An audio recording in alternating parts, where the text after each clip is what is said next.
Okay, so yesterday I finally got this new mic, so let's go ahead and test it. But this I'm using now not with the iPhone because it wasn't working with that and the adapter thing. Now it is working with my other Sony recorder thing that I would always use.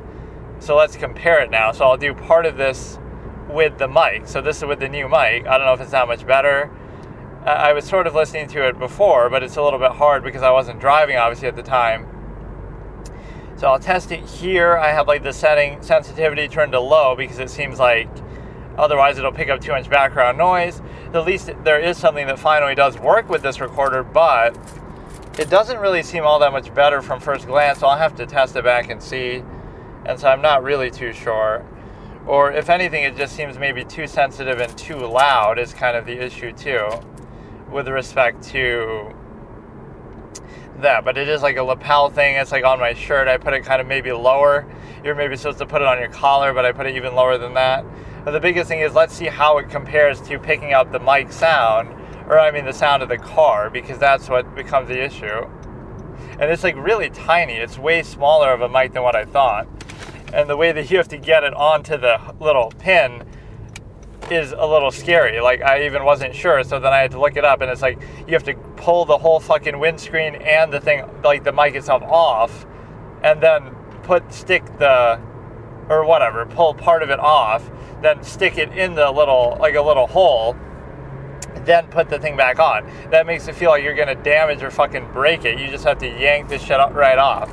So what we have is a simple ability to realize that, like I said, this is my final form as far as the mic and the React content. So like, this is it. Like if this doesn't give a satisfactory audio quality, I don't care. Like I'm done.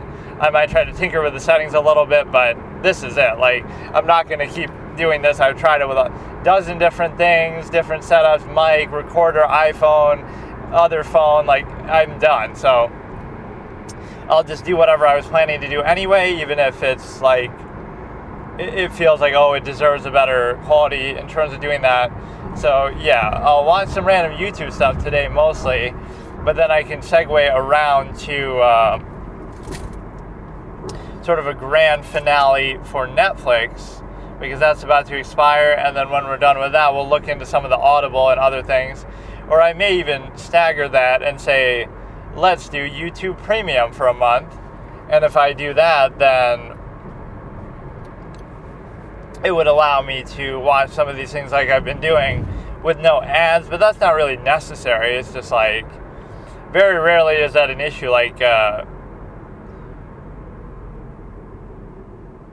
I love that meme. It was like, it's illegal to download YouTube videos. Like that was always what YouTube even said. Like, oh, it's just wrong to do it inherently. Like you're just not allowed to. And then this whole premium stuff comes out. Oh, it's okay. You just have to buy premium to download videos today. Like there was always this other claim that, oh, well, it's the way that YouTube works. You're just inherently not supposed to download it, right? Not because, oh, you know, it's not from YouTube's side, but then they somehow changed it where, oh yeah, you can download whatever you want. You just have to. There's so many inconsistencies with that. Like the maximum upload length is like 12 hours. Also, there's like a 1,000-hour long video of the guy reading some guy from Legend of Zelda movie CDI thing, right? The CDI game, and he's like reading the whole thing. Morshu or somebody is his name, and he's like reading the whole Bible from start to finish. Like, look, dude, I know I wanted an audiobook experience here, but this is getting a little bit too much. So what we have to do now is we have to, again, I'm using this to sort of test it. So I'll maybe listen back in a minute.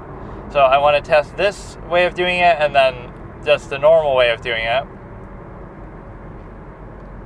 And so we're back. We finally have found a use for the recorder, though, because at least it does work with this, which itself is kind of strange that the other one wouldn't. And that was also like a lavalier lapel mic, the, what was it, Power DeWise thing. I kind of like that thing, and I used it for some other, you know, basically actual like short film stuff, and it worked pretty well, so I don't get it. I don't get why it would be any different. Right, but the thing that seems to be the problem with some of these is it's like way too sensitive. And they end up being like way too loud and whatever. So this little shitty Sony recorder that's basically been useless, but that's what I was using at first. And so now we have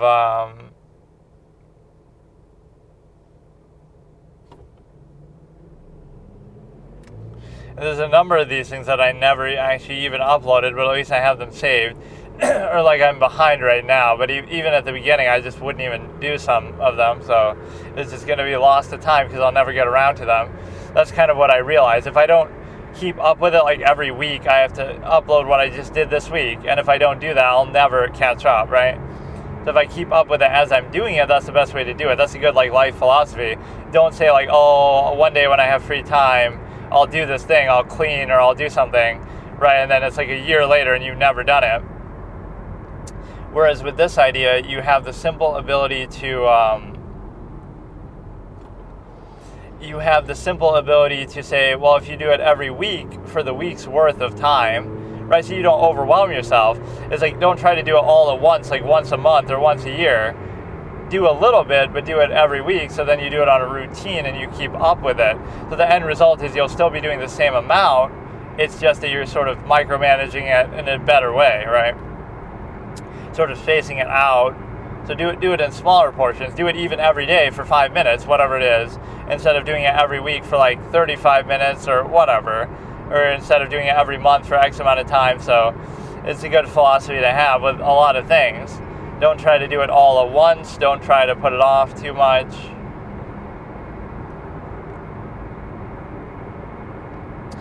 So, yeah, we'll look at some stuff on YouTube like we've been doing. There is a temptation to do like a YouTube Premium showcase thing. But I don't know. Like, YouTube is such a boundless, infinite amount of content, but the reality is that's just kind of stuff I do anyway. And for 99% of it, the ads aren't really an issue. I'll see how much it is or whatever, but then we'll go into our final phase of like actually doing some high-end epic stuff. Like we'll do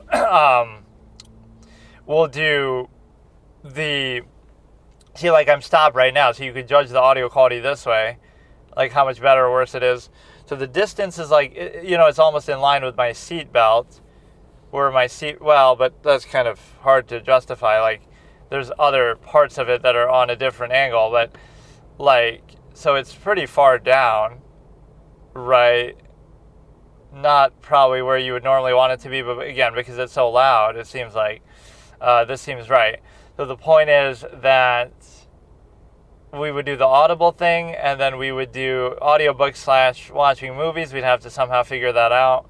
And then we would also do, we would eventually, after that, we could do some big name series like Game of Thrones, Walking Dead, Breaking Bad, Better Call Saul, whatever, right? Like, I'll actually start doing some of the big name stuff. So, yeah, we'd have, I kind of want to do the audiobook thing, like, right straight away, but maybe I'll do, because, like, I do this YouTube shit anyway, whether we have premium or not, so it's not really necessary. And I don't like doing two things at once. Or then, you know what it'll be is then it'll be like 3 things at once. Because it would be YouTube, it would be Audible or whatever, audiobook, and then it'll also be a case of this, what do you call it? Of like wherever I have to watch the Harry Potter movies on, because I kind of want to do them all together. It's going to be actually a little bit confusing. But yeah, let's not worry about that right now. Let's just do the Netflix thing for whatever few days we have left. So I will try to watch, I don't know, I was doing that gauntlet, the alphabetical thing that I was sort of hyped for, and that's what I was trying to introduce. But it shows you like a quality control issue that maybe Netflix has. There's a lot of junk on there. Again, and I'm not trying to be like mean towards other, like foreign stuff. Doesn't mean it's bad, but for 2 reasons it can be, again, like a quality control issue, like with Bollywood films. There's just so many of them that it could be, a lot of junk in there. And then also like, for the purposes of doing this, reading it with subtitles is very difficult, or even like that dub. So I watched like #Alive, and it wasn't a terrible movie, but it wasn't like anything, special, and it was dubbed over pretty badly, but I still prefer that because I, can't really do this while reading subtitles. That's one of my main rules. And then what else? We have the ability to, I got baited with that on something else too when I watched like 30 Coins. I don't get it though. I thought I saw fucking Paul Giamatti and we never saw him, and well, I guess I only maybe watched the first episode. That is one of the weirdest, wildest first episodes I've ever seen. It's like a baby born to a goat that's like the devil or like something. It's like fucking wild shit that's going on. Rosemary's Baby Goat Edition. But what you have is the ability to recognize that, yeah, I started this Netflix gauntlet like how I think I tried to do before. Maybe that wasn't Netflix, but it was like, just start watching everything in alphabetical order so you get some randomness and variety. So I watched like 500 Days of Summer or 300 Days of Summer, whatever it was. I think it's 500. And it's like Zooey Deschanel, Joseph Gordon-Levitt, and that was at least decent. So I was like, I should do a format like that where I end up watching stuff I wouldn't normally watch, and it's sort of a randomizer. But here I did #alive, and then that was garbage, or whatever. It wasn't really that good. And then I watched that 30-minute hug. So I was going by like the different, by each category at least, like each letter.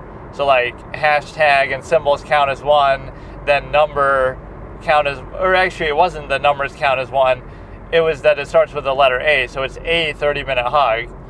And so I was trying to introduce that, but those were so deflating.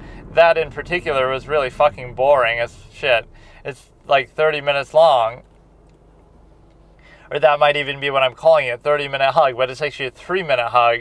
It's just that the actual documentary style thing was 30 minutes, but it was there was no like dialogue or narration. There was really nothing going on. And like we get the point, they're meeting people from across the border.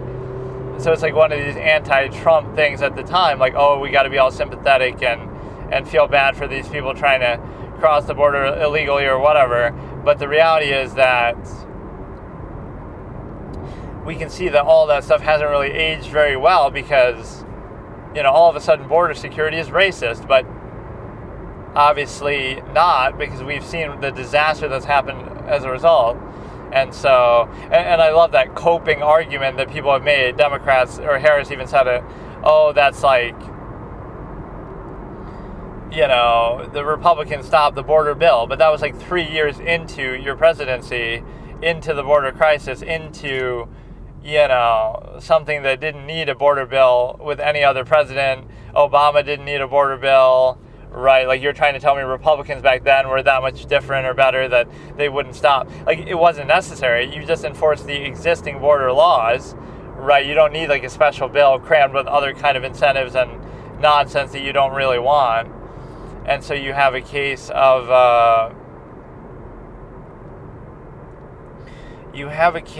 where yeah, let me listen back to this as I'm like eating here in a minute, and I'll do some sort of test sessions in here as well. Like I'll listen to this and I'll listen to that. Again, even if it's not much better, even if I end up using the same thing I was doing before, it is still okay because of the simple fact that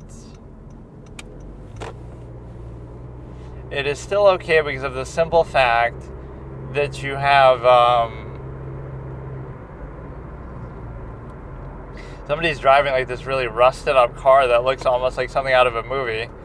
I can't tell whether it's actually intended to be that way or if it just happens to be that way. It's like this really old school blue car, and it's like, I should have like a camera. I guess I wouldn't mind doing that. But then it kind of shows you where I am too much in a way that you could sort of dox me or whatever. But like, I wouldn't mind, like I said, with exploring around and stuff. I don't mind showing a camera of different places, right? Like if I go in an abandoned building, I just don't want it to show myself, or you'll get caught in some reflection that fucks it up. But no, I even said I'd wear like a mask. So like I'll be creeping around abandoned buildings, talking to myself with a camera, and I'll be like creeping around in abandoned places and have a ski mask on or something. So as if you totally wouldn't expect that you totally wouldn't expect that you'd have, that you're doing something wrong or you're up to no good, right? That's the weird, no, I'm just recording a video for YouTube. I'm not crazy talking to myself, sneaking around abandoned buildings, wearing a ski mask in the middle of the night, right? Like, it's just for YouTube. It's the best, that's the best way to justify something too. Oh, I didn't really beat my girlfriend or do something wrong. It's just a social experiment. It's just a prank. I wasn't really trying to rob you or whatever. And then you play it off like a prank. But also, that was always the greatest pretense for stuff like that too during COVID. Like, oh, people wearing masks.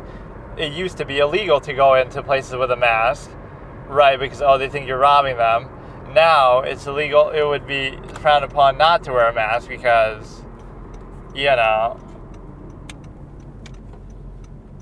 it brings out a certain control freak element that people have, like where, these sort of vacuous vessels of ideas and passion that you don't really know what to do with them. Like, you have all this pent-up passion, as I call it. That's where this woke stuff comes from. Like, you have all this stuff built up, but then you don't have any ideas or will of your own. So you're just like this empty vessel waiting for something to come along, and then you keep getting bombarded with something in the media or otherwise, and now you kind of jump on the bandwagon of some cause. So it's not a question of that cause's merit. It's a question of the fact that you're only doing it because of that reactionary basis that you could have done, in the past anyway, or for some other reason. Like, so that's what this actual presidential election shows too. People go from one unpopular candidate with their own party, Joe Biden, to another unpopular candidate with their own party, Kamala Harris. So it's like, it's not a question of whether you like them or not, but like all of a sudden she's the next greatest best thing. So that shows you this is the same thing that people make fun of. Like, oh, one day you're all about the virus, the COVID, vaccine, and the mask. The next day you're about Ukraine. The next day you're about Gaza. The next day you're about this. Like, it doesn't mean that you shouldn't, people will just say, oh, that's just called keeping up with current events. But you're suddenly passionate about things that are like very, just spur of the moment. So it's like you're just jumping on the bandwagon with whatever the topic of the day is instead of really having any passion or thought into it yourself. The credibility you'd have is if you were invested in those things before, right? Like somehow you had said certain things or you were very hygienic or whatever. But what you have is the ability to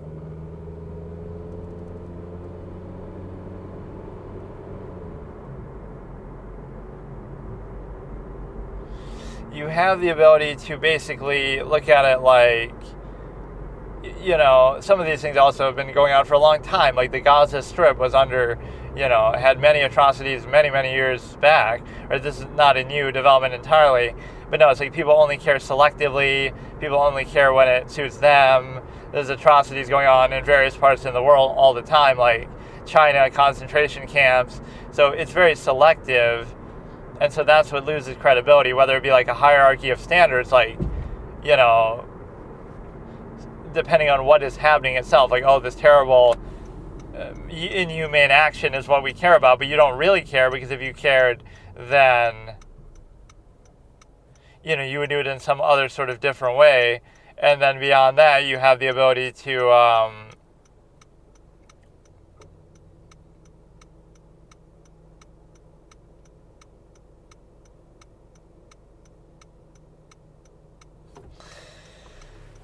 you do it in some inhumane way, or otherwise you would do it like it's not based on like a true hierarchy because, oh no, you ignore something happening in Lebanon or somewhere else for years, and now all of a sudden you care about some other thing. Like, it's just too selective, so it shows you like, oh, you're just a mainstream media puppet, sort of parrot clown, and so you don't have any ideas of your own or anything like that. So that's what I really question. And so therefore you feel like, it's not a big deal because, I don't know, you don't have much credibility. You're suddenly, all of a sudden, passionate about something that you never even thought about before, cared about before, talked about before, knew anything about before.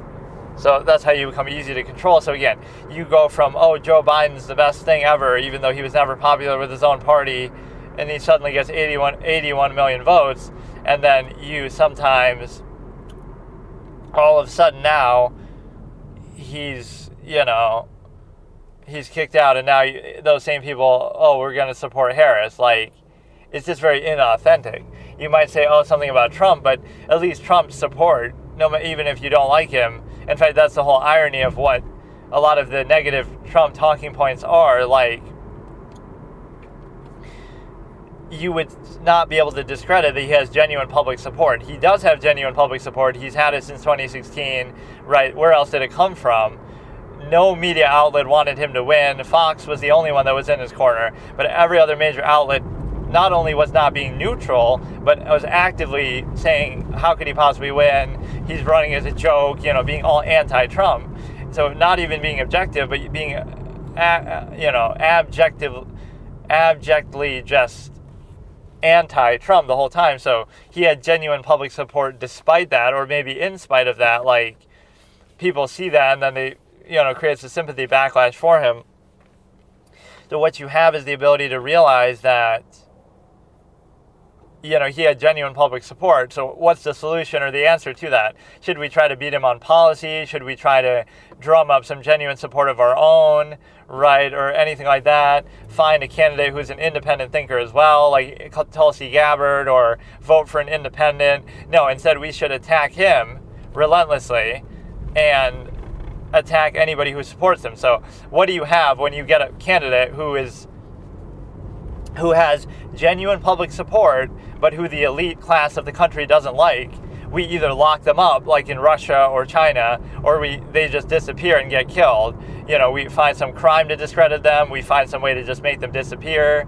They get killed. They get incarcerated, right? Whether it's a real crime from their past that's suddenly dug up, or whether it's just a made-up crime that they're framed for, or whether it's the crime of actually just disobeying the government, like, it becomes a crime to run against Xi Jinping in the first place, or to run against Putin, right?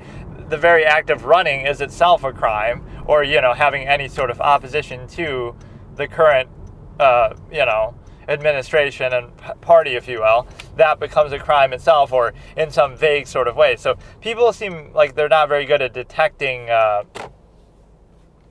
those sort of euphemisms, if you will, for, oh, it's not censorship, it's just fact-checking misinformation, and oh, it's disinformation on the other side, right? We're not trying to censor you. We're just trying to shut down misinformation and disinformation. That's literally what, they're not going to just say, if it was censorship, that, oh yeah, this is totally censorship, right? They're going to try to dress it up and pretend like it's something else. So how do you try to get away with it in the modern era? Just call it that.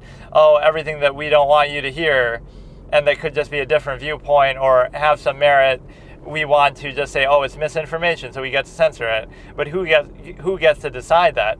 The more responsible thing for journalists to do is to report accurate information on their part, and then that should kind of win through social Darwinism. Like, you report accurate things, so even if people are saying things that aren't true, or misinformation, disinformation, whatever you want to call it, then that won't really prevail because you're being objective. But it should make you look in the mirror and say, we're not really that good at being accurate, and people can sense that we're biased, and so then they become skeptical and seek out other means. And so it's more so just a way for established media to pick on smaller outlets, like anything these smaller outlets or social media says is misinformation, and anything we say is gospel, basically.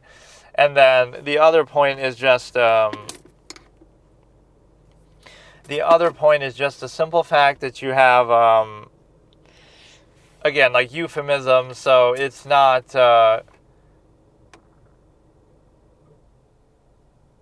or whatever, yeah, just when somebody has genuine public support, now all of a sudden everybody who supports them is racist or terrible, or, you try to discredit them, right, attacking the voter.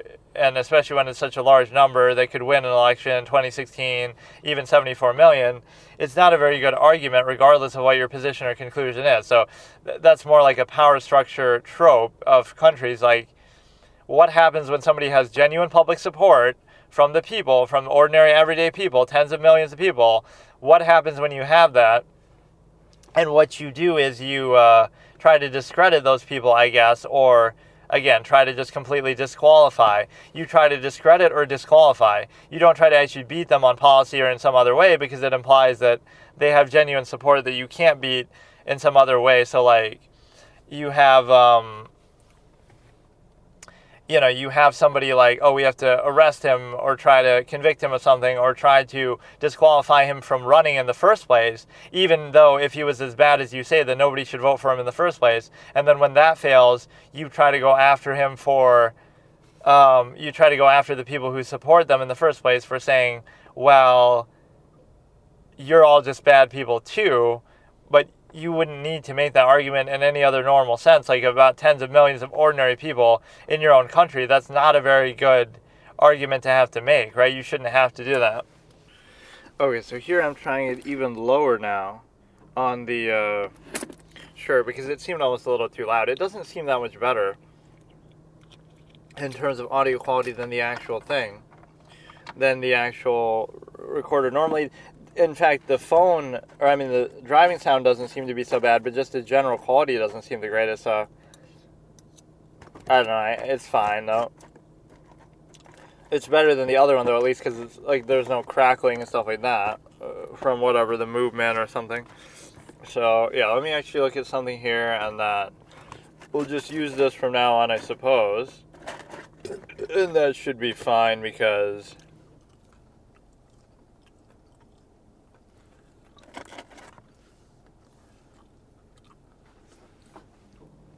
I don't know, like, all this stuff is sort of hyped out. You gotta have a GoPro, you gotta have all this crazy crap. I don't know, let's do random little YouTube stuff, I guess. You should have listened. Racism on Twitter is out of control. Okay, let's see what this guy has to say.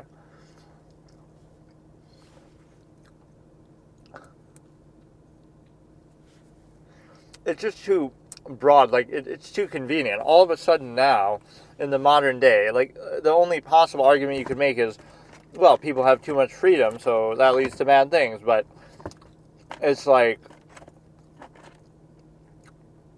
how can people all of a sudden be racist? There's some people who do it online just to be edgy or whatever, right?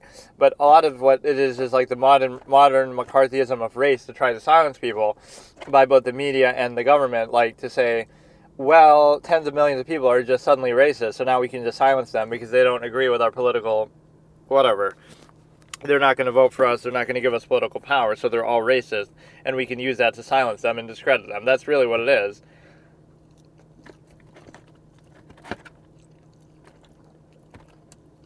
So, again, the modern McCarthyism of race, in the sense that it's used too broadly. Like, you're talking about policy, right? Border security is policy, but you'll say, oh, somehow it's racist, but you're not even saying what race of person it is, and it becomes a farce when you realize, first of all, the U.S. is already so diverse of a country, but second of all, it's the simple fact that you would basically be able to, do it in such a way that no matter what you do, it's the same thing, because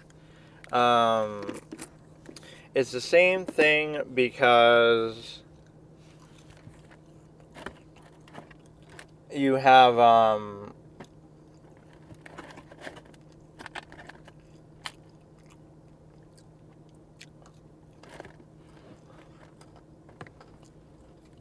I don't know, you have so many different races of people coming in, so how would you even, make that make sense? So it's just a way to silence dissent about the policy itself. The racism on Twitter is out of control. It's like Bajas makes videos, or I can't read the first letter, like my screen is cracked, but it's 5:44 starting in 3, 2, 1. I don't know why I'm even recommended this.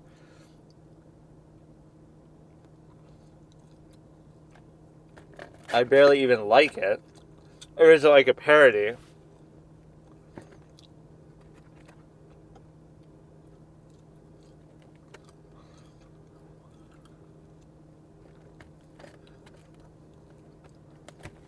It's just sort of, if you criticize anybody,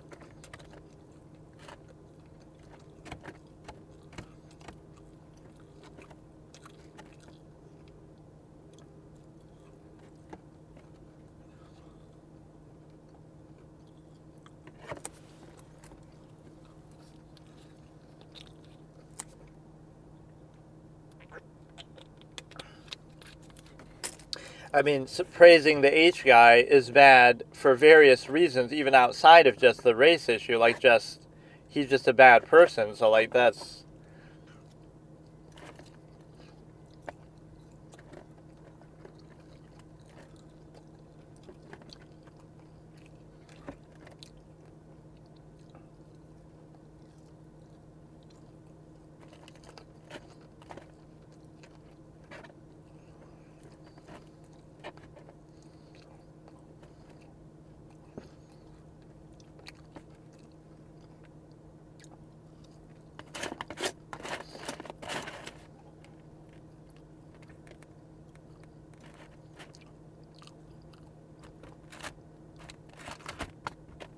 But see, now reverse the position and make it the opposite, where like whites are at the bottom, right? That's still racist too, but people don't see it that way. It's like this reverse issue that you have.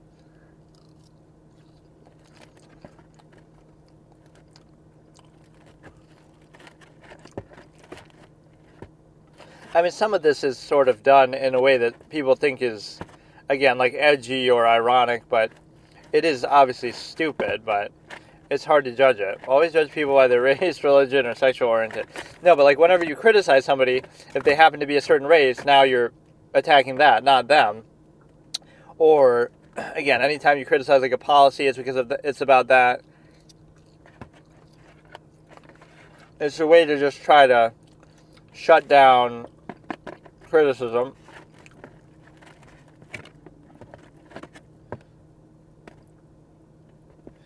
I'm half black and half white.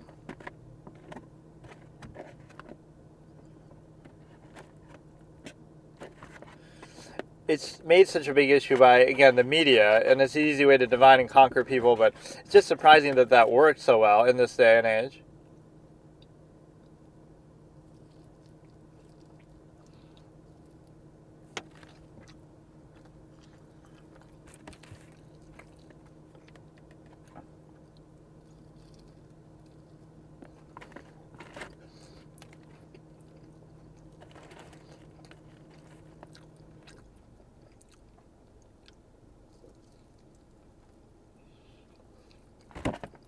I didn't see what his whole post was, but perhaps what he's trying to say is something that, the media makes it about that too much.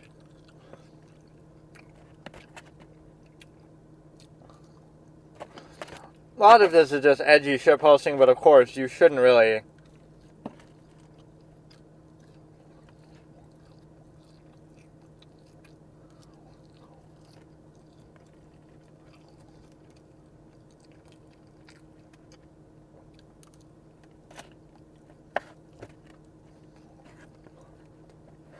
That's also when, white is kind of used so broadly.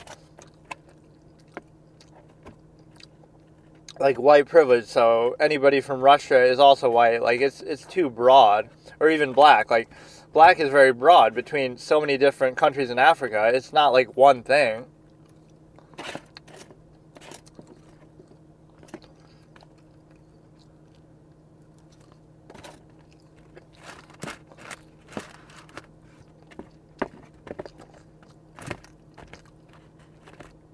But anything you would attribute to race, that's the issue. Like, if you, anything that ever happens, if you criticize somebody's performance, their job, their policy, it must be about that.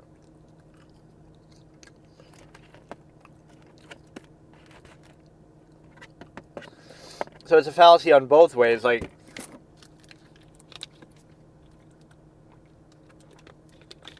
don't attribute good or bad things to race. It's just, and even then, you can't blame the platform, right?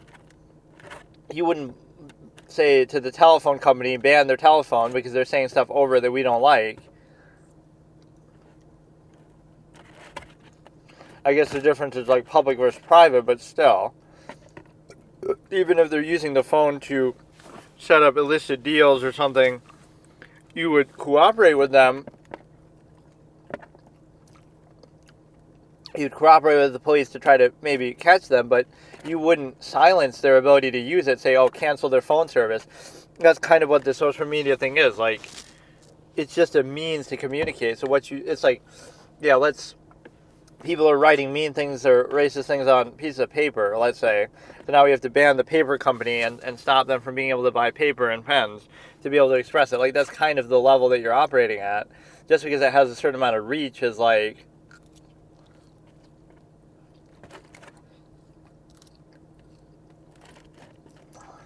sort of a narrow way to look at it, because you're doing it from a perspective that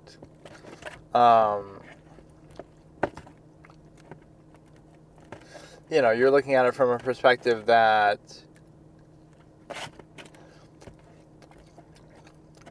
it's just a means to communicate, but you're responsible for the nature of your communication. That's what I don't get.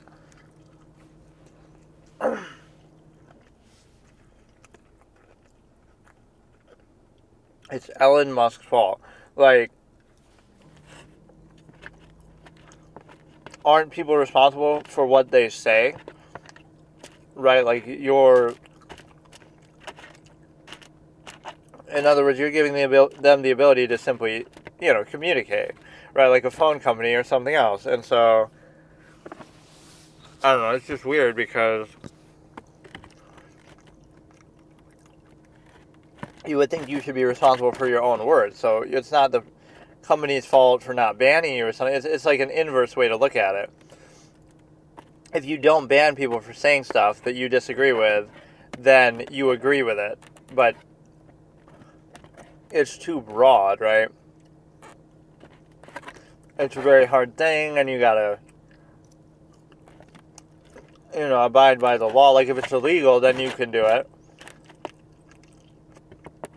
Then you can remove it, or rather, you can report it to the authorities if it's actually something illegal, like a direct threat of violence or something. But other than that,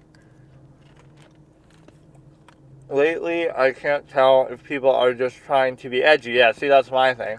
Online, or if they genuinely are that hateful, but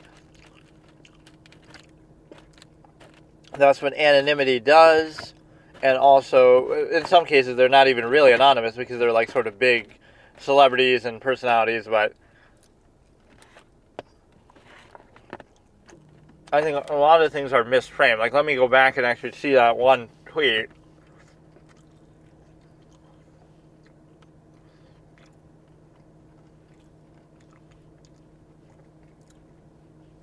Where it ends like, he doesn't show the whole thing, but it ends like him saying it's all about race, but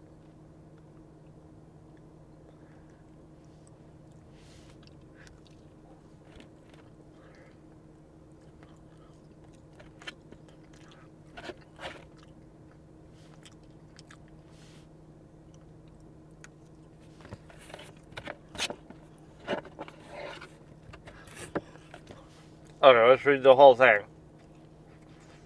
They'll take out like one part.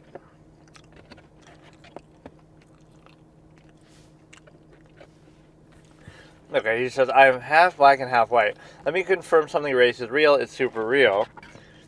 I can literally turn my black or white side on, like choosing different video game character depending on the situation. Even this, I think, people aren't understanding.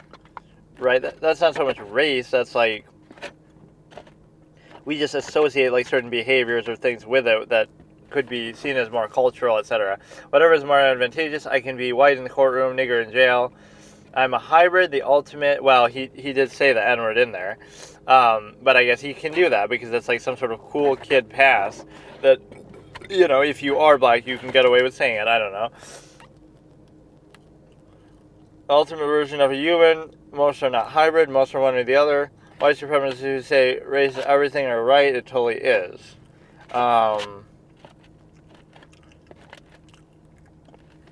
Yeah, I don't fully get what he's trying to even say there, but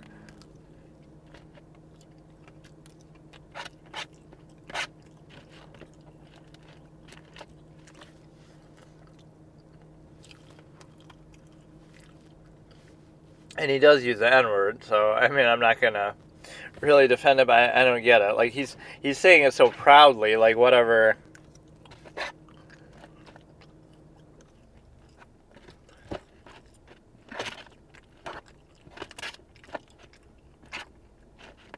He's saying it like about both, though, really. Like, I can use it as it suits me. Maybe it's something to do with Harris sort of being accused of doing that. Like, how she's Indian one minute, black the next minute. Like, she is obviously both, but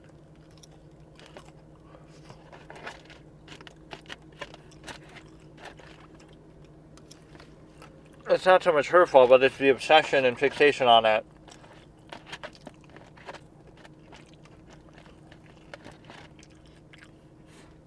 Right, that's all you hear about. Like, oh, it'll be the first female president. It'll be the first, woman of color, this and that. Like, it's selective. And the bias is easy to see when you realize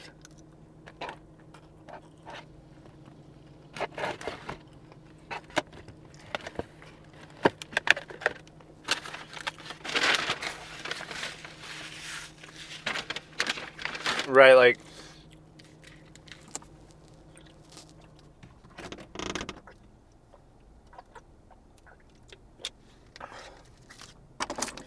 it's too broad, first of all. Like, whatever race or gender or anything you're talking about, there's hundreds of millions or even billions of people of that. So it's too broad to even have any sort of position on, right? It's not like a marginal group that you can easily say. Like, you see this in, like, these stupid podcast sort of clips. Like, men are this, women are this. It's too blank and oversimplified for that to even make sense, because you're talking about literally billions of people in the process. And so what you have is, what you're saying is going to be too overly broad, whatever, like, blanket statement you're making. And beyond that, you have the ability to realize that,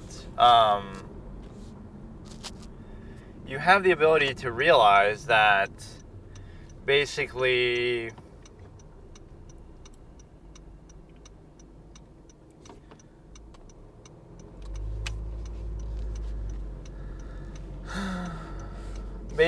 you're, like, just looking at it the wrong way, because again, it's not one of those moralizing positions. It's like, just common sense would tell you, oh, all women, all 4 billion of them, that's totally a marginal group that you can easily label broadly, are such and such, or all men are such and such. Like, there's almost nothing you could say that with, unless it's something biological that's innate to that. But, like, as far as, oh, they're gold diggers, or they're this or that, like, it's just too broad. There's no doubt that there might be a certain, number of them who are, but that's why it's so ignorant. Like, there's a small number of any identity that are always going to be criminals. You know why? Because everybody is. Like, 1% of all people might be, right, of just human beings in general. So it doesn't matter how you try to, split it up. There might be certain overlaps. Correlation is not causation, and often has more to do with, like, social class and things like that. But it is very strange, because, you make these sort of broad claims and you realize that it's a case where, how can you explain it? Just like,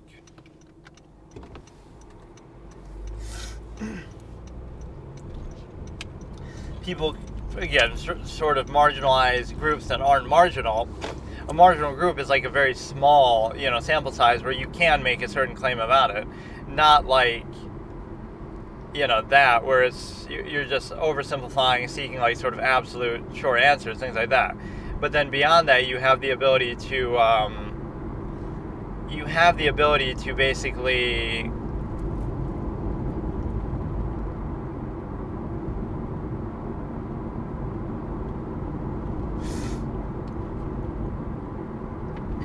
I don't know, I can't concentrate right now. The point is that you're marginalizing non-marginal groups, very large groups of people, and people confuse, like, culture and race too. Like, when people say, like, acting white or acting black, right, to whatever preconceived notion you have, all these things are sort of like, anybody can act any way, right? Like, a way of talking, a way of, a certain language, using certain phrases, language. It's all just sort of arbitrary if people think about it. It's not really about race. It'll be like, oh, it's about culture, but even culture is malleable, so I don't know why people think it shows sort of an ignorance of history, because everything is sort of meshed together when you realize that, you know, a lot of European culture was influenced by the Roman Empire, and then the Roman Empire was influenced by something else, and then, you know, the Mongol Empire influenced a lot of Asia, and then, you know, certain things are kept, certain things are changed, like, so it's all just sort of intertwined anyway. Or it's like a good example of non-choice reaction insistence with respect to, you know, the idea that I did a political compass test like that, and it sort of, you know, brought out, I was sort of playing into it, but it brought out some of these ideas. Like, it's foolish to take pride in your sort of things that you didn't choose, or your identity and things like that. But even beyond that, it's a case where you have, you know, like, for example, you take pride in your cuisine. You know, you're Japanese, and seafood is a big thing. So it's like, oh, that's my culture. To say something about that's offensive or whatever. But the way I look at it is, I would look at that as sort of arbitrary and reactionary, because the reason why they might be big on seafood is because they're surrounded by water. So it's just that simple. And other cultures, you know, whatever is in their environment historically is what they would have specialized in. So I don't see it as a pride point.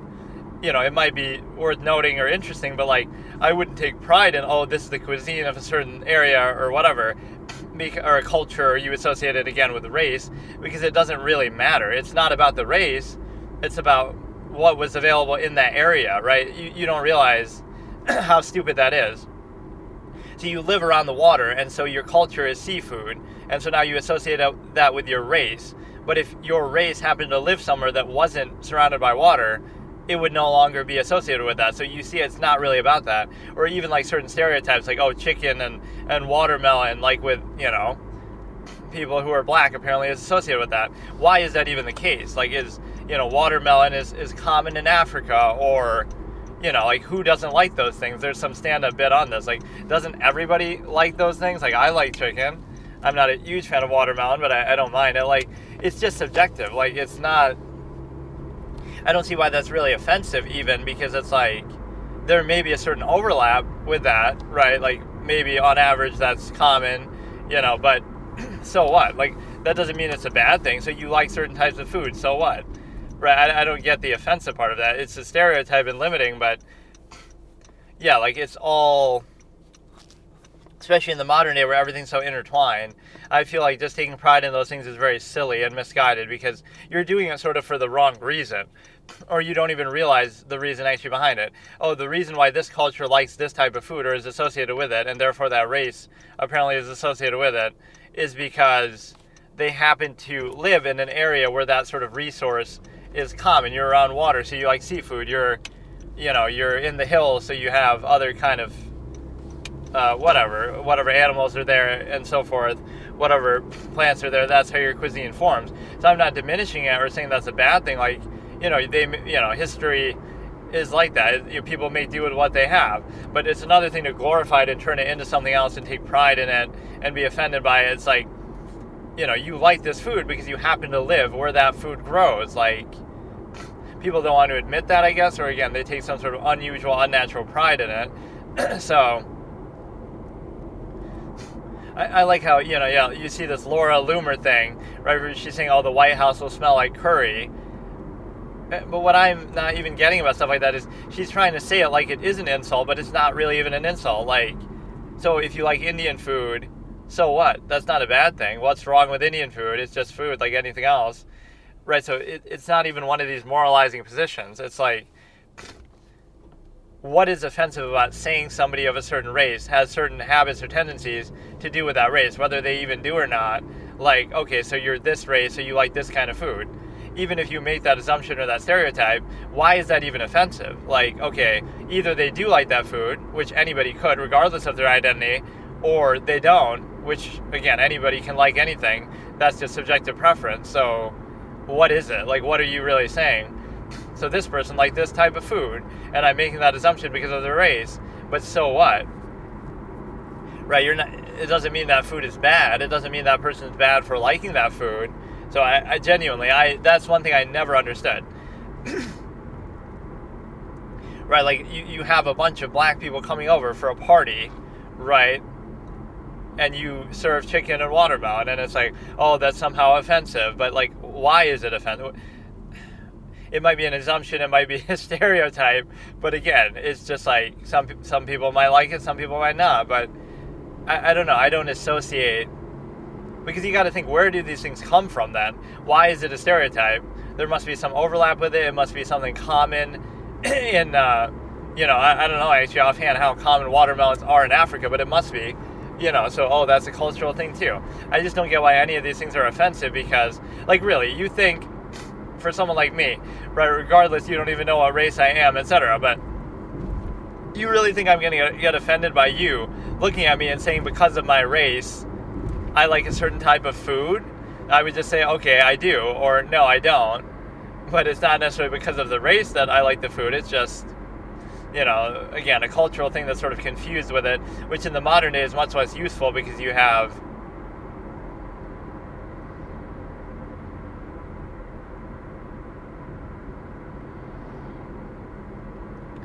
in the modern day, it's much less useful because you have, all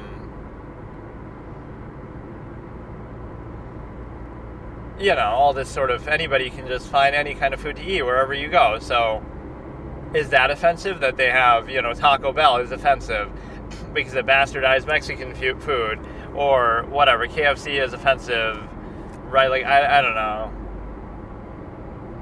All you're doing is you're making an assumption potentially based on race, but racism is a negative assumption.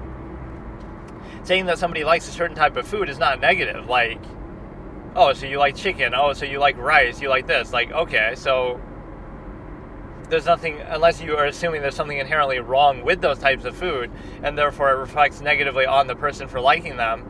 But the reality is that that's not necessarily the case, where,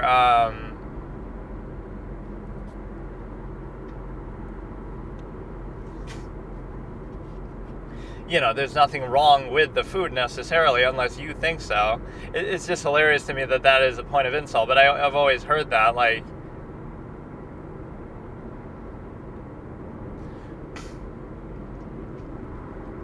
but yeah, confusing race and culture too. Again, it's not a choice reaction. It has to do with the environment.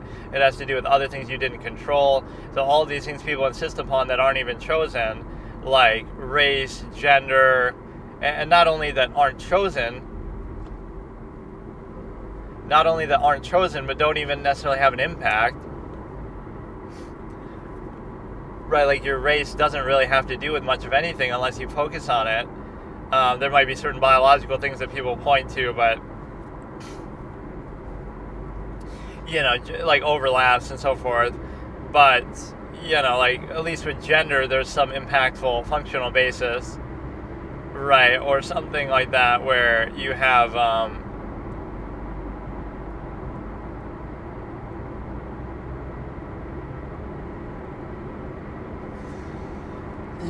the ability to, like the country you're born in, you're proud of it just because you happen to live there, so no matter where it was, you would have the same, national pride, right? That ends up being sort of folly as well. Or, again, doesn't mean you can't still value it on a certain level, but this sort of insistence upon stuff, like emotion and irrational insistence upon the self, like, the only reason why you value it is because you're there, right? Like, it's a you value it because you were born there. So in other words, that's an arbitrary, interchangeable criteria. So if you were born somewhere else, you would value it just the same. So your value isn't really inherent or true or, absolute, because it's not like, something specific or identifiable to that one thing. It is all to do with the simple fact of, it is all to do with the simple fact that you're able to trace it back to something that you didn't even choose in the first place. Even like family, that might have a very strong functional basis people would argue for, but it would still be like, oh, you didn't choose your family. So it's ironic how that works. Like, you have the closest bond with family, supposedly, or you're supposed to, etc. But the reality is that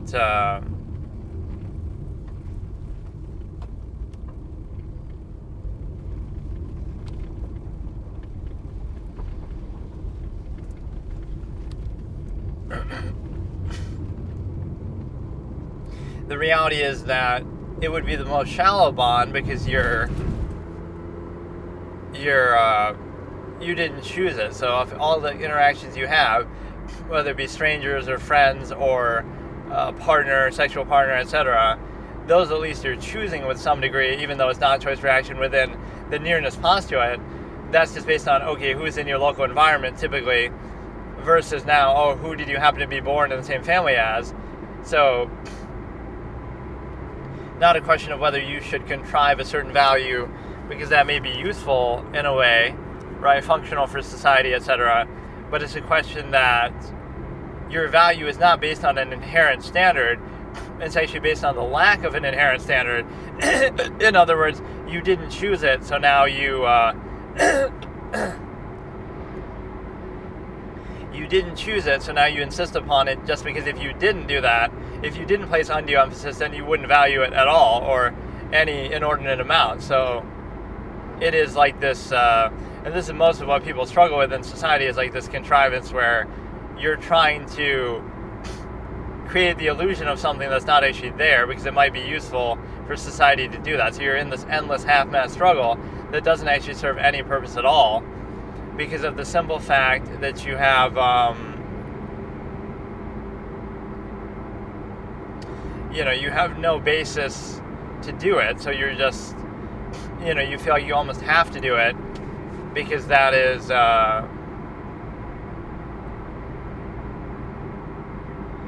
you feel like you have to do it because if you don't, then then there would be no basis of value. So when the only basis of value is the undue emphasis or contrivance placed on it, so if you take that away, there's no inherent value. It's just like, oh, it's useful, it's functional, it's nearness, right? Again, all non-choice reaction doesn't mean you shouldn't value it, doesn't mean it's not useful. It means that you shouldn't place undue emphasis or glorify it. But that's what most of what people do is, like,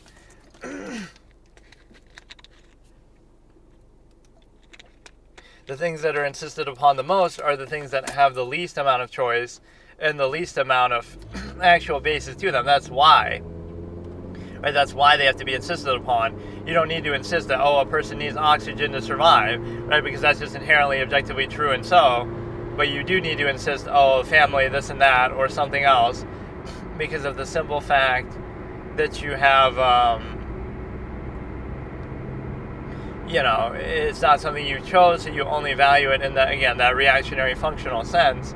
And so you have a certain struggle and conflict of contrivance within there, as well as, again, society basically as a whole, where you would feel that, you are very,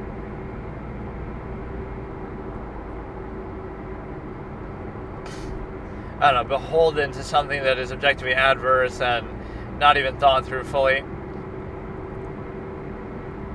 I always say I'm going to watch something and then I don't even do it. But yeah, this is basically just a test session for the mic to see like what we're actually dealing with here. And I think that it doesn't seem that much better really than anything else. It seems almost too loud in terms of my voice. It does seem to be pretty good at blocking out the background sound, but like the car sound isn't too bad.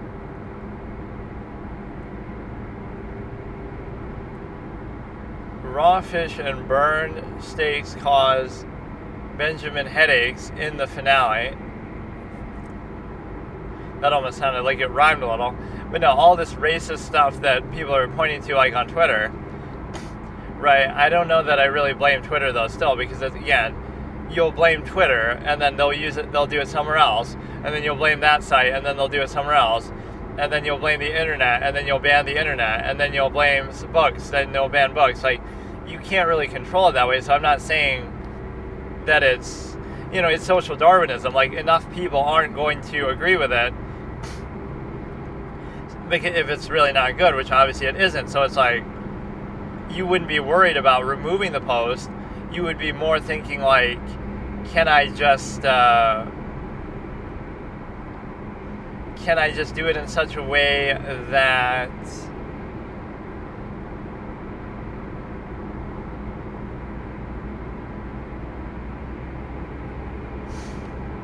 you know, people can say whatever they want, but then, first of all, that's not a crime just to say stuff, right? There's no speech crime or thought crime. Even as much as you might disagree and condemn what somebody says, stigmatize it, right? That's still the social scope of you're not actually acting on it or hurting somebody or doing something. Of course, that would be a crime if you did, regardless, whether it's because of that reason or not. And so the point is that what can you really do? And you can say, oh, it's moderation, but I think I'm a fan of the user moderation idea. You can personally block people or mute people or ignore people, right, as you see fit as the user, but or you should even be able to block like certain keywords. So, you know, profanity doesn't show up unless you want it to, or, you know, it'll blur it out and stuff.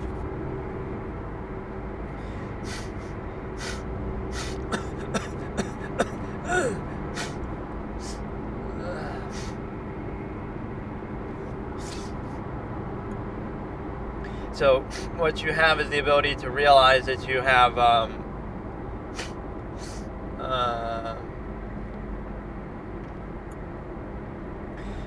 you know, you would think social Darwinism would win. So even if, okay, somebody posts something racist on Twitter and it gets a bunch of likes and upvotes, etc., if people think they're being all funny and edgy or whatever the fuck it is, right? Because I don't know that a lot of these people are being entirely serious, but even if they are, right, how much traction do you really think it'll get? And it's surprising that it does get so much, but, you know, I still don't feel threatened by that. I don't feel threatened by the message or by the likes or by the engagement with it, because again, you would think social Darwinism would win. The vast majority, 99.9% of people, are not going to agree or like something like that. So even if a small number do, even though that does seem, you know, the attention it gets is a little high, even if that's the case, then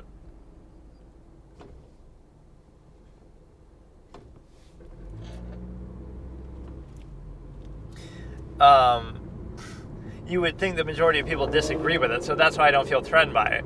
The assumption would be, okay, he's saying that, but that means the people who like it must already think that. The simple act of him posting it isn't going to change your mind or convert you to that way of thinking. And so what it means is that it's a few things. If all it takes, and leaving like kids out of this because they're impressionable and there should be some age moderation consideration anyway with all this kind of stuff, but if all it takes for you to believe something is to see it posted on Twitter, or to see it in a book or a magazine or whatever, right, that shows you that it didn't take much. So I won't blame the source. I'll just say that, right, if that's all it took, that means that it's the Darwinism of ideas that is leading to that anyway, that you naturally should be able to consider anything, and, you know, your conclusion is still your own conclusion. I'm not going to blame the influence for it. And then you have the ability to say, so yeah, if all it takes for somebody to believe that is to see it, then that shows you they already have some ideation for that in the first place. And so it would assume that, again, through social Darwinism, the vast majority of people wouldn't think that, and so simply seeing it doesn't help that at all, right? So the only people who'd like it are the ones who maybe already think that, right, or already agree with it. So the fact of it being posted doesn't help, doesn't do anything, right? Either they think it or they don't. I guess you could say, well, it's spreading it and giving awareness and platform to it. But again, that platform could be used in both senses. Like, a lot of people will be repulsed by it.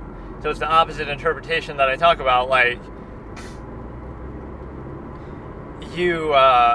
some people will see that and they'll be encouraged and emboldened by it and be like, oh yeah, I think that too, and I'm going to say that now too. But a lot of other people, the majority of people, will look at it and be disgusted and repulsed all the more and be like, no, I don't think that, and now I feel even more passionate about not feeding into that or not believing it or whatever. So it gives you this basic idea that when you see something like that, it doesn't automatically make you believe it, or on the contrary, it would only reinforce the way you already feel. So that must mean those people already think that way, or again, they're trying to be edgy, which I don't know how to, I wouldn't justify it, but I would just say, yeah, I'm not bothered by the idea being posted as much as I am by the idea being followed or acted on, which I'm not going to connect it to or blame it, because what I could say is that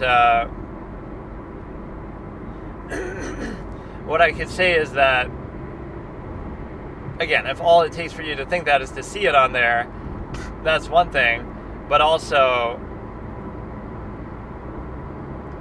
that just shows you're impressionable, or you already had those ideas, right? You were already kind of on that mindset. But beyond that, you have the ability to recognize that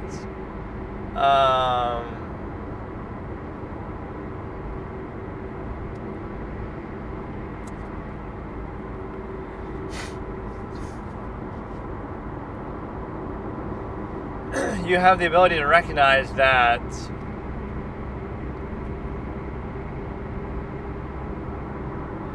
again, don't blame the influence. So again, social Darwinism should bury it. People wouldn't like it. People would disagree with it. People would block the person, not associate. So, I don't know. I'm not bothered by the mere existence of ideas that people may or may not have, right? But I am bothered by, because it just wouldn't mean anything to me. Like, if I see it, what impact does it have on me? I'll just ignore it or block it and be like, okay, it's just a clown. He's just feeding for attention, or he just believes something that I obviously object to. So, like, what impact does it really have? And you might think people act on it, but then that's a separate issue, because if you're willing to do that, then that's a crime in itself if you do something. But you have the ability to look at it like,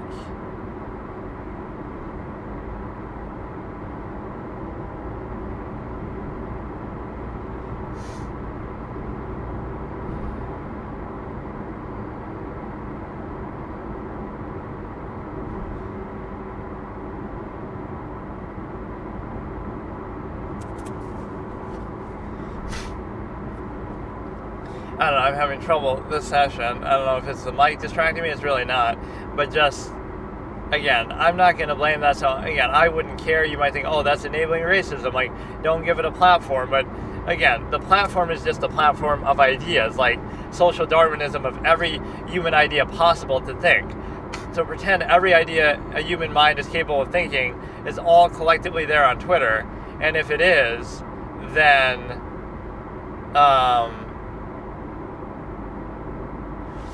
you know what I mean? Like, the best ones will prevail, the worst ones will die out. Social Darwinism will decide. So obviously, if it's as objectionable as you say, then people wouldn't like it anyway, right? Because that's what the vast majority of it is going to be and what it's going to come down to. So I still don't really buy the premise. Because again, why would you be worried about the idea sort of winning? In a fair marketplace of ideas, why would that be something that the majority of people think or believe or act on or whatever, right? It's just not going to happen, because the majority of people aren't like that. So you're putting too little faith in people all of a sudden, just to say that, oh, because an idea is out there, now all of a sudden it becomes okay or, normalized, but it would be stigmatized, it would be disagreed with. So I don't want the platform to do that. I want the users to do that, or just people in general to do that, where they would mock it, or they would put it in a perspective of, where you're able to,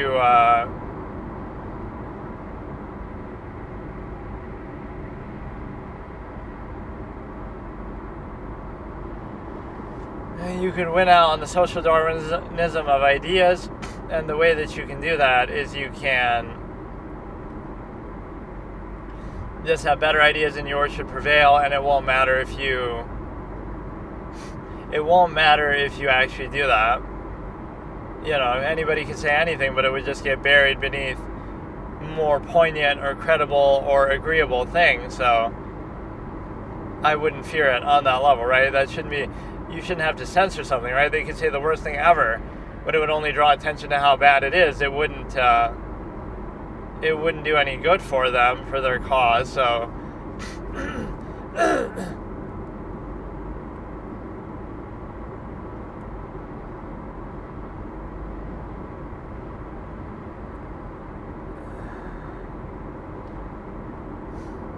let me maybe try to watch something. Not that it would affect the mic aspect at all, really, because you can't hear what's going on there anyway. Or I guess I did that yesterday, where I did sort of show the audio with respect to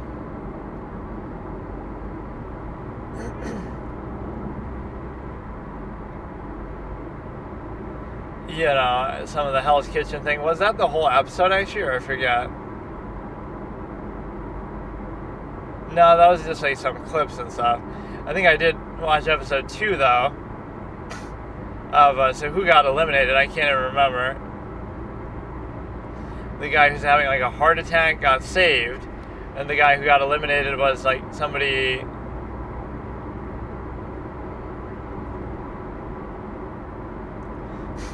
I can't actually remember even, but I know Carol Ann or Mary Beth or somebody with a double name got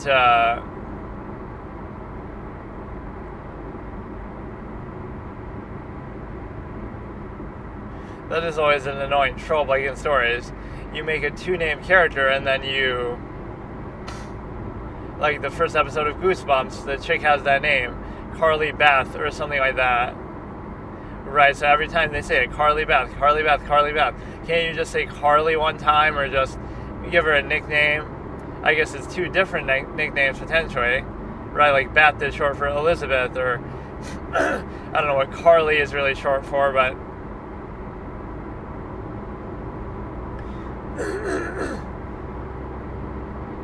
is Carly the female version of Carlos?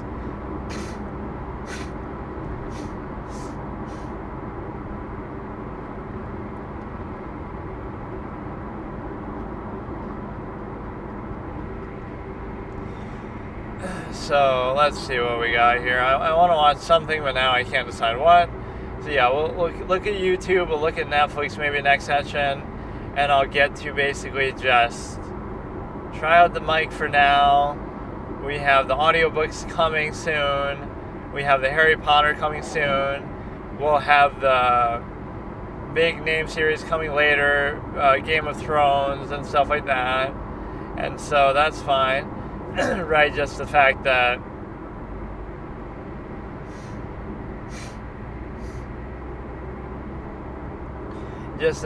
you're able to basically do it like this, where, you know, this mic will be the final thing, so hopefully it's fine. Some of this might not be the mic's fault if you're listening. It's more so I'm just tired or something. And like my throat is sore and my nose is stuffed and stuff. It's not really reflecting on the mic, but you should be able to speak a little lower because this is so sensitive and seemingly so loud. So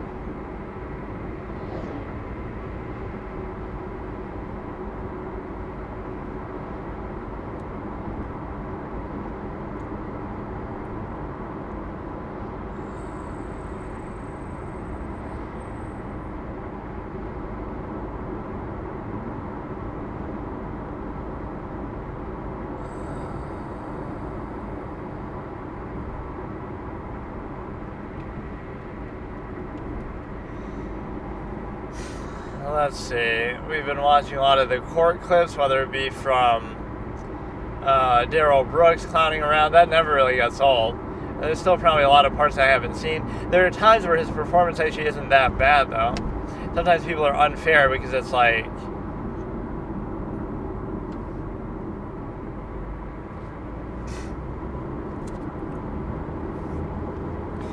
you know, you're asking like basic questions, but you always have to do that. They're sort of going with hindsight bias.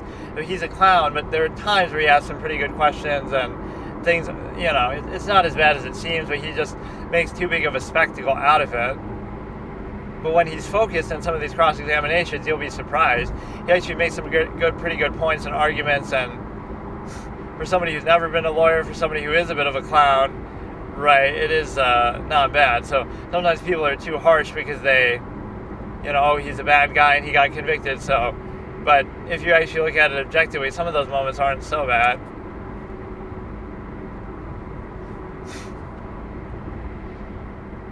But I don't know if I want to watch that now. I mostly just want to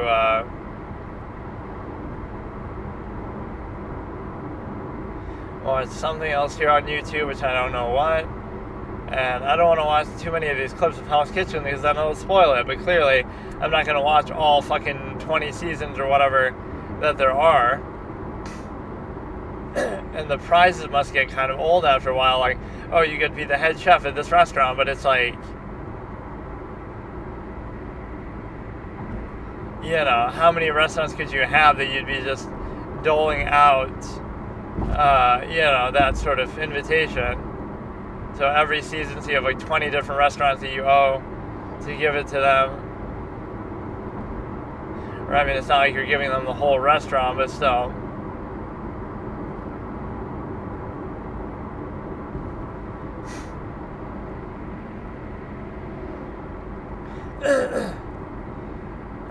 I don't feel too good. Maybe I shouldn't even bother, but we'll still use this to sort of test the mic. So you have the ability to, like, look how many things are happening at once. You're tired, you're driving, you're talking, you're listening to stuff, you're watching stuff, potentially at least. You're, you know, recording, you're coughing, you're sneezing, you're sick. It's like sensory overload, like a 7 plus or minus 2 hypnosis induction where you have, or that's always a good way to have like just a stream of consciousness. There's when you're like really tired but you're still trying to talk, so you're not even really aware of it. Or wait, that's how people normally are anyway. They're not aware really of what they're doing or not thinking about it. There's like this weird stigma associated with that, like it's somehow bad to think about stuff, as if doing so isn't just like revealing the artifice of it in the first place. So somehow thinking is bad, not the nature of the process. It's like shooting the messenger, right? It's only bad if something is actually bad, but let's just ignore it like instead, right? So don't blame objective thought and things like that for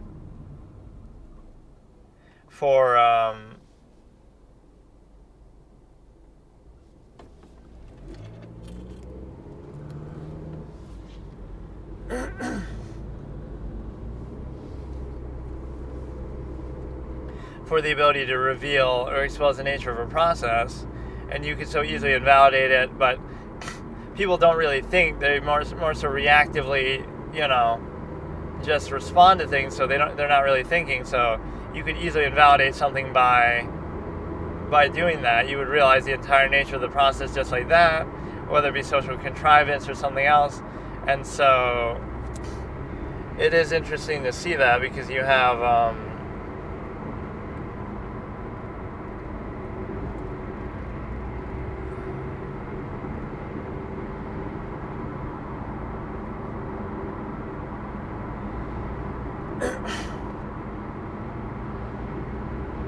you know, you have the ability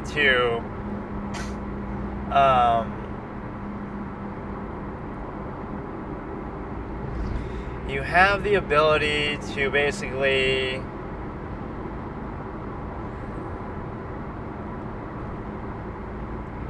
see through a process.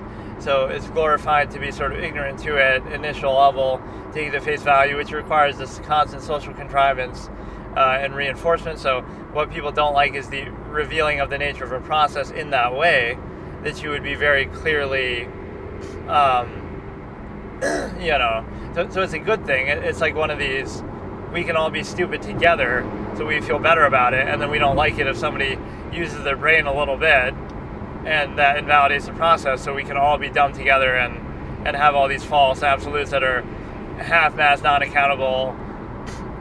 So it's just a preferential basis. And no, I'm not talking about religion, but social contrivance in a similar way is like, if we pretend certain things are true, they are, and if we ignore certain things, right, they don't matter. But somehow thinking too much is bad, and it is hard because then you're objective and you have cognitive dissonance with doing something, so then it makes it difficult to do it because you understand and see the nature of the process. So instead you have to be kind of brainwashed or indoctrinated, or a closed structure contrivance where you don't really think about it, you don't hold it accountable, and so sort of like the functional mind, where you can be highly efficient or think deeply about something in a functional sense, like how to do your job better or something like that, but not about the reason, like why you're doing it, or like some inherent nature-based measure anything like that. You're just doing it all in a zero-sum functional sense, which can be useful and, of course, necessary at times, but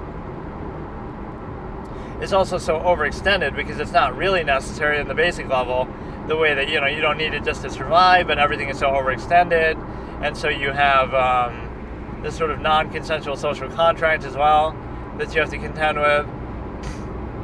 And so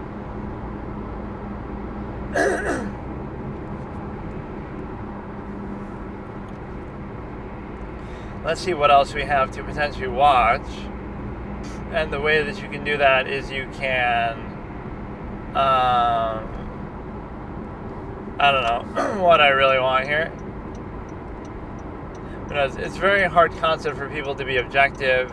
And a lot of undue emphasis, closed structure, social contrivance, superficial basis. So what you see from this is people who are created by a process, who are ignorant to the process, who don't want to know about the process, who, would rather be subject to the process, etc. And so they almost take pride in it and are indignant about it, but it's just reactionary anyway, so you would know that it's just functional at best. And so you therefore have the ability to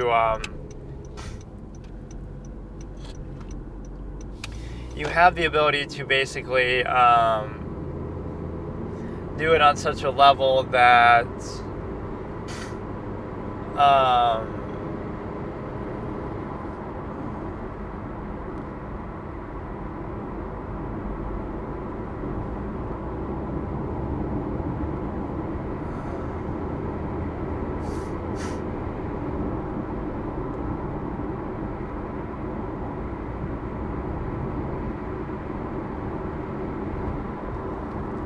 like a functional basis, something like that, undue emphasis with respect to dependent overextended pretense, like zero-sum means is tied to those, like, again, concepts of contrivance, how much people overcompensate, how well they do it. So, like, to take that process seriously is very difficult for people. It may have certain uses, but really it's just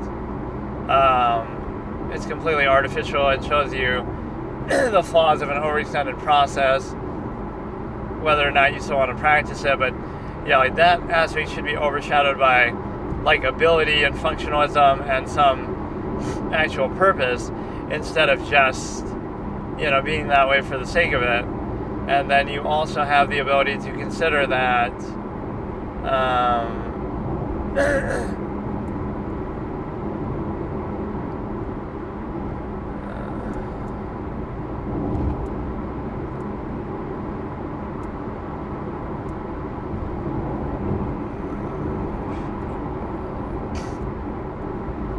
have the ability to do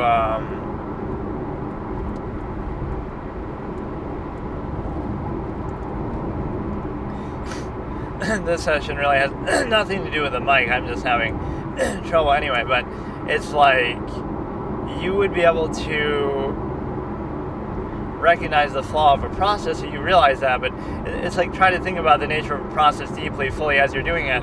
But this is where emotion comes into it.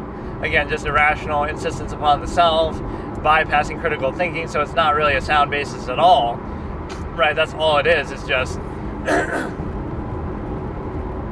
so all these things we take pride in or define our personality by are just arbitrary, incomplete fragments of something, reactionary, selective, so therefore sort of moot, but instead people insist upon them, take pride in them, etc. And so you could easily see through such artificial criteria, but you have the ability to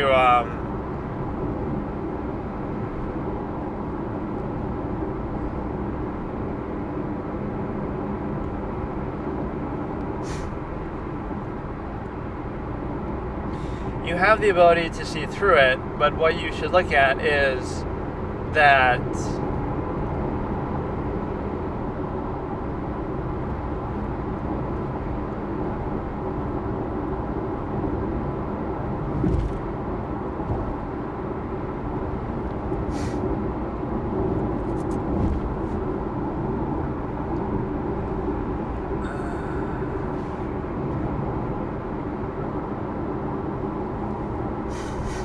it may be useful, or it may be some, it's just strange, but like something everyone collectively knows isn't valuable, but you're trying to value at a half mass, which is, again, you have to question, like, why do you think it's necessary to do that? And it's to sustain the sort of artifice that there's like some collective value, even though it's a non-invasive self, so it's just mere overcompensation, undue emphasis, overextension. And the best way to observe things like this is in practice, right? So the pretense will be one thing, but in practice, this is how it actually works, this is how people actually behave. But there's always like this, always this collective pretense that, oh no, it's something else, it's some higher measure, higher standard, something better, something different. But it's not even particularly useful to see this to people. In fact, if anything, that's why they avoid it, right? It's one of those things like, if you were willing or able to see it, you would already see it. So, your mind is capable to see it the same as anybody else. So it's more so by choice that you don't, right? That you choose to basically be ignorant in some way, and it may be functional, and you may be indoctrinated in that way. So being objective is somehow antithetical to this, but you should always be able to do it and then come to a decision from there. But that's not even what society permits you to do. You have to be indoctrinated first and bypass all that, and then do it only in a reactionary way, where you decide to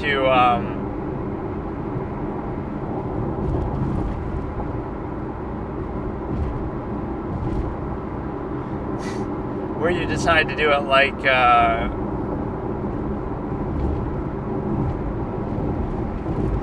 don't know, like you can do it by the approved terms of society, basically, but not inherently just try to come up with a standard or measure of value that you have, or something along those lines. And so it becomes very difficult to understand it. But again, it's functional in the same way that human beings are reduced to the state of being a human function. Like, it's okay that it's objectively adverse to you and finite. It's okay that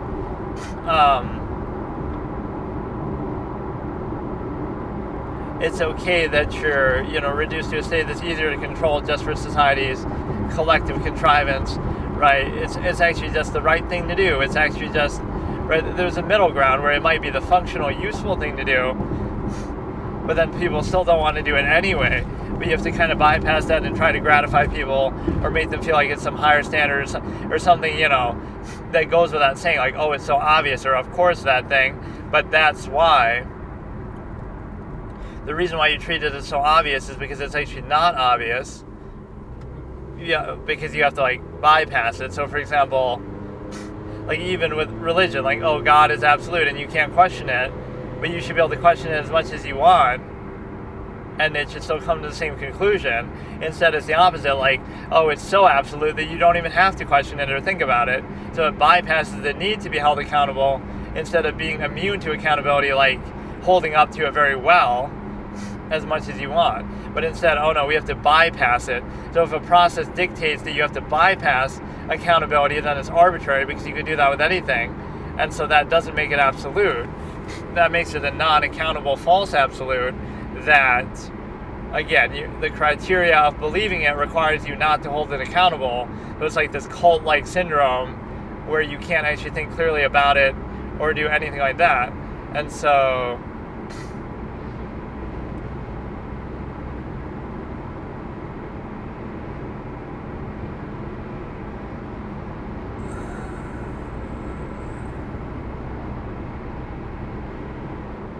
oh shit, my screen's actually going blank because of how long I've been AFK away from keyboard. How long I've been just sitting on the thing on YouTube deciding what to watch. That actually has almost never happened. Yeah, I couldn't decide really what to watch. I always had like a better way to explain some of these concepts, but then I forget, so I have to kind of rehash it a bit. But so much of this is intrinsic to, like, my debate format that I would do, so it's kind of valuable to have it, I guess, recorded in some way. So people may argue on the functional basis of some of these things, but that's different than the cognitive dissonance practice of it, where you have sort of like this half-mass state that you have to place undue emphasis all the time and things like that. Okay, so today I'm going to watch Season 1, Episode 3 of Hell's Kitchen, and this is with my newly updated mic, so this is going to be the final mic I ever use because I'm sick of trying to mess around with these formats. So it's the Rode Go Pro, the Rode Go lavalier mic. It doesn't seem that much better based on what I've listened to, but whatever, I'll just deal with it. And so I've enjoyed these first 2 episodes, but the problem is that the series doesn't do the best job at, number one, letting you keep track of all the characters. Some of the characters you just forget about. So, like, as much as I'm trying to stay immersed and engaged, I'm kind of going to forget this character even exists or, like, what their name is, because you could say that's my fault, and it's maybe to the credit of the character, the person, obviously, the fact that they are sort of low-key, but the reality is that they... The reality is that they basically feel like nondescript, and it's not the greatest. Like, even the recaps and stuff. So, like, what happened in episode 1? Basically, the girl that everybody would simp for, the most attractive girl there, apparently, who had the double, like, Carol Ann, something like that was her name. Or I'm just doing that because I'm thinking of Poltergeist, but it was something like that. Mary Ann something, 2-name prefix, which there's another person like that in here. Right, so you have that.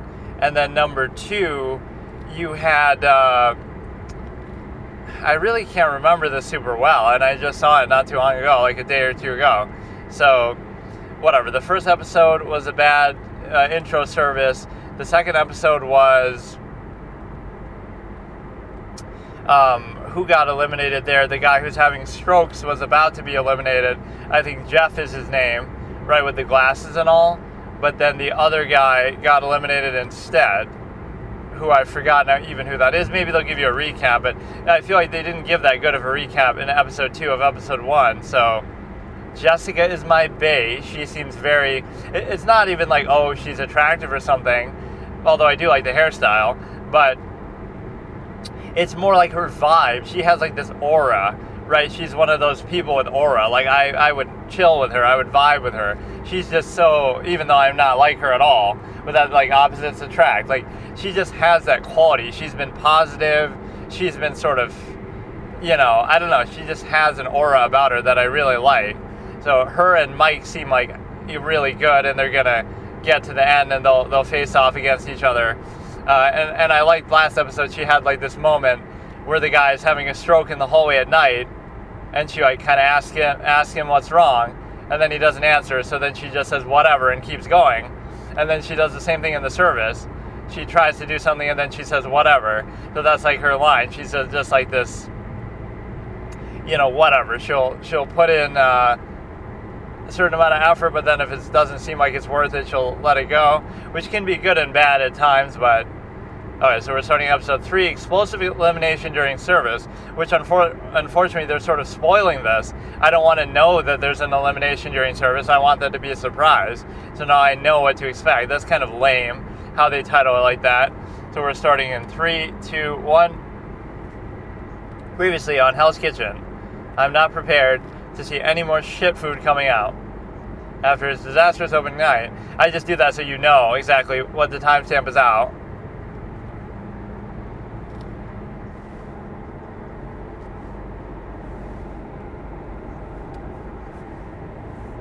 21, 22, like that. So who is this girl's name again? Everybody seems to... She's kind of being treated like she has aura by the producers. Oh yeah, and that one girl is kind of low-key. The other 2-name person. So he dodged a bullet, literally, because he was going to have a heart attack and fucking die. You got to show us a montage of, like, each character, though. She did very well, and she's, like, sort of low-key, not drawing attention to herself. Mary Ellen. Mary Ellen is again a +1 character point. Dewberry's a clown. Dewberry went full clown mode, like I say sometimes. Like in season 1, episode 6 of The Sopranos. Tony Soprano goes full clown mode. So Dewberry has a vendetta against him. He deserves to be out. I want him out. You don't quit like that. He was going to quit and then he didn't quit. He's a clown. Or he already lost. Oh. I don't know why I was thinking he wasn't. I totally forgot.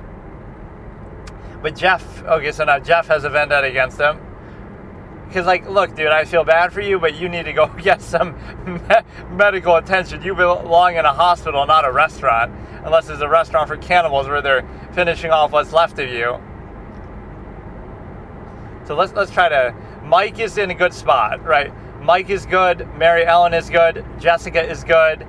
Jeff is a clown. He's bad. This girl I'm undecided on. She, like, has streaks. What is her name again?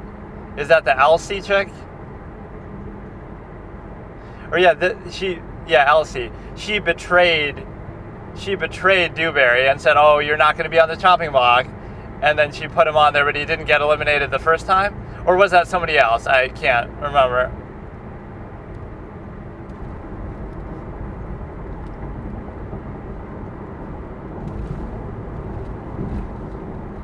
This other fat guy is a clown, too.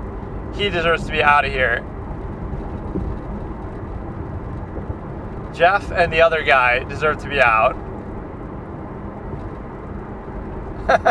You're really gonna fucking... This breaks so many laws. You're showing his medical breakdown, but you're also showing... You're really gonna... Don't fucking show me that shit.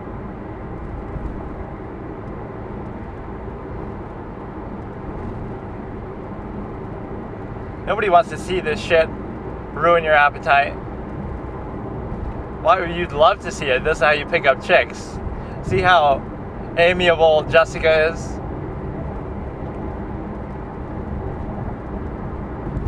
You gotta bring that when people are eating and drinking and shit. That's gonna kill everybody's appetite for the next service. Blame them. But yeah, Elsie I feel kind of weird about. She's like mid. She's not top tier, she's mid.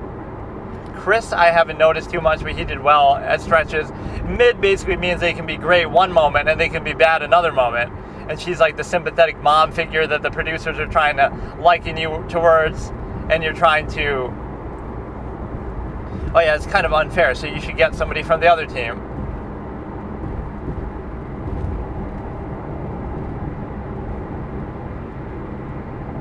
That's such bullshit. That is fucking bullshit. The blue team should... Oh, Wendy's a clown, too. That's such a clown shit move. So you get rewarded by getting the best chef on the whole fucking show because you lose. That's part of the strategy. It should not be Mike. It should be somebody shitty like Wendy. He's too good. Now it's going to be... That's so shitty. I don't know what this guy has done, actually. That is bullshit. The blue team should have voted on who goes at least. Or it should be the weakest one. You shouldn't get rewarded with the best chef on the show for losing two people. That is bullshit. That's a -1 character point for Gordon Ramsay. Fucking clown move. That's so unfair. So you don't get rewarded for not getting eliminated. Mary Ellen is okay. Yeah, this dude's a clown, Jimmy or whoever.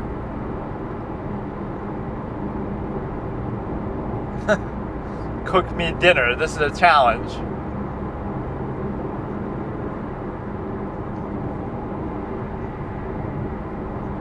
A grocery store. This is new. This is the reality TV show content that we come for.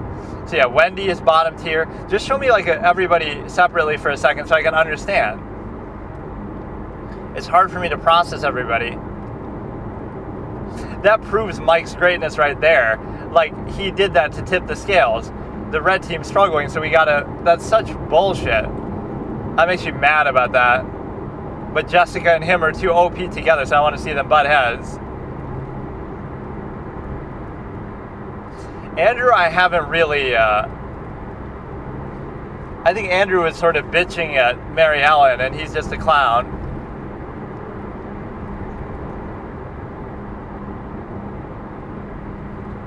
That's it, $100.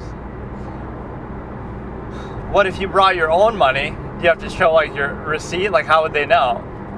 I brought my wallet, so now I'm gonna cheat by getting extra shit, and you won't know.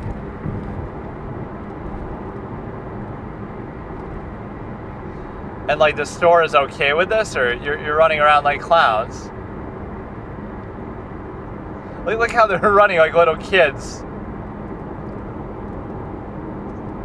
Elsie is like this fake alpha. She seems like, oh, she's the authority figure, she's 40, but she's a clown at times.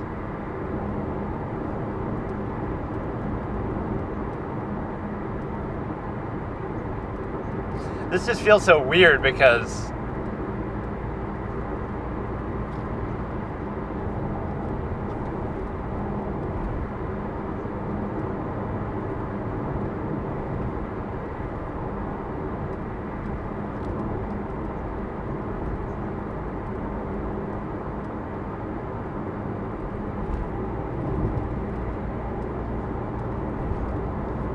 that wasn't a bad observation, though, that the bread is like a rock. This running looks so stupid.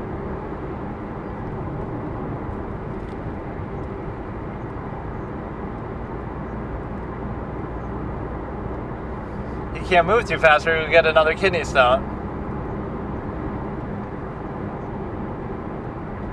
Do you have to get to the checkout by then, or do you have to actually fully check out by then? This guy is a mystery. I haven't noticed him at all. He's sort of low-key. Looks like they're sort of tackling each other or some shit.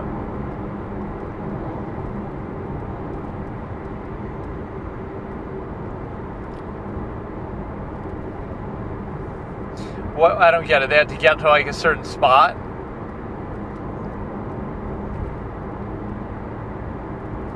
That would be so weird for the fucking restaurant, or for the grocery store, I mean.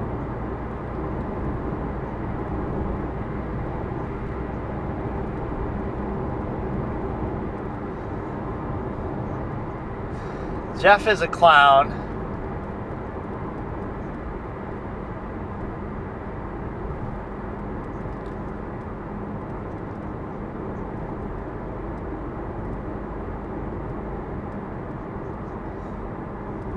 Ralph.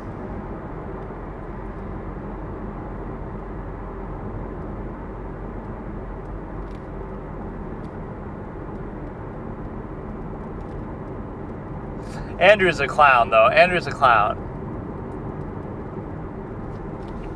Yeah, what has Ralph really done to earn that? I haven't noticed him.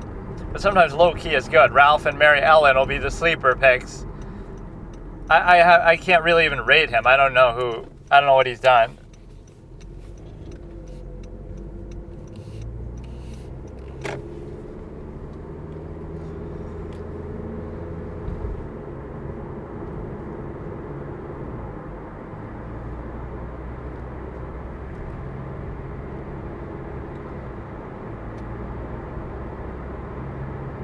I don't know, sometimes the way they shoot this isn't that entertaining. It's like weird. It happens too fast, or it's not enough interesting moments. Or the amount of time that they wait ends up being like, the food is going to get cold.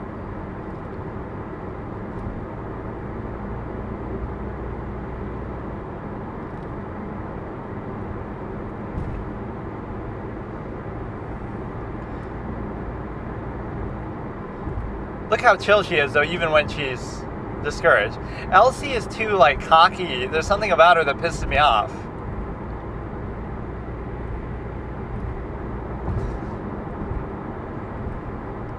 This guy has a certain swag to him. You get a +1 character point. Ralph is taking leadership and stuff. Jeff is a clown. Get Jeff out of here, you clown. That's the soup that he was bragging about. Okay, we get a 5-second delay. Kind of a little more than 5 seconds. Jeff, you managed to turn something quite boring into something quite delicious. Thank you, chef. Pulled out of his ass.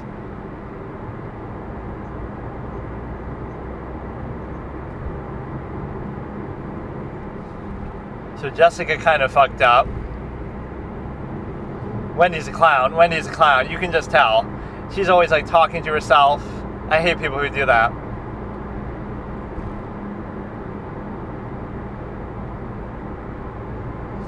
Okay, yeah. Yeah, thanks for even saying that. First positive feedback she's received. She's a clown. Chris has been sort of up and down, I feel like. He knows what he's doing, but maybe he's trying too hard or something.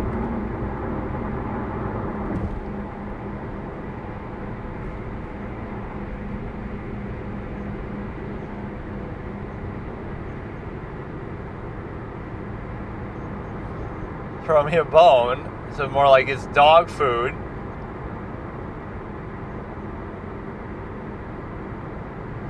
Andrew seems like a loser too. I think I've seen this in a clip. Thought they looked pretty. So I already know he doesn't like this.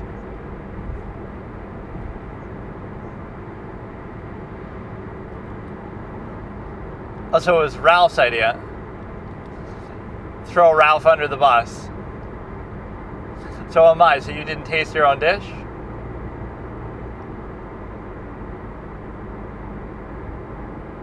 Blame Ralph. It was his idea. Look at him sweating in the collar. Fucking disgusting. Red team. Fourth course. Michael's gonna clutch it. Michael's gonna clutch it.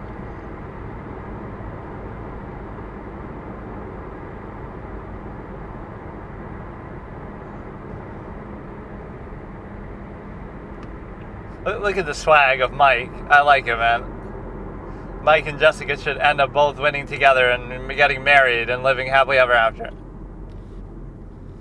We're going to come to find out they actually did end up dating.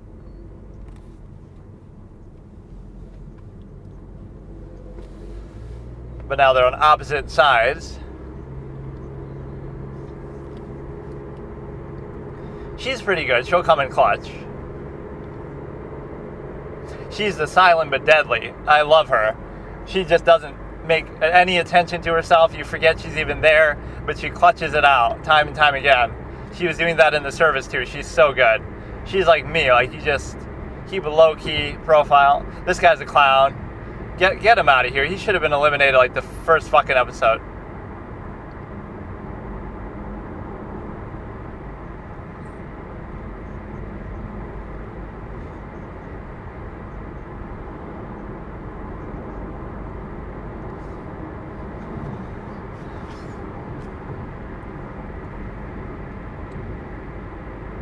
Seems like Red did better because the mighty Jessica didn't do so well.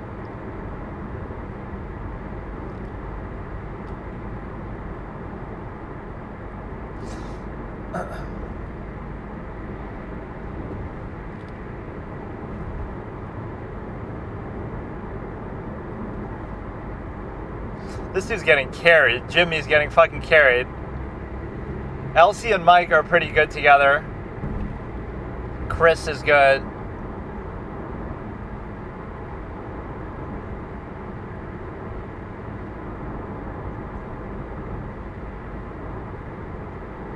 I want you to rat Ralph out, though. Tell him.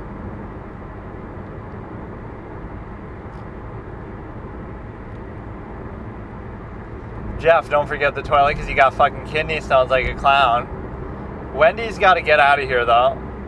Who's going to get a surprise eliminated, though? It's okay, Jessica. You get a pass. You get a pass.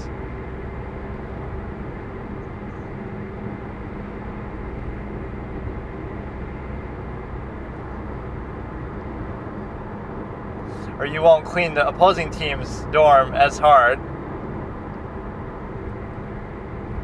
I love these moments. Like, they do this in MasterChef too. You get to go on a helicopter with us. Meanwhile, the guy who lost gets to go on a cruise and has to, by the time he gets there, it's over. That was a hilarious moment. Right, the cruise takes so long that they're on their way back, so he just rides back with them, or he just rides back on the ship.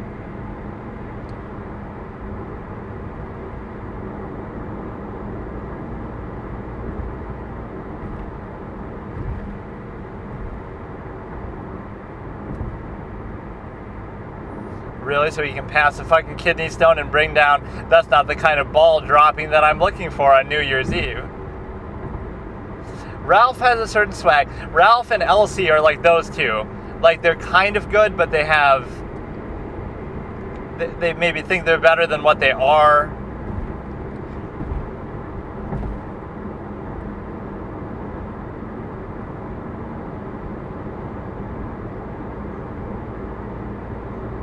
It's only episode 3, dude. And it's your fault, kind of.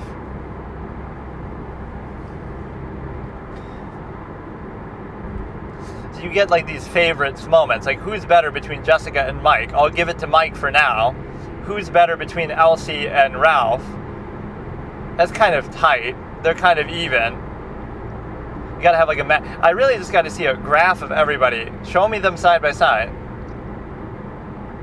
Jimmy's a clown, Wendy's a clown, Andrew's a clown, Mary Ellen's a goat.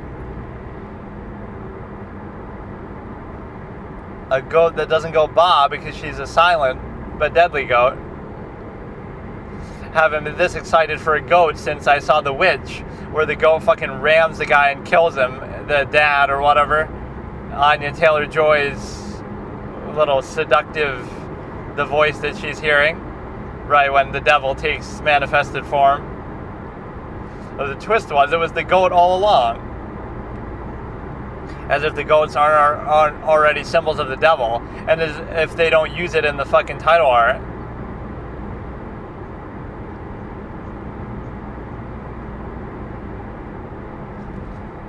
And yeah, it's called The Witch, not the devil, so... Chris is sort of up and down.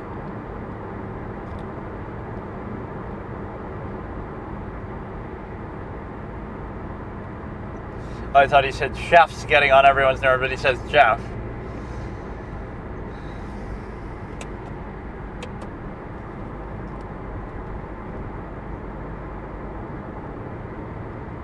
Is it because of his personality or his kidney stones? He's annoying everybody.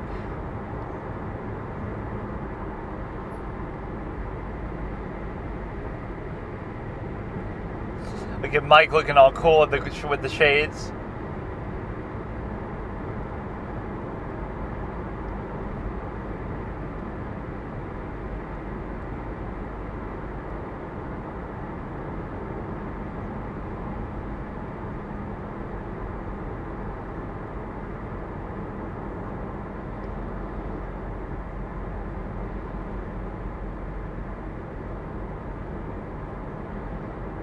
They are kind of instigating too much. Like,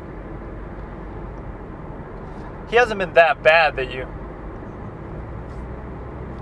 I think Jimmy's the one who should be the outcast. But no, get rid of Jimmy and Jeff both. But now I'm almost sympathizing with Jeff.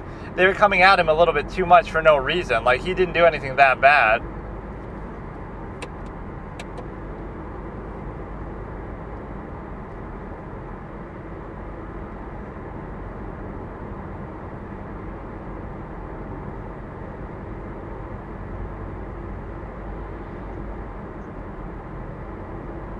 I love, this is my old expression, I love people who prove me wrong. So like if Wendy does really well and wins the whole competition, I'd be kind of surprised. But, you know, that would be very impressive and I'd be a fan for life. Because the people who I doubt, but I don't think it's going to happen. I somehow think Jessica's going to win the whole thing, but it could be Mike. Mike has that swag. My heart says Jessica, but my head says Mike, or my stomach says Mike, because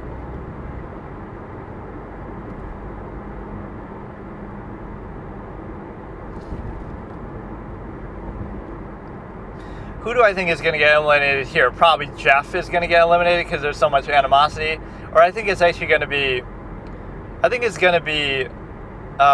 Wendy, actually. I'll predict.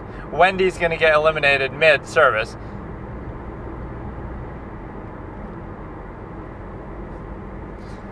Does this elimination in the middle of service count as the one for the episode, or do we get another one? I think it's going to be Wendy. Wendy's nuts stick in your mouth, whatever the joke is. Like, sneak dragging these nuts all over your face.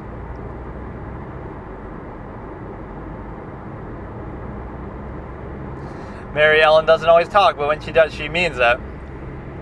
You barely even notice her. She's a ghost.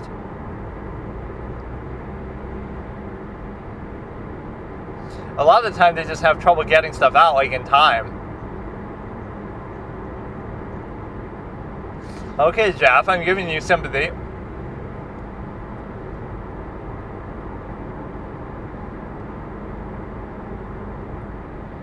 At least he's being...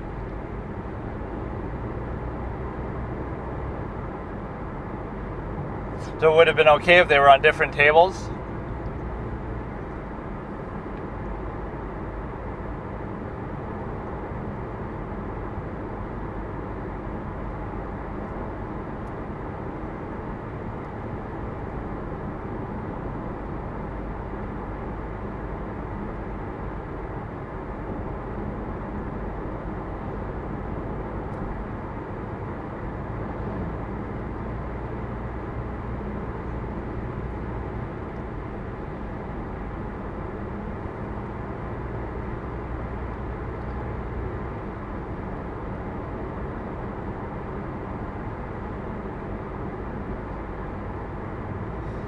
I don't know, I'm sort of sympathizing with them a little bit now. They're being too mean to him.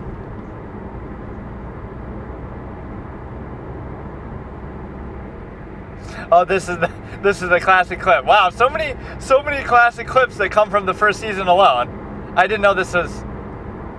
Okay, you deserve to get eliminated for that alone. Fuck you, Wendy. Oh, I didn't know. I didn't connect that was her. I've seen that clip before, because that's a viral clip, but I didn't know it was the same woman. But she is that kind of a clown, so I sort of predicted that. That is hilarious. That's one of the most viral clips from the whole show. Because even if you don't like the show, it's so...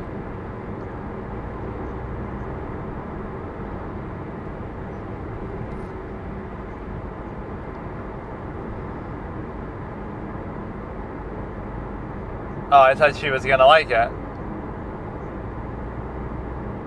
That's okay. Mike's good. He'll rebound. Wendy, I love that. I thought cold water would boil faster than hot water. And then it plays like that mystery music from like the X-Files or whatever.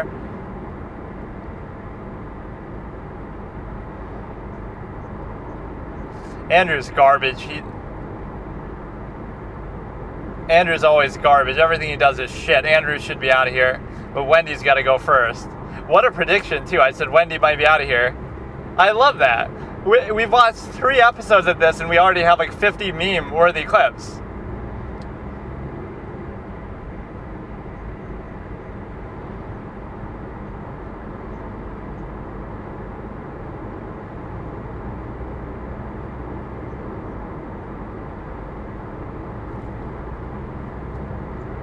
And became sick.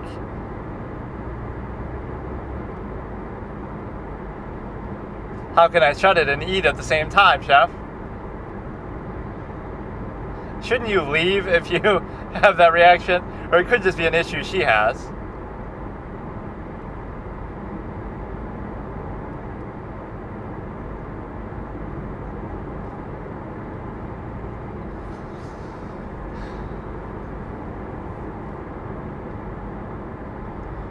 Andrew's gonna get kicked out.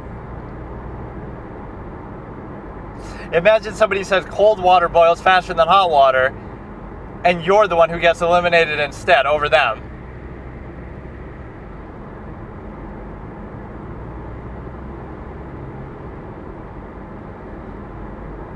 It's going to be because you piss them off more so than actually doing something wrong.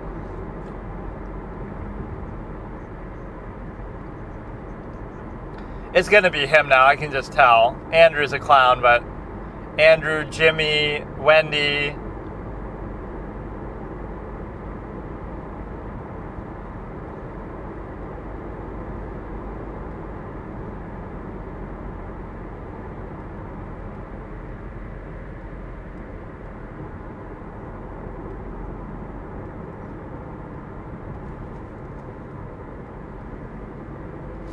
I notice a lot in these clips, like, everybody seems to move slow and be sort of dialed down. Like, sometimes they just look like they're just staring, they're not doing anything.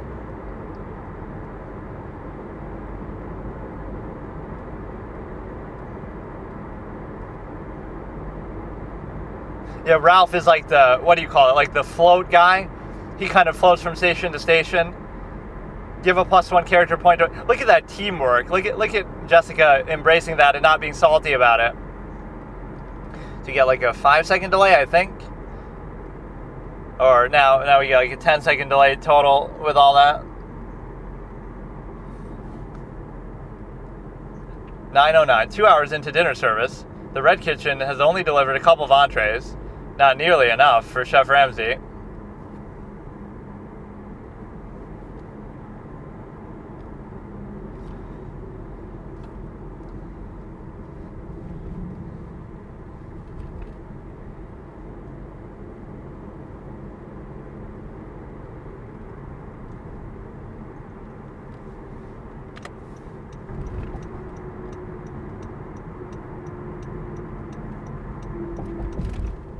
If it's your...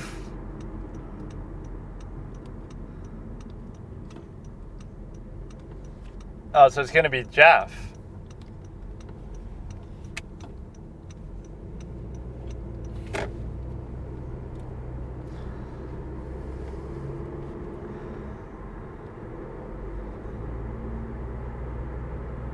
But Ralph is earning my respect because he keeps hopping around stations like a boss. Jessica being so cordial and amiable. She's not being offended. She's asking for help.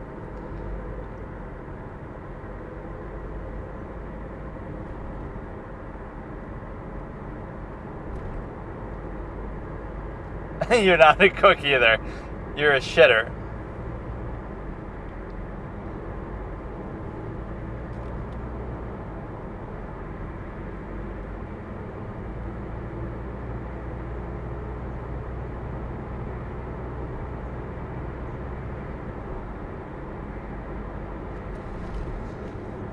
Or he wasn't really eliminated. He chose to leave. He quit. He wasn't fired.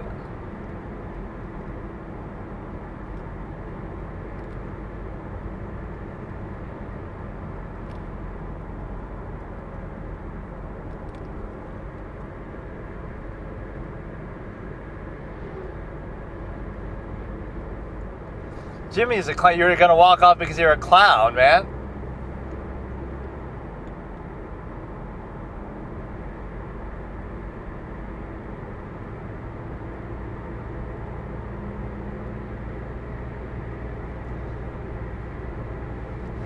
Wendy dodged a bullet, or is somebody else going to get eliminated too?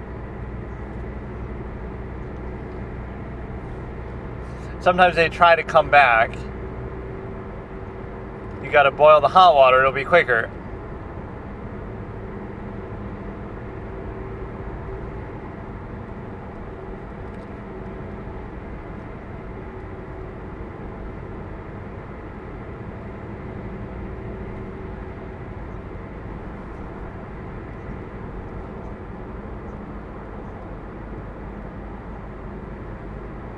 Oh, okay. I didn't know what they meant really the whole time. This is for the special. I thought it just meant, okay, they're like work for magazines and stuff.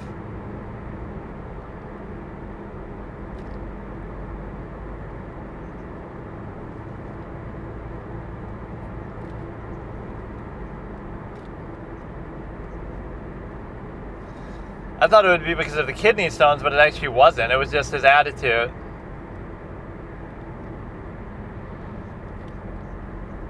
This is going to be good. Michael's.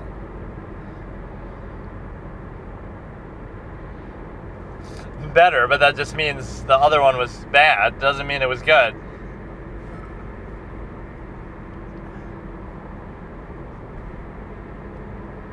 $15 compared to what, though? How many has the Blue Kitchen done? That was not a very exciting elimination, though. He doesn't try to come back.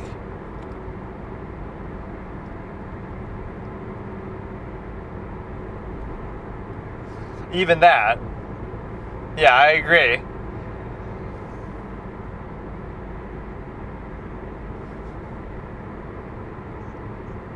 I agree. Wendy's always talking, and a lot of the time talking to herself.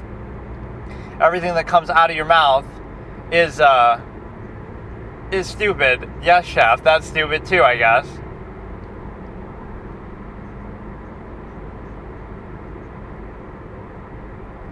Worst dinner service in your career. Just wait until you see the rest of the fucking show. This will be average.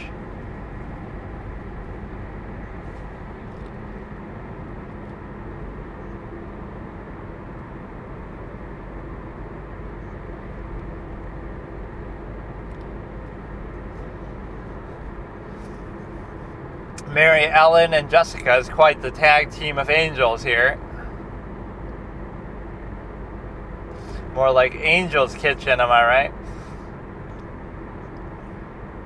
Now you can't eliminate somebody else.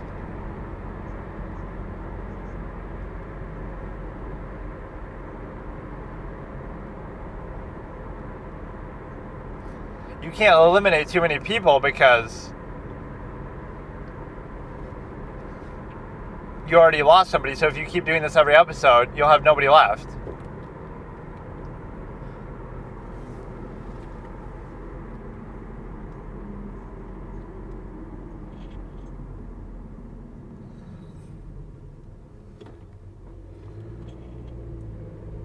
Yeah, red team's gonna win.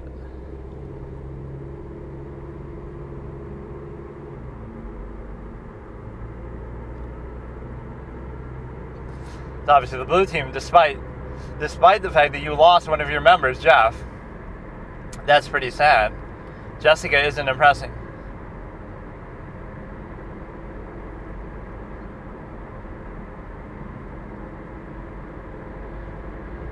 Wait, you're really going to do it? You eliminated 2 people in one episode. You're going to run. If you keep doing that, you'll run out of episodes. The series will have to end early because you're supposed to eliminate 1 per episode. So how can that be? I love the eliminations. That's the best part of the whole show. Yeah, Wendy can go home. She doesn't even know how to boil water.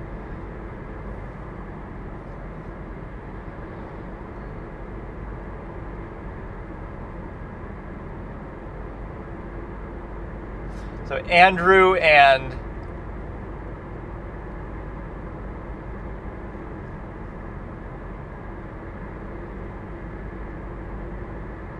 will still be blue team, well, no matter what happens, unless we get an uneven number again and they have to switch you.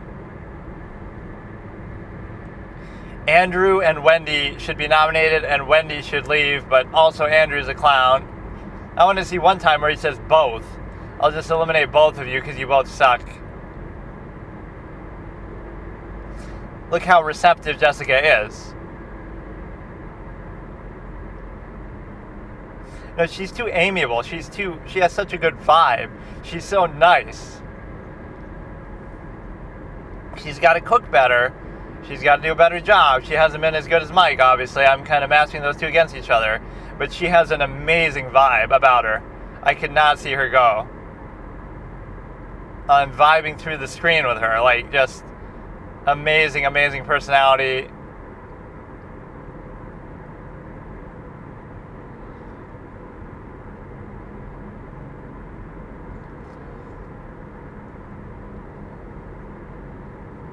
Oh, perfect. I guessed it exactly.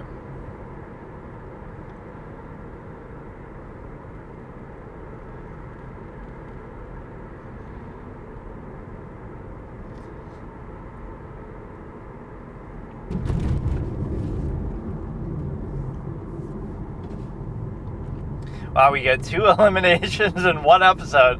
This is my favorite episode so far. Honestly, Wendy deserves it just because she doesn't even know how to boil fucking water. As much as I don't like Andrew, I'm going to say Wendy goes.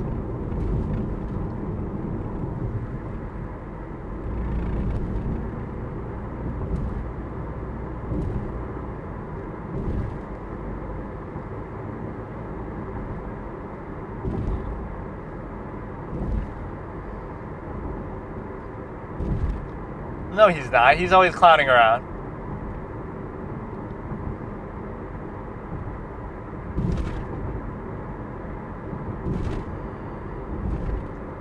Well, I guessed everything right. I guessed the two who would be nominated, and I guessed who would leave. And I kind of guessed that at the beginning, too. Yeah, he's going to be gone soon, though. Anytime you're nominated, those nominees end up getting probably eliminated later. Yeah, go ahead, cry it out, Jessica.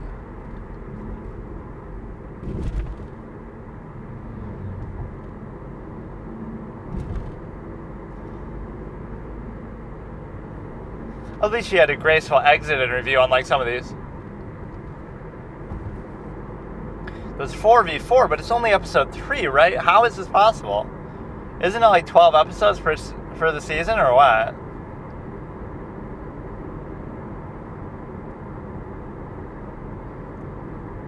Andrew's the weakest link there. Ralph is good. Jessica's good. Look at her being nice for Wendy, even though Wendy's annoying. I keep forgetting about Chris. Chris is sort of a low-key performer. So I'd rank it now. Ralph number 1, Jessica number 2, Chris number 3, and Andrew number 4 on that team.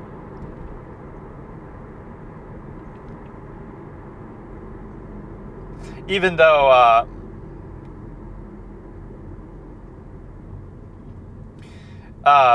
when you I just need sometimes a list of the fucking people. Like, I can't keep track of all this. Ralph earned his spot, so he raised the spot because he was helping and floating between the stations and just being a leader. So Ralph is number 1 for sure. He's earned it. He did very well this episode, +1 character point. Right, Jessica is down a peg. She started off, and maybe I'm simming over her too much, but she's still good. And again, her vibe, the teamwork, everything, but she needs to recover. She hasn't cooked very well. Chris, I didn't really notice what exactly he was doing, and so I don't know what to make of it. So him and Jessica are basically tied for second, because they're both they have both immense potential and different virtues, but they haven't really stood out. And then Andrew is bottom of the barrel. Then for the red team, we have who left? We have 4 people: Mike, Elsie, Jimmy, which I can't believe.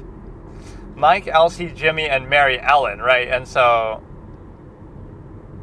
or do I have something wrong? I don't even know. So you get Mary Ellen, and the reason why is because, so Mary Ellen has done very good. So Mike would be number 1. Elsie maybe is number 2. No, I'm not. She has like that quality that something's weird. They just feel like they're giving her special treatment. I'll say Mike number 1, Elsie and Mary Ellen tied for 2, because you have Mary Ellen is quiet but deadly. Elsie seems to have a certain aura that even if I don't like it, there's just something about her that they're sort of catering to in the show. The way they're shooting it would be almost like I would predict that she's going to win the whole thing.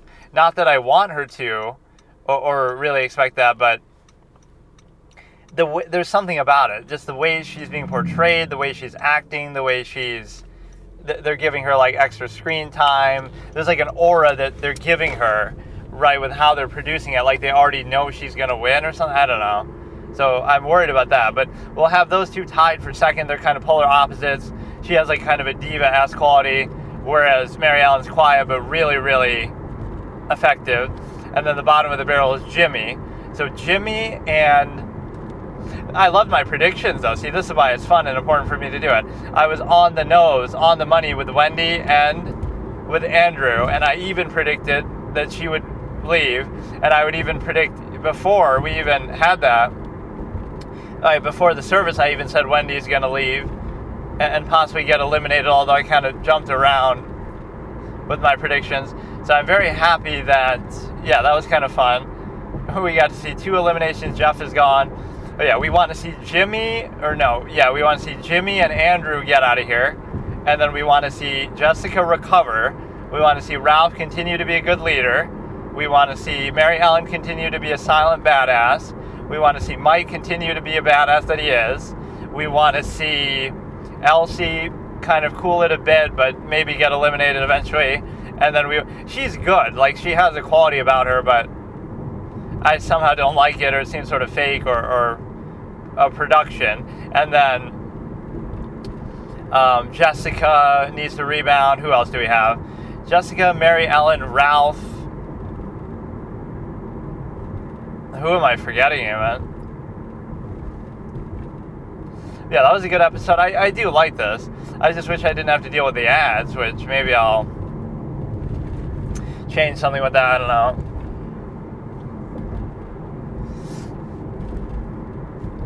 I almost want to watch the next one right now just so I can recap. So you got to show me like just a list. Okay, so you got Mike.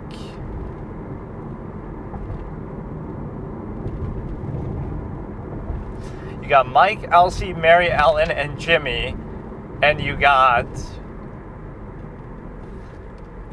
Jessica, Ralph, Andrew, and did I mention Mary Ellen? I keep forgetting even. Okay, you got Mike, Elsie, Jimmy, and why is it so hard for me to remember? Mike, Elsie, Jimmy, and somebody else. Who is it?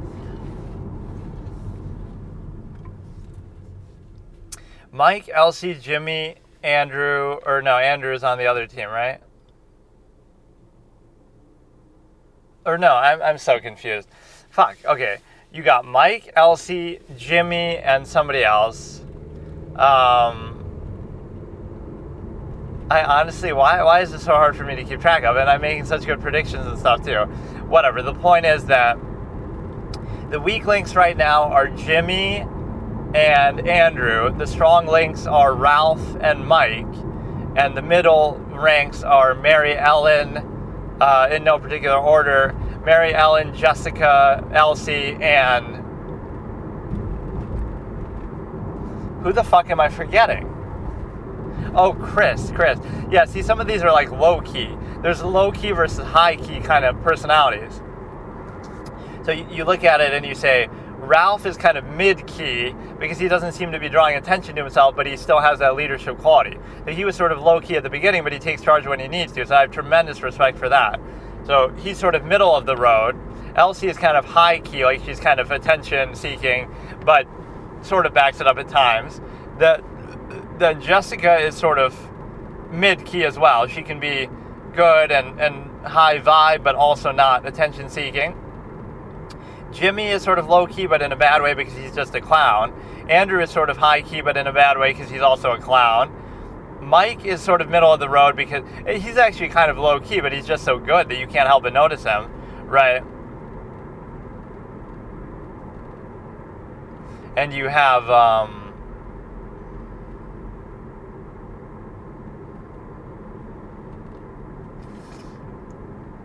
Mary Ellen is obviously low-key but very highly effective, and so I'm happy about these sort of circumstances. I guess we could watch some of it and just always continue it later. We're starting episode 4, Destroying the Perfect Table Challenge. Starting in 3, 2, 1. And this is obviously all on their official channel.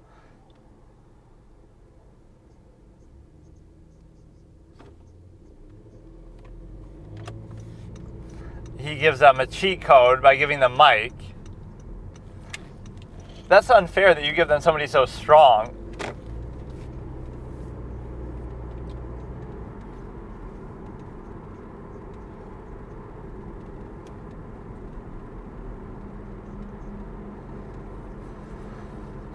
See, Mary Ellen is never going to have those kind of issues. It'd be so cool to see somebody like that win. She hasn't said a thing, you don't notice her.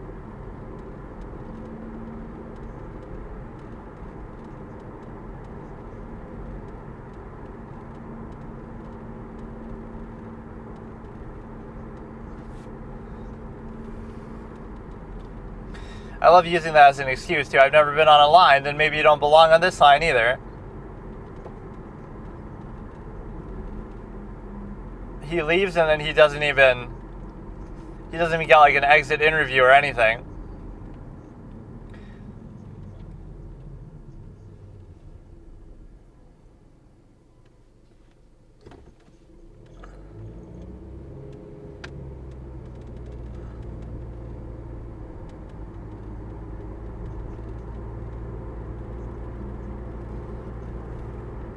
It's only episode 4, man. How?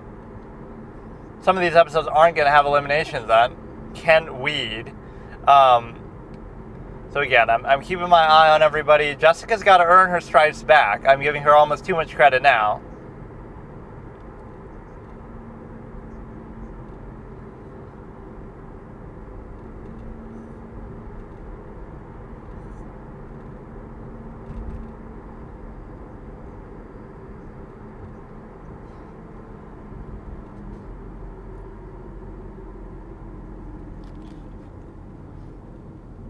Don't let her bring your vibe down, though.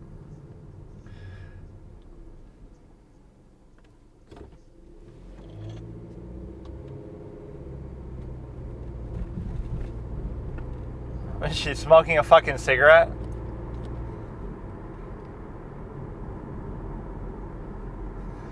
So Chris has some potential to show off, too.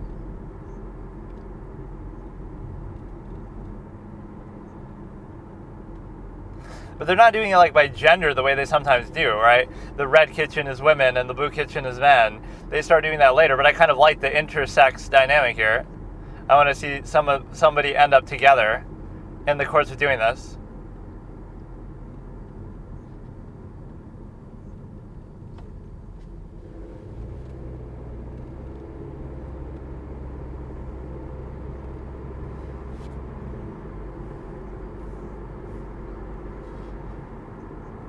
Ralph is somebody special. He's like one of these mob cooks, like Clemenza or something. He's just to the point. He gets shit done.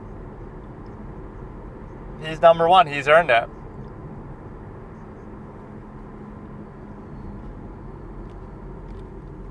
You really have to do this shit every time, waking them up like that.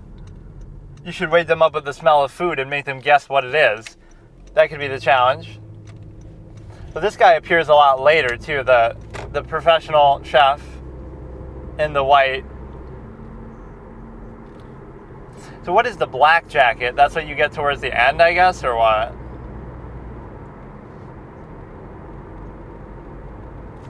What, like they don't get to use the bathroom? Like they probably skipped that part of it. So they have these chefs to sort of help them, which we haven't seen much from them. So they are sort of teaching them. They didn't teach Wendy how to boil water, though.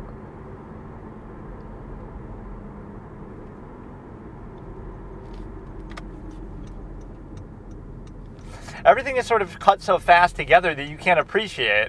We've barely seen Jean-Pierre. We've barely seen the other chefs who are instructing them. We've barely seen anything. Or not Jean-Pierre.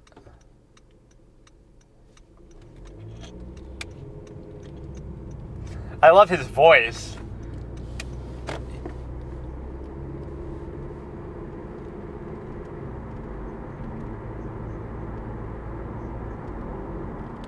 This guy is so humble. Give Ralph the Humble Vibe Award. Like, he's so cool. No, I started off not really paying attention to him. We got a 5-second delay. But he's earned my respect. He is a great guy. He's low-key, but symmetric. 8:47 a.m. You've got napkin. JP went into one ear and out the other, so something. Way too much attention. It's like ASMR. Waiter, she's actually falling asleep.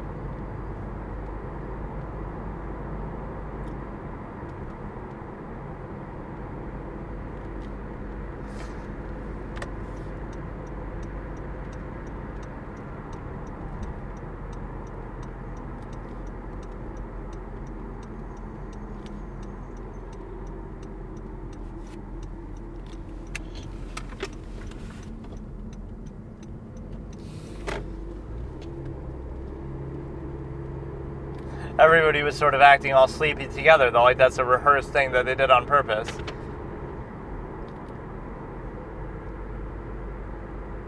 You just did take a look at it, though. Is your memory as bad as me? But I can't remember who's on what team?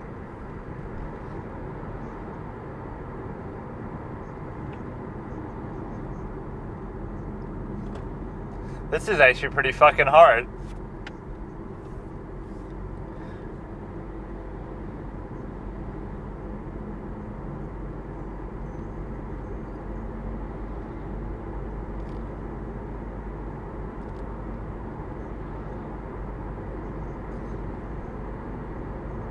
just saw it, though. You shouldn't have been fucking falling asleep.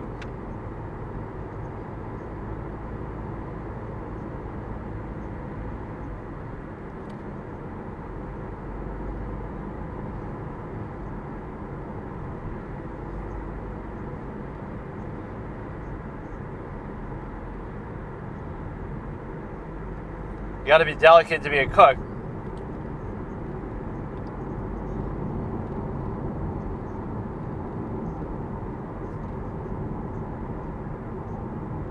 That's deceptively hard.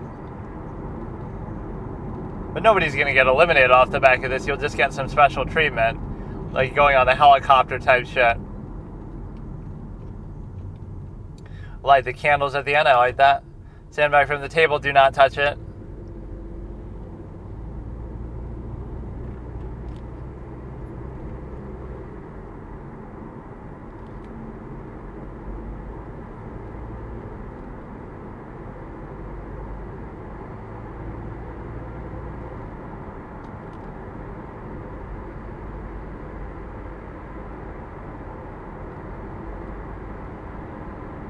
How does he know he was doing it, though?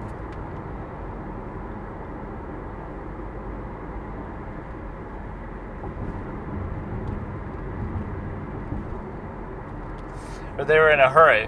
This isn't that important for a chef to know, though. That's never something you're going to have to do.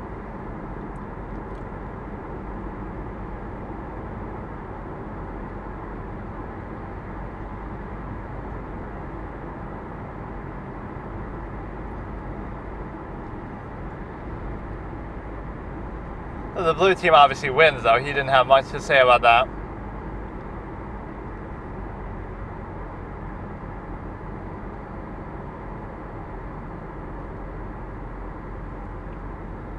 I do want to see that happen. I want to see somebody leave this competition as boyfriend and girlfriend.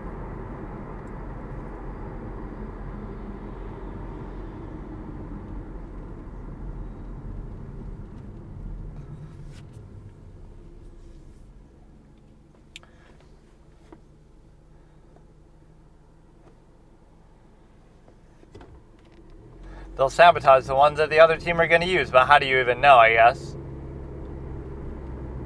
Oh, this music is nice. Sometimes they reuse some of the same sounds and everything too much.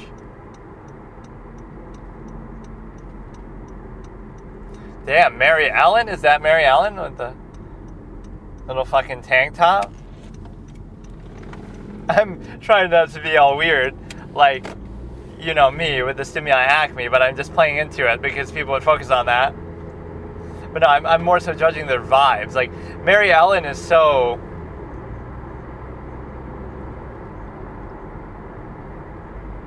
She doesn't talk. Like, that's the first time she's ever said anything in the interview. Like, she's so epic. Like, man.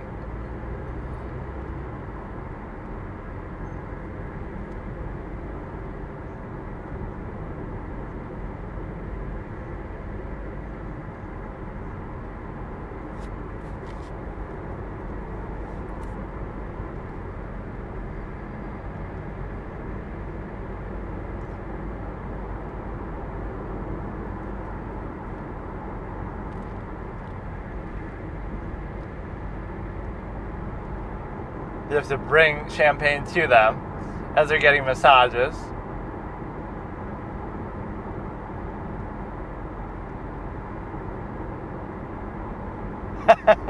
Chris isn't the type to be bothered by this.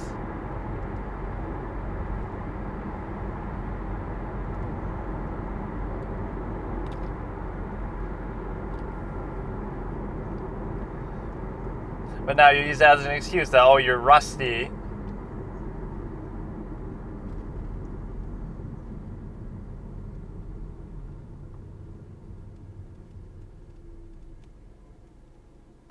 Almost sounds like you're making it up.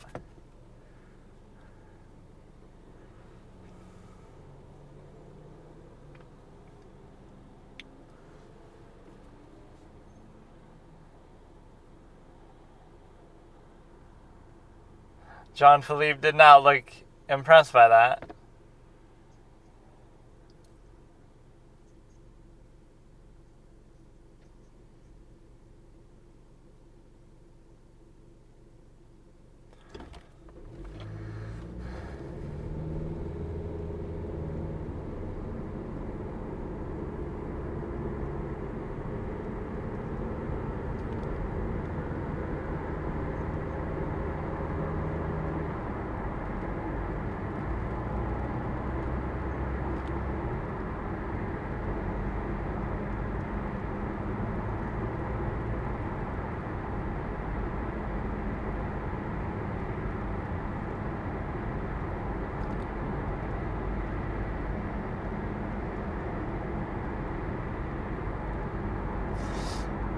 What, they just noticed that now, or did they put that up?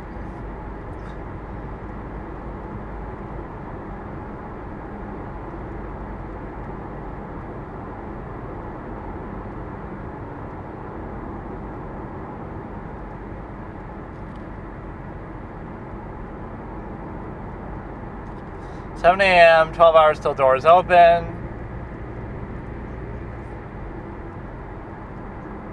So Jimmy or somebody else has to get eliminated here. We're not even going to see it play out. Or I could always watch it on 2x speed.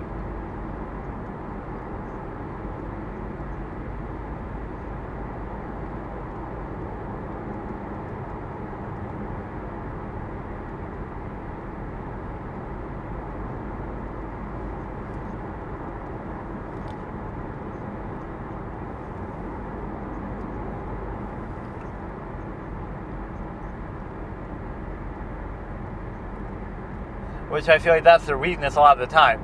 You might be really good, but you only work in a certain restaurant.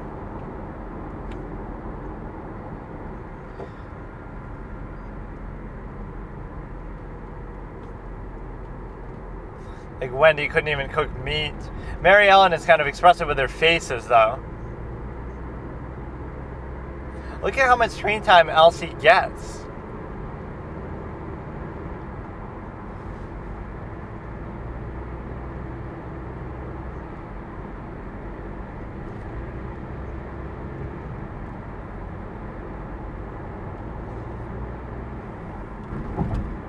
This part is always boring for them, I'm sure, just prepping.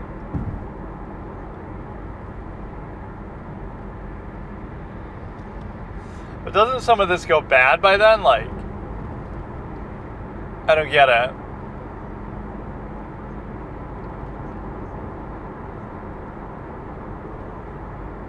How do you know that nobody's ever cooked it just because you haven't?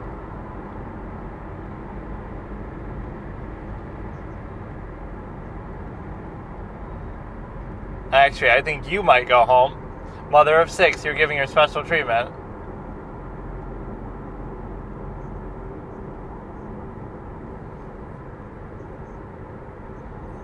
Yeah, didn't somebody win like a MasterChef thing that like they had some inhibition about doing it, but they still did so well? Like, oh, I don't believe in cutting meat or fish or something, but then I do it and I win. Like,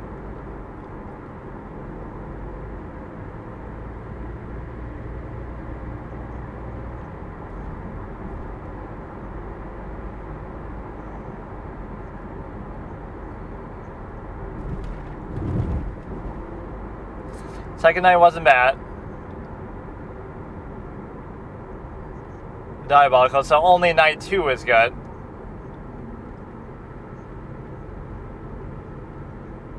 Oh, that's never going to happen the whole season. Even episode 2, I don't think that happened. It wasn't perfect.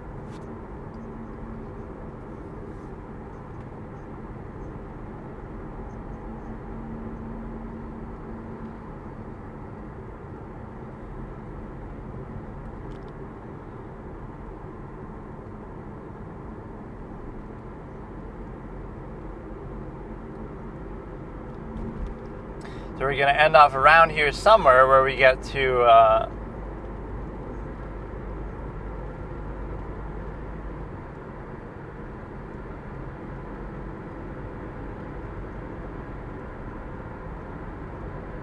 he said it like Andrea.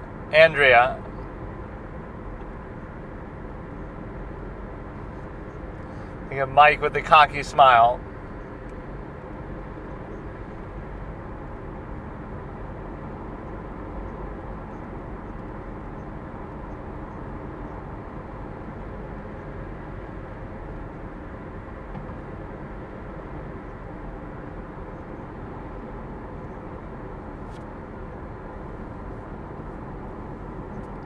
Now they'll fuck up the blue tables on purpose. But wait, how do you know what a blue and red table is? I thought they always give them the menus, like both menus, and they get to choose.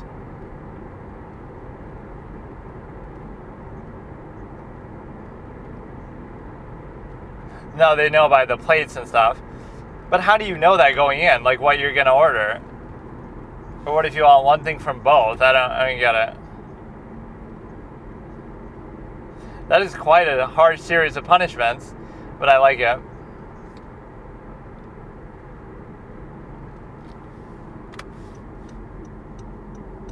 Oh, you look at this little simping for Mary Ellen.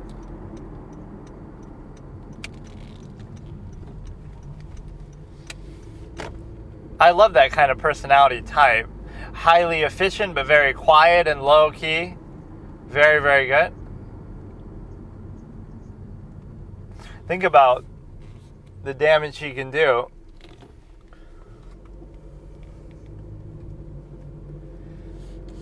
I kind of want to watch the end of this, but now I'm done driving, so maybe I will finish it. This is so good.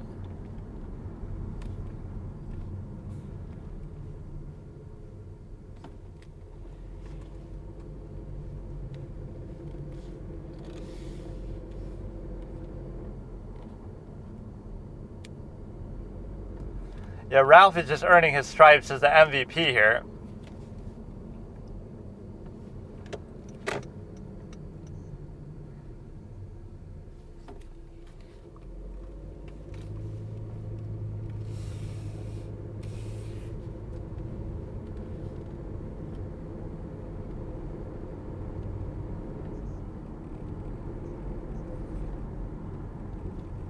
We haven't seen too many big name celebrities be pointed out yet. We need Steve Blake, NBA player. I love that one.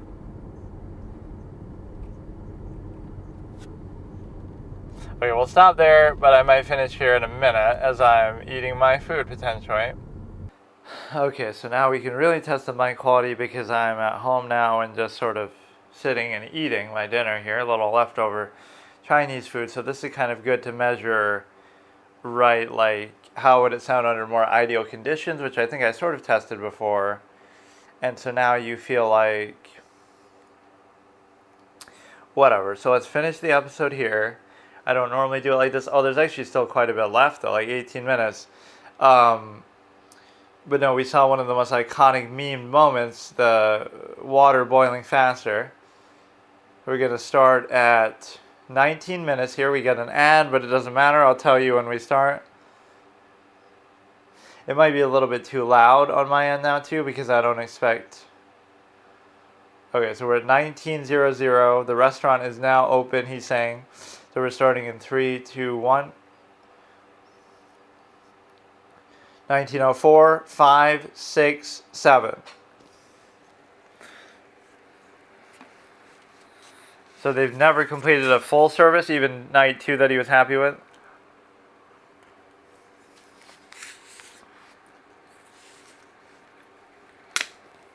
He'd be shocked if they could just do their job.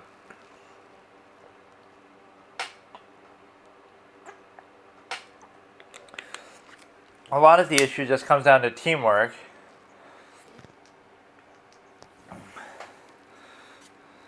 All meat. And she doesn't even know how to do it. Oh, really? You're being all vindictive now, Mike. I thought you said I'd make sure I'll help her.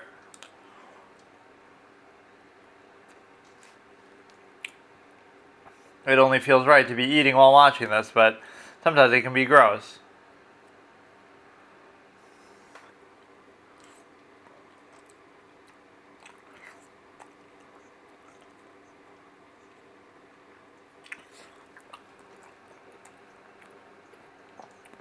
Don't do that smooch, though. He'll get offended by that.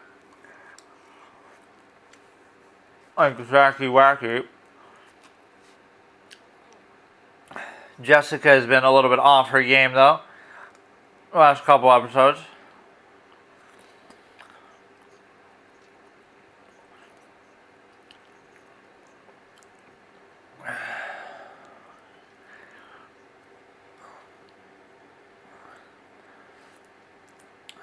He always gets mad about the time.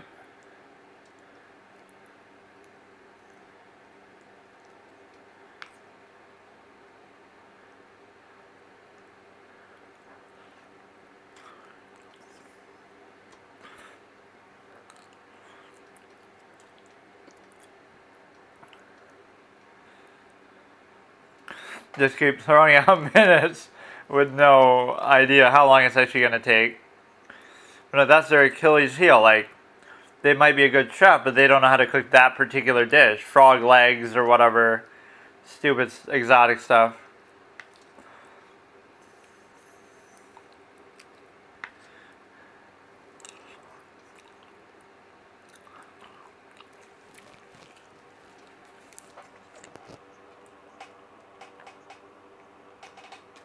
And when Ramsay, the Wellington expert, says it's good, you know it's good.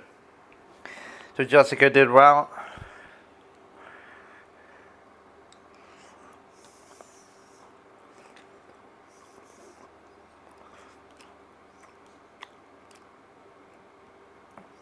He's trying not to talk back, but now he's getting mad that he's getting ignored.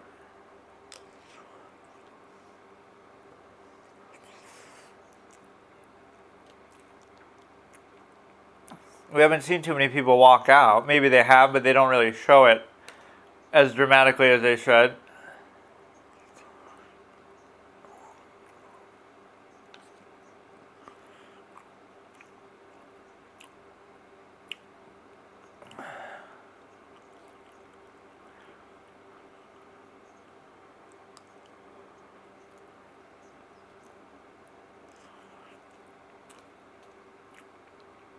So Jimmy and Andrew are obviously the two favorites to get eliminated. But it's always the same team, so...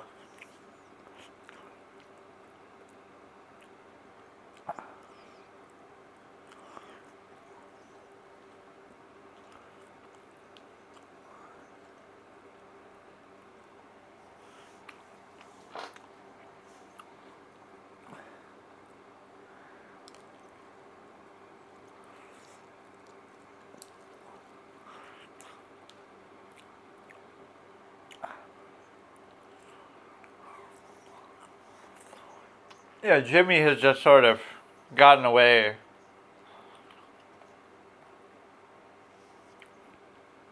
Ralph is pretty good as a leader figure.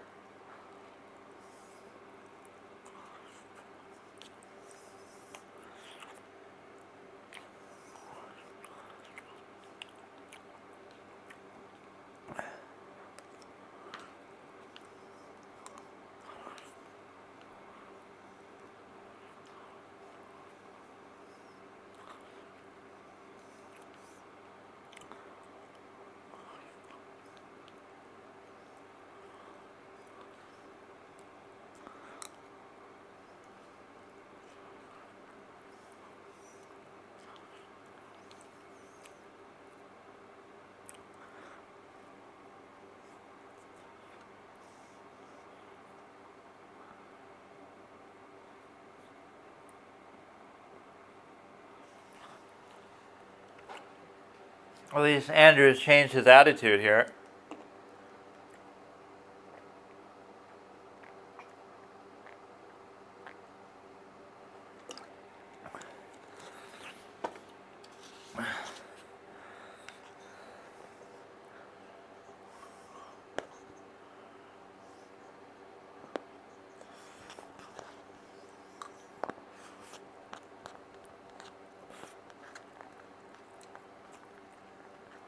You rarely hear Ramsay narrate over these kind of moments.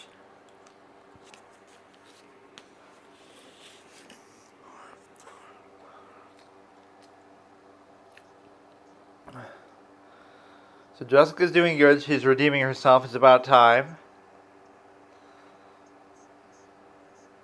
Nobody's gonna finish the whole fucking thing.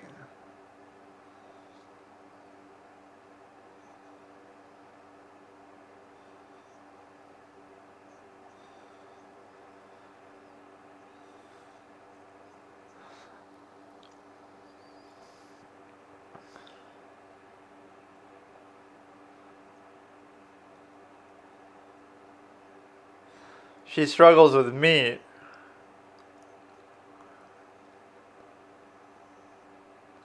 Okay, we got a 5-second delay here.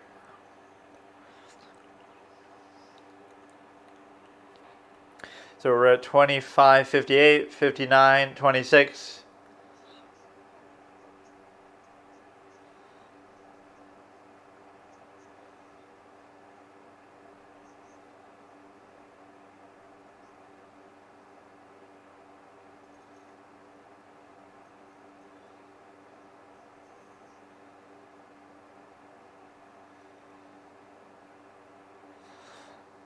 That's kind of a very specific criticism. It's mushy.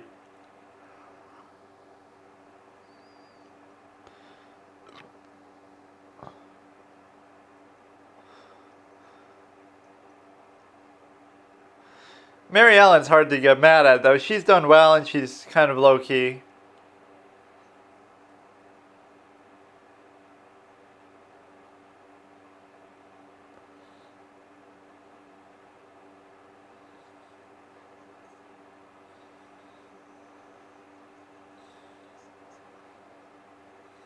See, there's so much where they're just sort of standing around in some of these shots. It makes the whole thing seem fake, like they're not really doing it.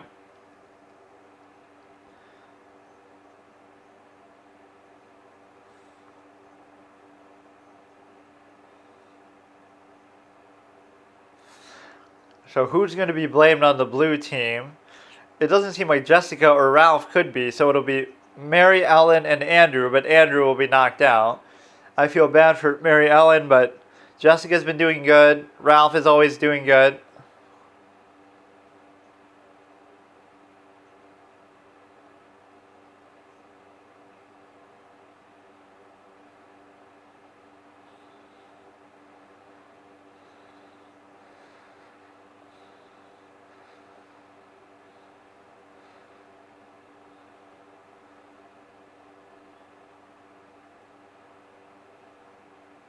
You really have to redo the whole thing?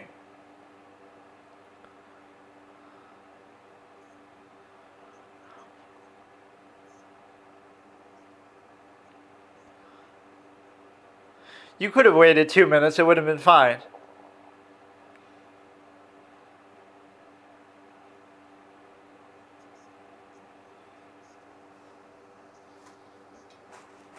Yeah, Red's going to win, so Mary Ellen and Andrew, but Andrew should still get knocked out.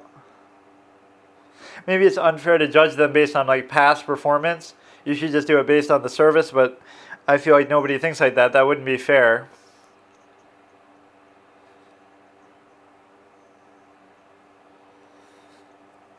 You got about 10 minutes left. So Red wins. As if Mike didn't make all the difference with switching teams. We haven't seen much of Ralph at all in this whole segment. Like, where is he? What's he doing?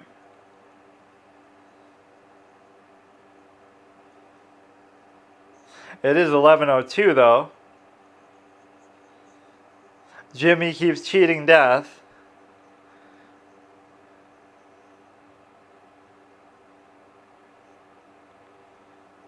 What did Jimmy even do? He's the water boy, how fitting. He knows he's lucky to still be alive. The clown that he is. Elsie's getting all emotional, like it's not that big of a deal, dude. It's only episode 4, so it's not a big deal if it's never happened.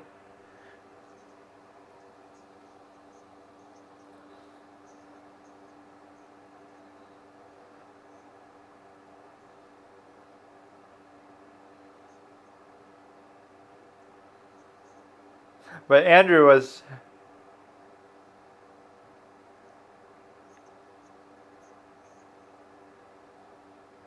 They're going to both be talking shit, but I respect Mary Ellen. She's been better throughout the whole longevity of it, so it's got to be Andrew who goes. So those two will get nominated. Jessica and Ralph are safe.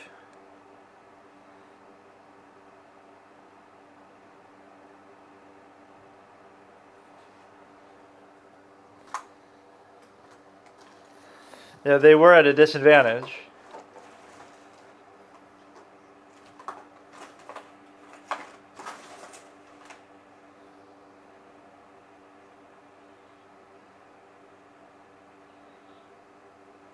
That should be the standard, though. It shouldn't be you're winning by default just because you did your job.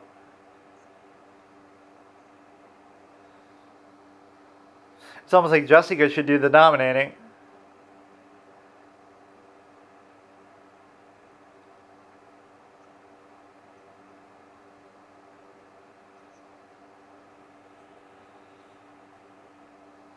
Yeah, I even was sort of predicting that she should nominate.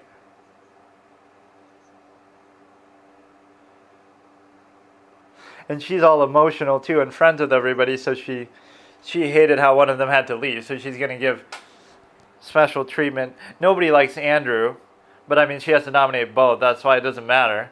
She'll obviously do Andrew and Mary Ellen, or she should.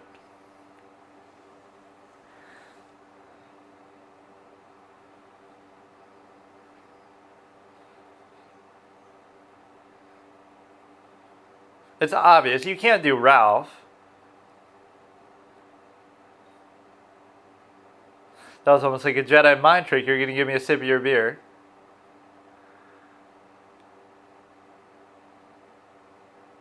See, everybody likes Jess, even though she's about to eliminate you. Or yeah, we haven't seen somebody like nominate themselves yet. So you get another 5-second delay here. Right, you should be able to nominate yourself. 32, 30, 31, 32, 33, 34, 35, 36, 37.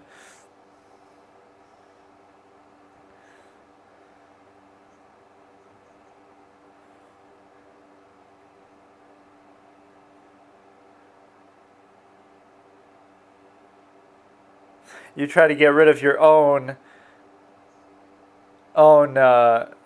competition. You think he's the best competition, so you nominate him. Oh shit, she's saying that too.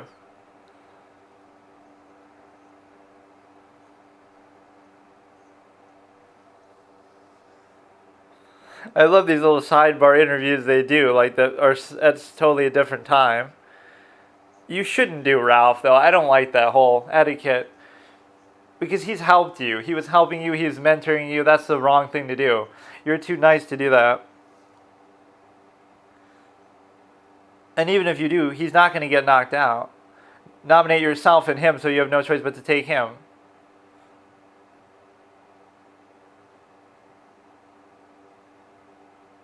Nobody likes Andrew, though.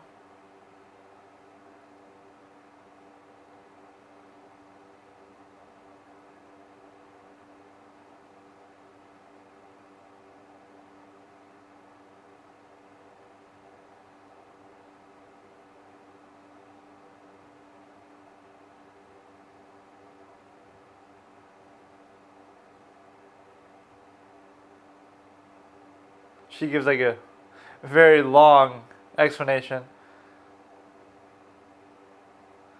Yeah, you better not do Ralph.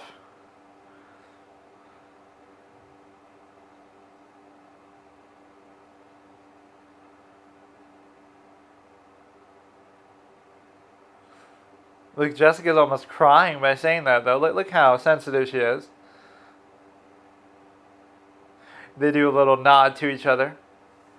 You know what Ralph has meant to your team. It's going to be Andrew, obviously.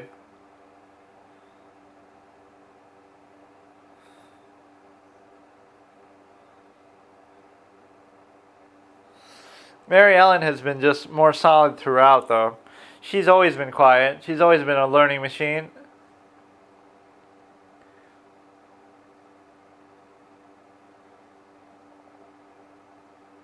She nods in approval.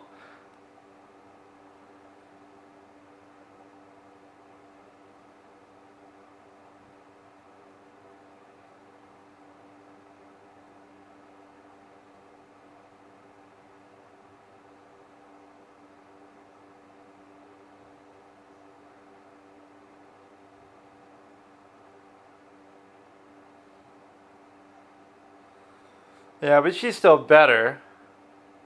And she got the wrong thing. She forgot something.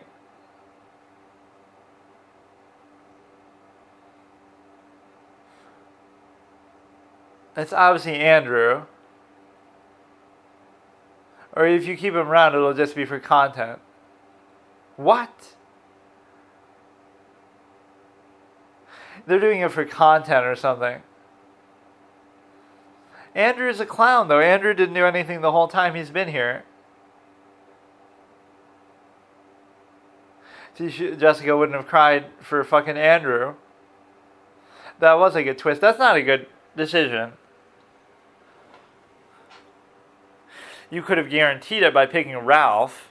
Pick Ralph and Andrew. Oh, now you're going to be vindictive. Yeah, Mary Ellen didn't deserve that. That's bullshit. This is kind of addictive to watch. You don't deserve it. You don't deserve it. Nobody likes you. You're trash.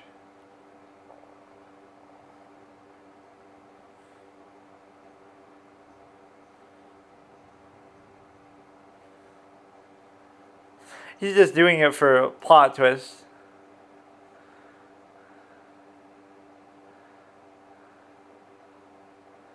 Andrew better redeem himself and do something amazing.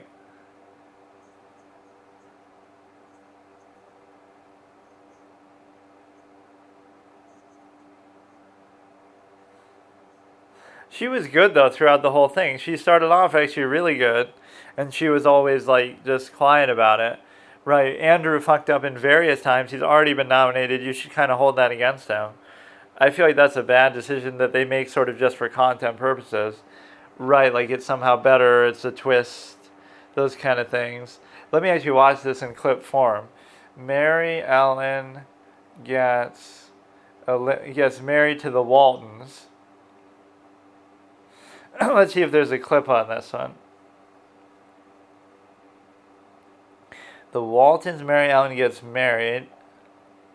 Or maybe I can just see the comments on that video itself. I don't want them to spoil who wins the season though. I feel like I'm not really too happy with that outcome. Right, like I need some sort of feedback.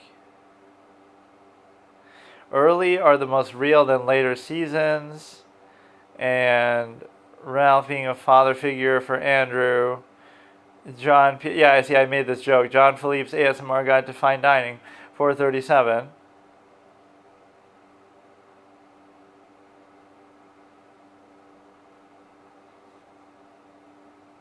So, some of these, I've seen clips of other seasons, so maybe it's sort of spoiled who wins, but I don't actually know who wins the first season. I have no idea. Again, they feel like they're giving at least a sort of main character production value, but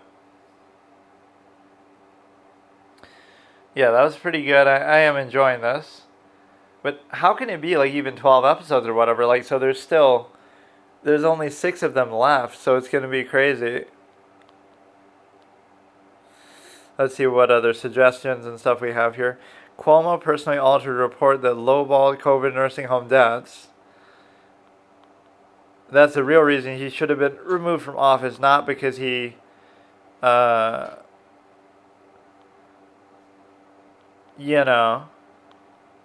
Okay, so today I'll watch another episode of Hell's Kitchen. I have been enjoying that, but before I do that, let's do a little recap on a subject I've spoken about before with my film critiquing. Is just you get the ability to look at Paul Thomas Anderson, as I've called him, the master with no end game. The master without an end game, almost like a chess analogy, but whatever, just somebody who's really good but always struggles with the endings of his movies. And it's an interesting pattern to see that maybe not everybody realizes, that he's a great filmmaker. Some of his movies are among the best ever made, but his endings are always consistently his weak point, the third act. So let's go to the beginning with Hard 8. Hard 8 is a movie obviously with Philip Baker Hall, John C. Reilly. I can't remember actually who plays the girl, but it was his first sort of breakthrough movie, sort of small indie film, however he got it made. But that was him as a newcomer, so that sort of put him on the scene, right? Without that, you wouldn't have had Boogie Nights and all this other stuff, because he wouldn't have gotten the clout. So that's the one that, established him, even though it wasn't like a big hit or anything. It was a very well done character study of Philip Baker Hall's character. I'm going to say Philip Seymour Hoffman, because he appears in a lot of his movies as well. But what you have is the ability to look at it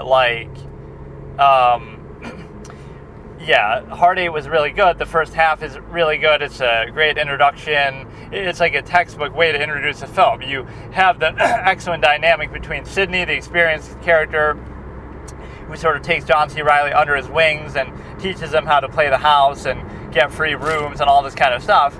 And so he, has this mentorship, and it's a very badass character portrayal of Sidney, and then it doesn't go anywhere. It doesn't have like a final act, even the middle. I think it's right around the middle of the movie where you're in like a hotel room and they're having this big fight involving the girl, etc. And it just wasn't substantial enough for that to be, I was sort of waiting. I was like, oh, wow, this is really intriguing. This is an amazing setup to the film, right? Intriguing character, great, explanation of the casino and how everything works. And then, you have the Samuel Jackson character who's sort of minor and doesn't justify sort of being the closeout final epic encounter of the whole show, of the whole movie, right? That wasn't substantial enough. And also the conflict with the girl wasn't substantial enough. So there was no real narrative thread to it, right? You have this interesting dynamic character that is beautifully introduced. The first half of the movie is excellent. And then it goes down the tube. The second half is quite bad. Again, there's no real narrative conflict that's convincing or compelling, and there's also no satisfactory payoff. And when I'm saying these, it doesn't mean it has to be a happy ending. It just means it has to be an effective ending. Like, it doesn't have any power. All the characters could die, and that could be the ending, and that could work. If, whatever. But whatever it is, whether it's positive or negative, happy or sad, it should be more compelling and have more depth and weight to it, which it certainly didn't have that there. And the reason why is because, again, you have these interesting character introductions, and then the big narrative conflict comes in, which is, again, I don't even entirely remember it, but I know I didn't think much of it at all. Something involving the girl, they're having a fight, and then he tries to smooth it over, Sidney, and then it turns into somehow Samuel Jackson has a conflict with Sidney and doesn't like him, and then he comes back and circles around and takes revenge. It's like, none of that is really meaningful or substantial enough. It's just sort of flat, right? So I would say it's a solid movie. It's okay, middle of the road, like maybe a 3-star at most, because it's two halves, where the first half is one of the greatest ways, again, to introduce a character, introduce the whole dynamic, the mentorship, and again, it lacks a strong narrative, etc. So he definitely struggles with the third act there, but you can say, oh, it's an introductory film to his career, so it's not a big deal. But then we have Boogie Nights, one of the best movies ever made. It is a masterpiece despite this, but then the third act also falls a bit flat because it's not worthy of the greatness of the film, and it's actually quite mediocre. So, you go through and look at Boogie Nights as a masterpiece in so many ways. The writing is great, the dialogue is great, the characters are great, the performances are very, very impressive, the whole dynamics of the rise to stardom and fall from grace, the way that it portrays the porn industry without being exploitative, the whole different inner conflicts that you have with videotapes. Like, it goes into such deep detail and nuance. All the dynamics, there's a little bit of almost like satirical level to it. Those sort of megalomaniac moments of Dirk Diggler on the interviews. Like, there's so many dynamics that are incredible. The tone, the sort of costumes, the set pieces for the period, really fleshing out the time that they live in, literally, even fleshing out, as in taking off their clothing because it's porn. But even beyond that, like, just as a period piece, like all these different dynamics, setting up the time, the culture, the setting, everything, right? All those things are excellent.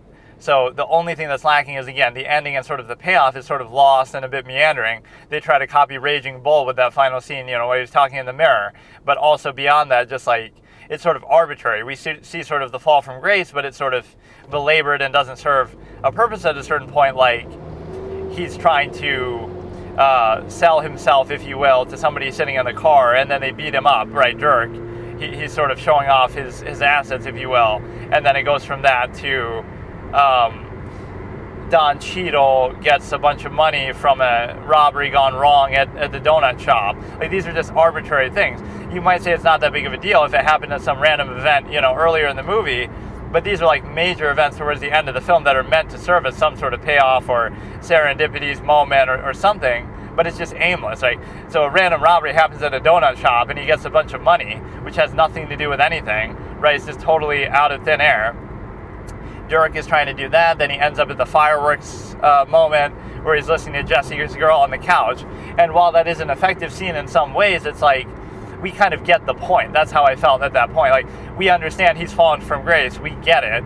But they sort of belabor this, and it's not really substantial, right? It's just, okay, he's trying to buy drugs or sell drugs. And then, okay, he's trying to sell his assets to a guy, showing them off in a car. And then Don Cheadle is trying to get some donuts. Like, it is arbitrary and lacking. It's not profound. It's not meaningful. Again, it doesn't have to be a happy ending or some sort of typical payoff. It could even be quite sad and quite negative. But then they sort of get back together and everything is fine. And it sort of shows you the family dynamic that world creates. So it's very excellent when it comes to that. Right, Burt Reynolds didn't really like Paul Thomas Anderson. He thought he was too cocky, but I mean, you can be cocky when you're making some of the best movies ever made. You know, right out of the gate, you make Boogie Nights is absolutely phenomenal. So it's a masterpiece. It's one of the best movies ever. But I guess the point that I'm making is, if the ending wasn't so arbitrary and lacked so much cohesion, and it was actually a good ending or even a great ending, what it would turn into is, instead of being one of the best movies ever, as in top 50 or top 100, which I consider it right somewhere in there, it would be like top 10 or top 5. That's what I mean, though, right? It would be much higher if the ending was better. So it's a high-level criticism. It's hardly an insult to say, well, your ending and third act was weak, which it was. I think even fans of it would agree with that, or that's at least the one element to pick on, to say that, oh, because of that, your movie's only top 100 all time. Like, that's still a pretty high level of praise. So it's a high-level criticism, right? Hard 8, again, I'll go easy on it a little bit because it's his first movie, you know, what he really had to do just to establish himself. It's like criticizing The Following by Christopher Nolan. It's like, it's not a masterpiece, but obviously it's his first movie, whatever. And then, you know, similar career paths too. Memento is a masterpiece. Boogie Nights is a masterpiece at that stage. So, yeah, we have a pattern developing now that might not be super obvious. Punch Drunk Love I'll kind of exclude because I don't even think much of it. It's just, I don't even remember it super well. That's like a different genre, so maybe it doesn't fit into it as well, but I don't remember the ending being super notable. But I do think I even remember saying that's the one that has the most normal or satisfactory ending of all his movies, maybe. Not because it's anything special, but because it's just sort of more ordinary, whereas all the rest of them are actually kind of bad. And here's what I won't do is, I'm saying he's a great filmmaker, I'm saying he's made some of the best movies ever, but I'm not going to be blind and pretend like, oh, because of that, they're all beyond reproach and they don't have any flaws, right? They do have this one flaw and it's consistent. So, and I wouldn't like that either. People say, oh, you just don't get it, or, oh, you know, he's just so great, so let's just glorify everything he does. I think you can be objective. I can recognize the great aspects of his films and that they're overall relatively great, most of them, but I can also recognize the flaws when they arise. So I would definitely say that you have a situation where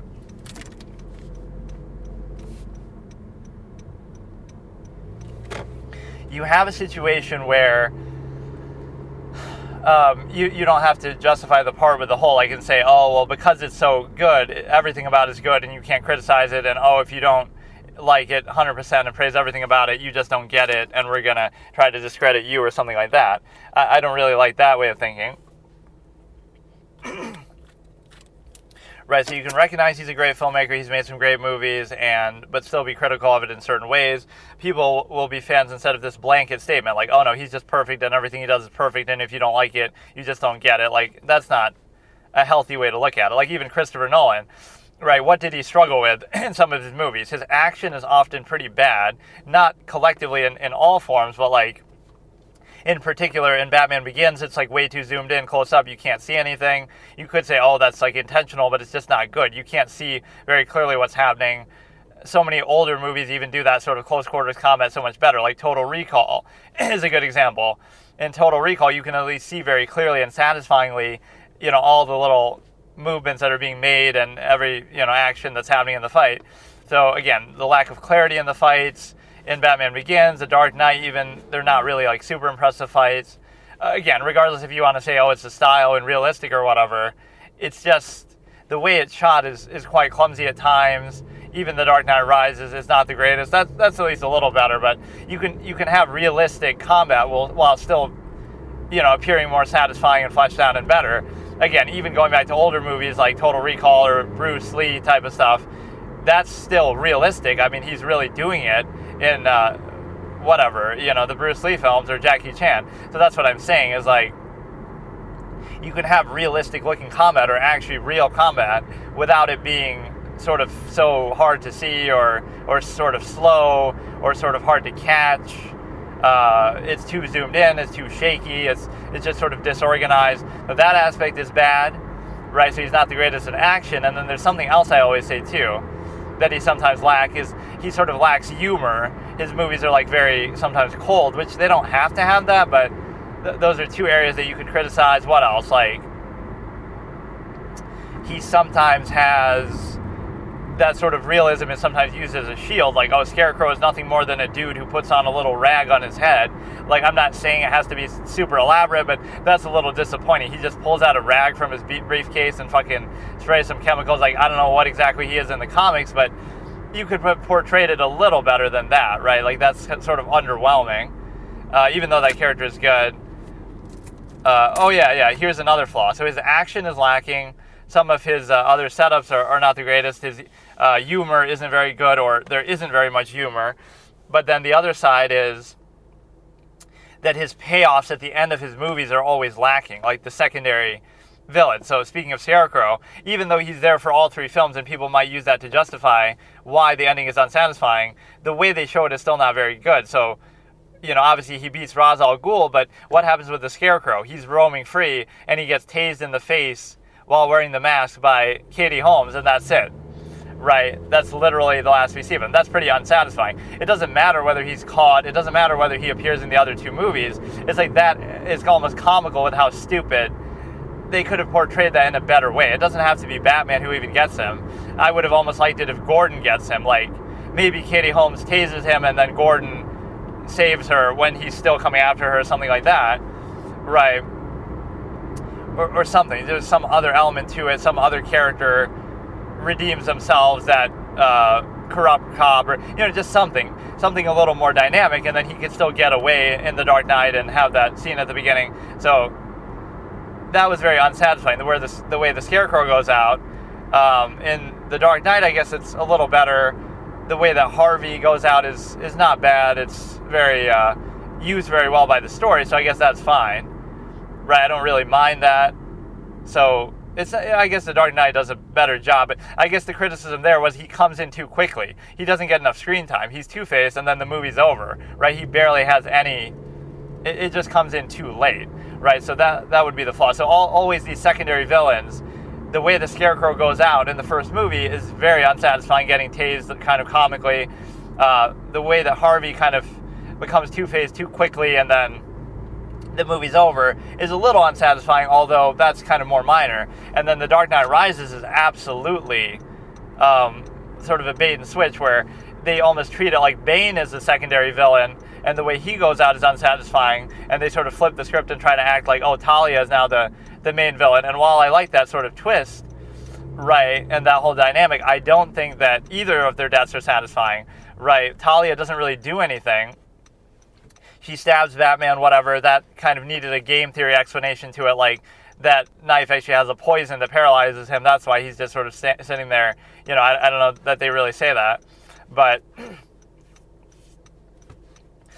you have Talia, and or I guess she has the detonator. That's kind of why he's not moving, but it looks kind of awkward the way they shot that. But no, it's like Talia might not have the same combat skills, but she should have done something badass. Like, she's driving the truck and then she just crashes and that's it. Like, that's a very anticlimactic scene with Talia. She should, like, have these guns in it and take a couple of people out and almost kill Gordon, and then, you know what I mean? Like, she doesn't really do anything. She should show herself as being super capable, even if it's, like, with technology and other aspects.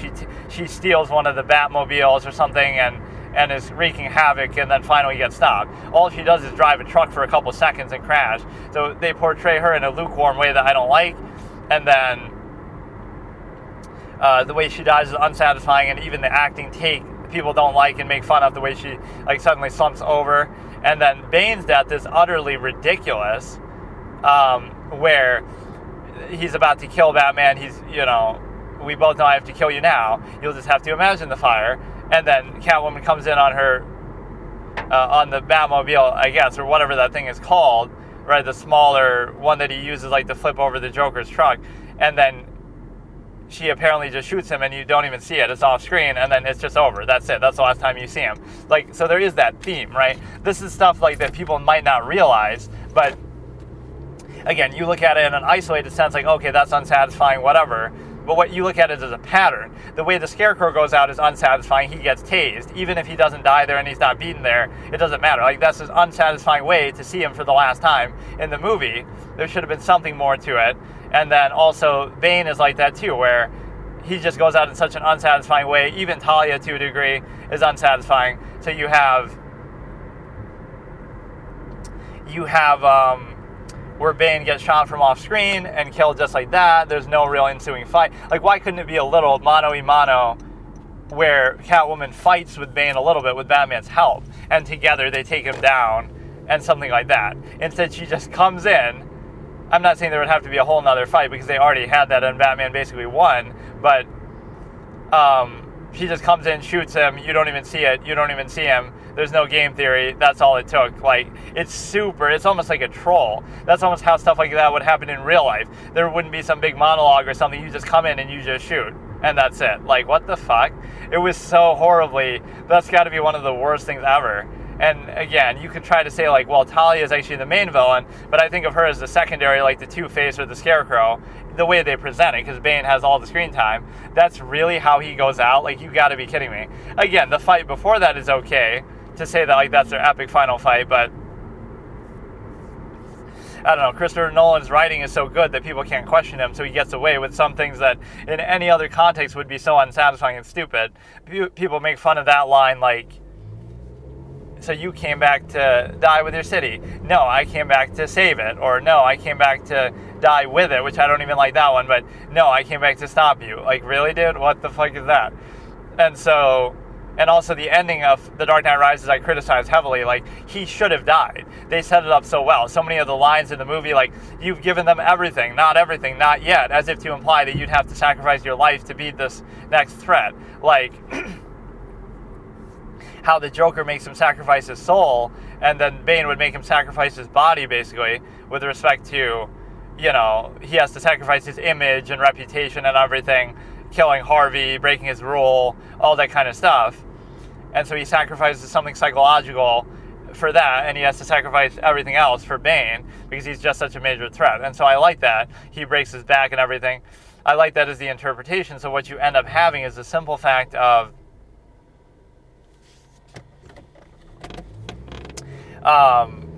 where that is very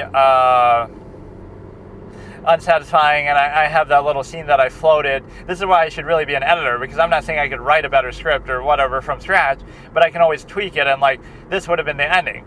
Batman's out there in the ocean, and he can't, even if he jumps out, the radius of the bomb is going to be too big, and the time is much more tight, so I would have made it like he's a lot closer to the city too, and even part of the city gets blown up, right? That's how tight and last second it is. And Talia's last second machinations, she edited the timer so it goes down even further. She's somehow able to, you know, with her skills, so like, oh, we expected to have 5 minutes, now we only have 1 minute. She somehow does that, right? So that would be her final stamp, and then it's like, oh, I only have a minute to get out, and I don't have enough time, and I'm rushing, and so I barely get out, and some people still die, and part of the city still blows up, or like the evacuated part. And so now he doesn't have time. The autopilot they've already talked about not working from Fox, right? And so he had maybe some other contingency, but then it doesn't work either. And so like all this, like despite your best efforts, this is what you have to do. And so the reality is that you go through all this and it takes you actually having to sacrifice yourself to do it. And so that would have been perfect, right? He dies. That's one of those things you would expect from a filmmaker like Nolan, and it feels very fitting for how serious the tone of that series was. It would have been so much better. He should die. They build him the statue, all this kind of stuff, and that would have just been it. You could still show that little Robin stupid thing at the ending, but moreover, I said the scene where Alfred sees Bruce, he like sees a flash out of his eye that, oh, that's Bruce wearing the Batman costume and it's him. And then he realizes, oh, it's a little kid jumping up and down telling his dad, did you hear what he did? Did you hear Batman save the city? You know, whatever. And he might not know that he died, or he might be celebrating it or whatever, right? And so he's wearing the costume in the restaurant, and so Alfred's kind of like, oh, you sure showed me, or looks like you were right after all, kind of like the idea that you didn't die, right? You stood for something more. In other words, Alfred was afraid you would die, but now he realizes that you'll live forever as a symbol, as this immortal thing that will inspire people, and this kid will grow up and try to make a change and sacrifice, be willing to sacrifice and all this kind of stuff. So the power of that will live on. That's so much more powerful of a scene than, oh, he's just alive chilling with Selena Kyle. Like, that's not Christopher Nolan's style. I probably assume he wouldn't have wanted to do that. Truly, they probably pressured him, like, he dies and he makes that sacrifice, and that was necessary, and without doing that, that's it. You know what I mean? You would have had to do that, and that was the only way to save it. And so that would have been perfect. So he sees out of the corner of his eye, oh, he thinks that's Bruce, he thinks he's Batman, but it's actually just a little kid wearing the costume telling his dad about it or something, and the dad's like all cold, or like, be quiet, or you shouldn't say that, or whatever, because, you shouldn't glorify that sort of sacrifice. Like, oh, he doesn't want the kid to feel like he would do that someday, sacrifice himself or whatever. But that sort of legend and myth has carried on, right? I think that would symbolize it perfectly. I love that interpretation, right? And so that's one of my rewrites that I've done with so many films, like Avatar, Way of Water, the ending to that, or like The Sopranos, episode 5 or whatever, where the game theory and Christopher Moltisanti comes in to save him, right? It's like, or even like Harry Potter, where there's like more of a game theory explanation for why he beats Quirrell in that moment. Like all these things that you're not changing the essence of what's happening. The result is, well, I guess here you kind of are, but he actually dies, and again, he lives on as a symbol. And that would portray it so beautifully that this little kid represents that he's going to inspire a whole generation of people, and, that the legend of Batman will live on, the sacrifice will live on, that maybe the kid doesn't even fully get it, but he's hyped up that, oh, did you hear Batman saved the city, this and that. Maybe he doesn't know that he died, maybe he doesn't understand what that means. Maybe he does get it, and he admires it too.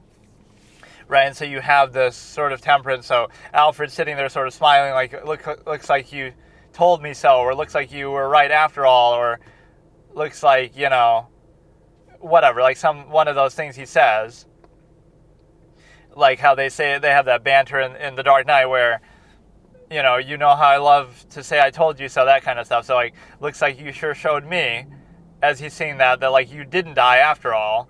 You did exactly what you intended to do, that now you'll live on forever. The legend of Batman will live on forever, and that's more important. And you were willing to do something that's a higher sacrifice. Because the whole theme of the movie was when Alfred was saying that, I don't want to bury another one of you, and in this sense I don't have to bury you because your body's blown up, destroyed at sea, but it's something deeper than that. Like, you were something more. You became something more in that moment than just a mere human of flesh and blood.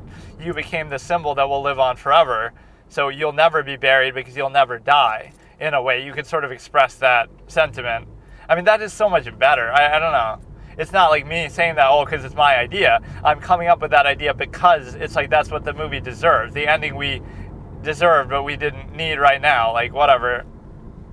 It would have been so perfect to end that trilogy, even though that movie is still flawed in a lot of ways. That ending is it's deserved, right? You might say, oh, not every movie or series has to end with the main character dying. But if there's one guy who earns and deserves that right to do that and have a high impact with it, it's Christopher Nolan, because his writing's so good. You 100% deserve that. Like, I don't know. It's such a waste. Like, that's so stupid that he didn't do that. Yeah, you see the little kid, and you sure showed me that, I thought you were going to die, but I didn't realize you would transcend the mortal plane, the physical plane, and you were striving for something else, right? You became something more. And so let's look at the rest of the Paul Thomas Anderson movies to show, like Magnolia, the ending is garbage, right? It's a great soap operatic film that you're able to look at, like, very high emotion, not a lot of narrative, a lot of great characters, a lot of great performances, right? The way they juggle the game show is very impressive. And so the one thing it definitely lacks is the ending, which is completely garbage, the fucking raining frogs. That's what I won't do, is because the movie's so good in other ways, I won't defend that. I won't say like, oh, that's somehow good or whatever. So I will criticize that. So I think that has a terrible ending, maybe one of the worst. Then There Will Be Blood, also very good, great character study of Daniel Plainview, and it is really good, one of the best movies ever, arguably too, up to a point. And then only at the ending do you have an issue where, it's the issue of being able to basically see that it sort of falls flat, it's sort of unsatisfying. I guess it sort of pseudo lives up to the name, but it's a case where you're able to basically, able to look at it from a perspective that, just him killing, Eli, like it doesn't do a whole lot. Like it's just not substantial enough. Again, it doesn't have to be a happy ending. There maybe could be some implication that he's going to get caught and go to jail. Like maybe that's a comeuppance enough, but even that, like, he seems so rich that he could just get away with it. It wouldn't be a big deal. But he's sort of gotten the moral victory over Eli, and then he resorts to still killing him on top of that. But it's like, it's just not that substantial. The bowling alley scene, I don't see it. Right? So that final act of the movie, you've developed these characters so well, but then it just doesn't feel like it has a really substantial final act. That was just my reaction. It sort of fell flat. Like, that's it. He just kills Eli, like, so what? I don't really see what that shows. It's sort of like the capitalists winning over, religion in a certain way, and then showing like they're equally bad or whatever, but it doesn't really have much resonance. And then finally, The Master, also a great character study they set up very well in the first half, and that is like, Freddy, and sort of, it's similar to the Hard A dynamic, where Freddy is able to, he's able to be taken in by Lancaster Dodd, and it's like a, sort of pseudo-inspired by Scientology, but that's sort of irrelevant. It's just like, you have, he takes him under his wing and he tries to help him, and then towards the middle, it just sort of meanders and just doesn't go anywhere. Like, it could have been that Freddy sort of revolts and tries to take down the cult then. He has like a change of heart, and then he takes down Lancaster's whole cult and infrastructure, but nothing like that happens. Instead, you just get like he drives off into the sunset, and then he disappears, and then he comes back, and then they have a speech, and then the movie's over. So like, there's no real substantial value behind that, right? There really is no third act to that movie at all. So those are some of the worst ones. Like Magnolia and The Master are some of the worst endings. There Will Be Blood is bottom tier, still bad, but not the worst. And Boogie Nights is, kind of like bad, but not the worst. Hard Eight, they're all kind of low tier, right? They all have issues. But no, Magnolia's is definitely the worst. But The Master kind of struggles not just with the ending, but the whole third act itself, that it doesn't have a very good one, or there really isn't one. Okay, so let's look at a concept here that's like, somehow self-awareness is bad. Like, if you make people aware of the nature of a process, or even that there is a process, it's like somehow preferred. You'd rather pretend there is no process or not understand it. So it leads to sort of this undue emphasis that, like, you're able to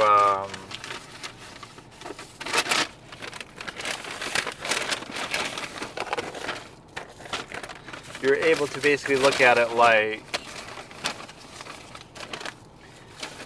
it's somehow a bad thing to understand the true nature of a process, not place undue emphasis, etc.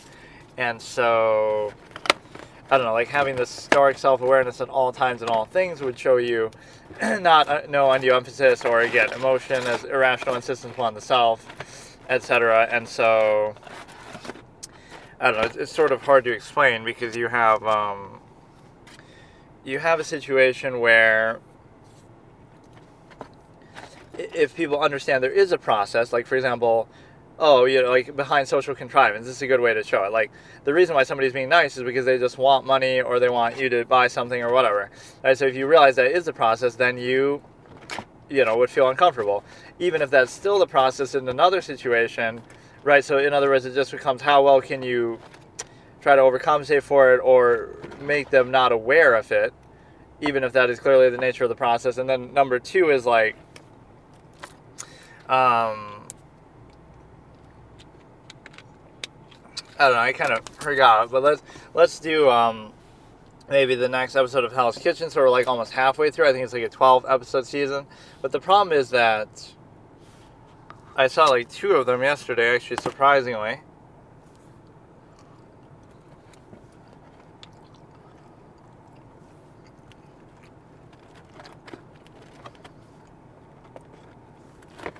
And so, let me see here. I mean, I do like that these are at least free. We do have to deal with the stupid, we have to deal with the stupid fact of, I should almost react to somebody else's reaction and sort of, to something, and then sort of criticize it or, you know, correct them. It's in that same vein as the editing mindset. That you have, you know, you take something and you sort of just improve it from its current state.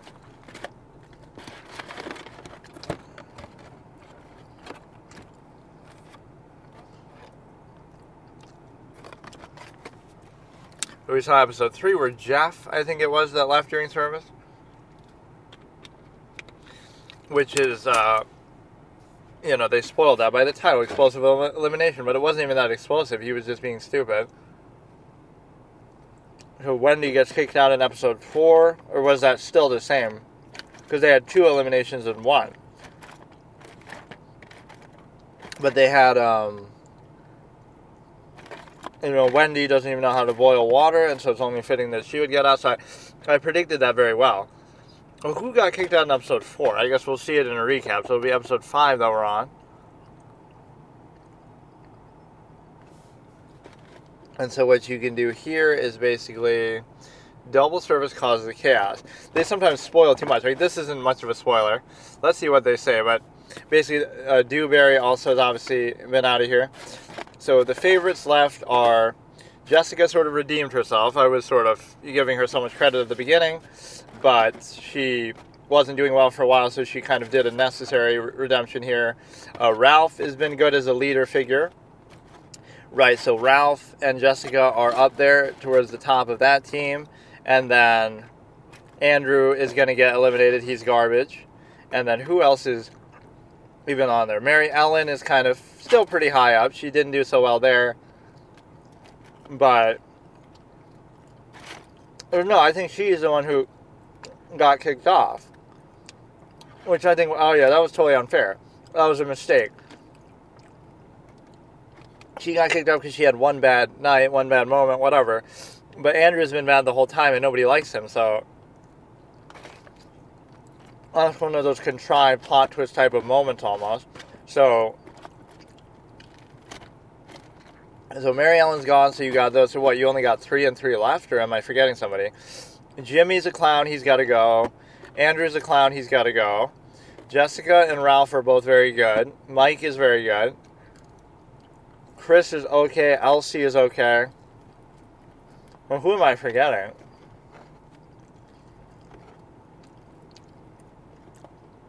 Chris and Elsie are sort of mid, where they're going to be, they have their ups and downs. I thought Mary Ellen was actually very good throughout most of the competition, so that's very unfair.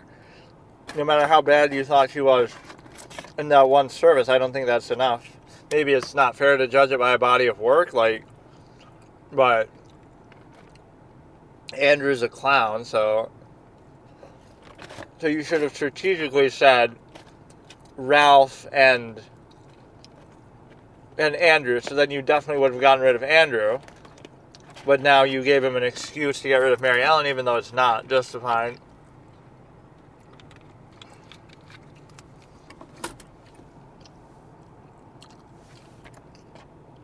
But yeah, that's been my prediction from the beginning. But Ralph has come out of nowhere to sort of surprise me a little bit. Like, Jessica and Mike should face off in the finale, even though they were sort of on the same team at the beginning. So that was just too overpowered, so they had to balance the odds back.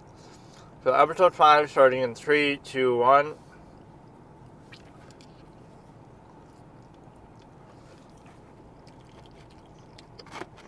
Yeah, I strongly disagree with that. Mary Ellen wasn't bad. She was good most of the run. So we got to get rid of Jimmy, Andrew, and possibly Elsie. And then Chris, and then the final 2.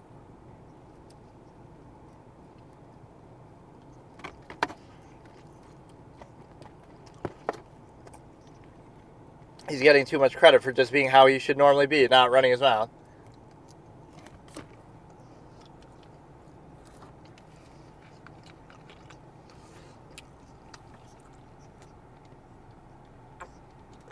First time you serve everybody. But no, like Mary Ellen, that's like her first mistake, or her first major mistake. I think that's totally wrong. People probably agree with that too. She got robbed.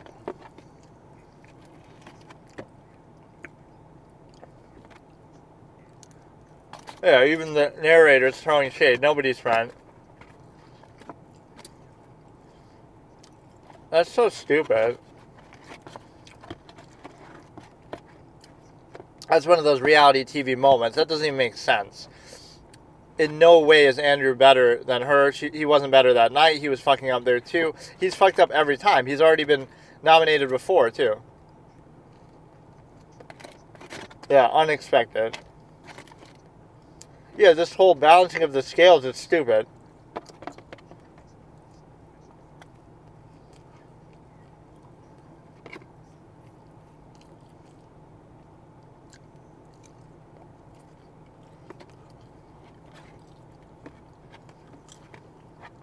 Well, you could have guaranteed it by doing yourself or Ralph, because you know.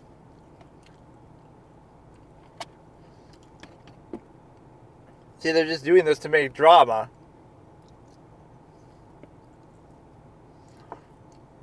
Wouldn't he be mad about that? Like, Andrew should be pissed at her for, like, you're mad that she got eliminated, but you wouldn't be mad that he got eliminated.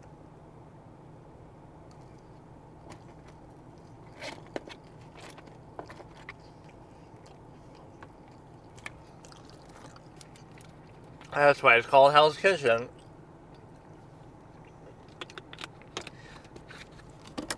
I just don't want Elsie to win the whole thing. Like, they're giving her that main character vibe, but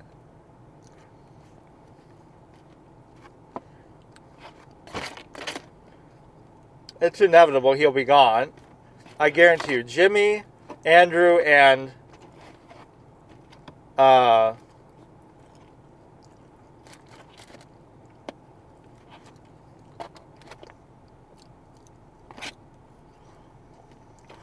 who is he even talking to?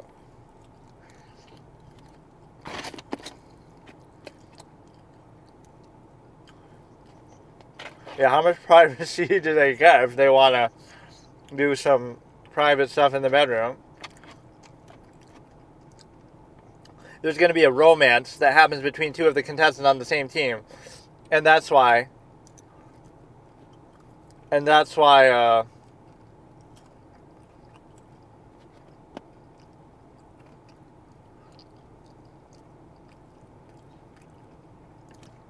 he has a great leadership quality.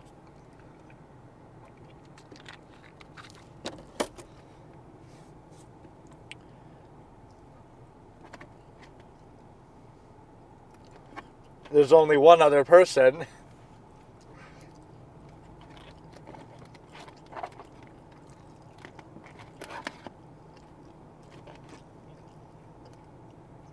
Mike is definitely stronger. Chris shouldn't have said that.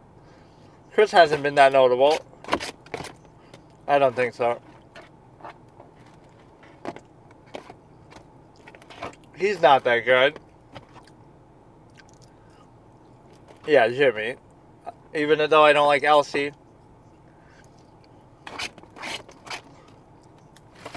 Yeah, like somebody's going to have a romance with their teammate. That's why they start doing it by male and female. Unironically. There'll be some issue.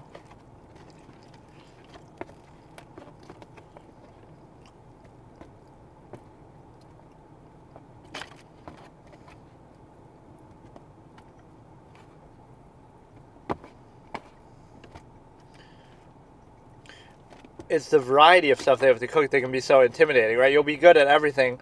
Yeah, Mary Ellen was done wrong. And even the narration shows you that. Oh, this unexpected. Why is it unexpected then? Like, they're just doing it for drama.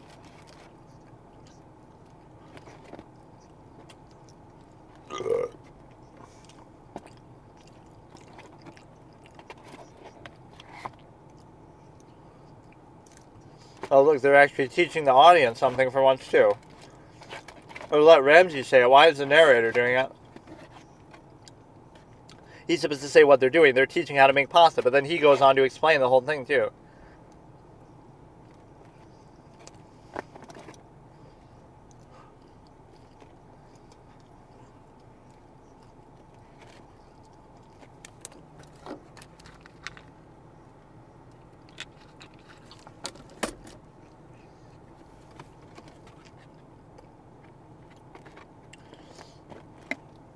Yeah, imagine saying yourself, though. Mike has been exceptional, right? Jessica has been good, but Mike's been the best person on, like, either team. I have to give it to him.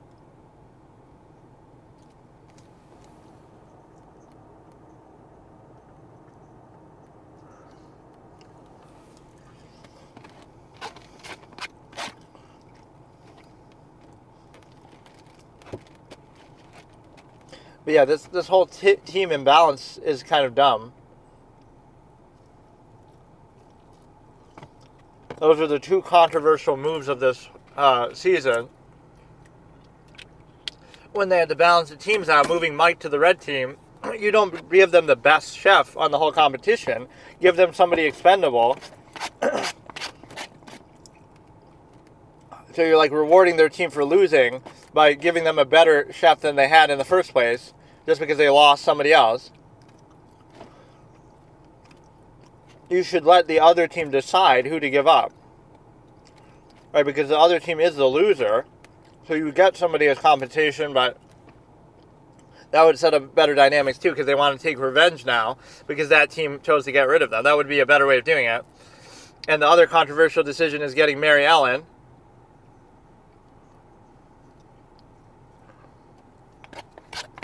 But it should have been Andrew.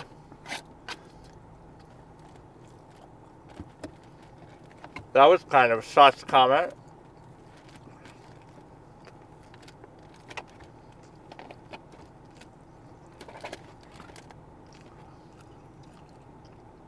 How exactly are you going to test this? You're not going to eat it.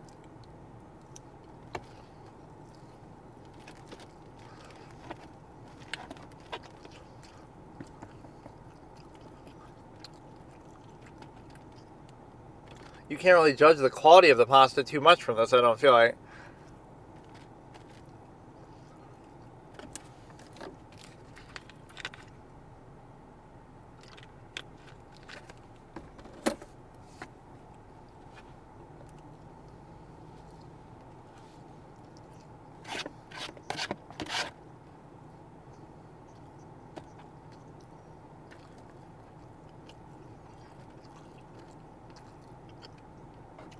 The weight.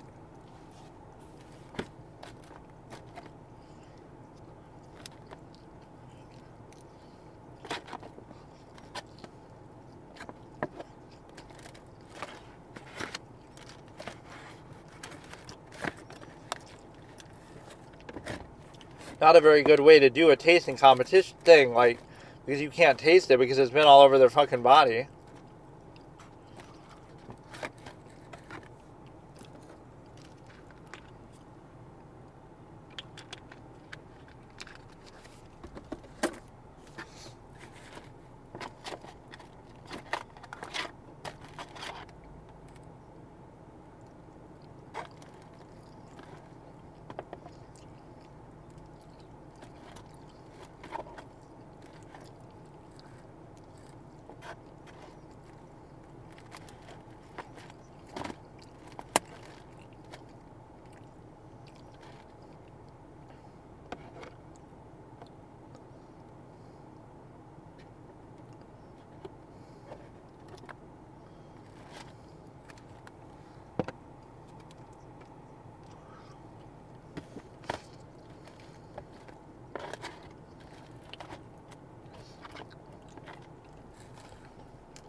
They can manipulate it so easily, just on his whim of what he wants to do.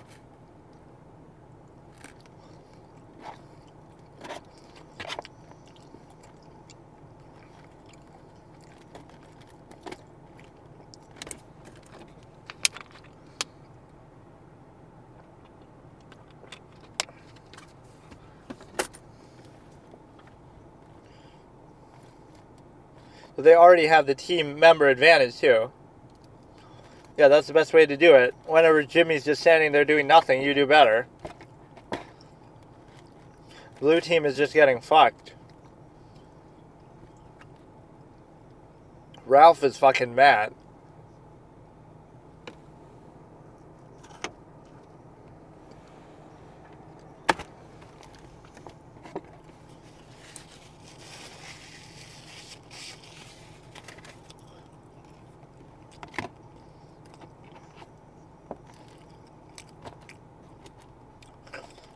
Yeah, see, Ralph doesn't show emotion much, but it means more when he does because you know he's serious about it.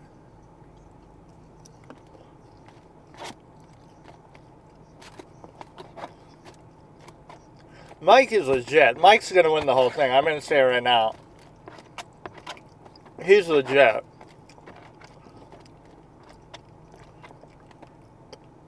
It's got to be Mike.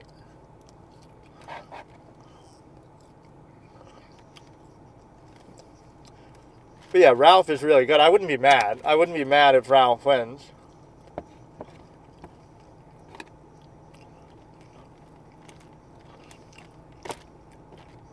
Elsie would kind of piss me off. She'll get towards the end, but she'll get knocked out by Ralph or something. In like some 1v1 competition, which I don't even know.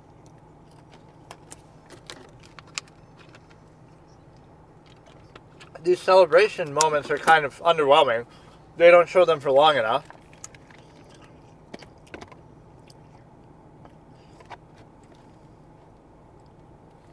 Ralph is really mad. You gotta let it go, though. You're very cool and collected, and he's a great leader. See, I love that dynamic between Jessica and him. They respect each other because they know they've complimented each other, they've helped each other.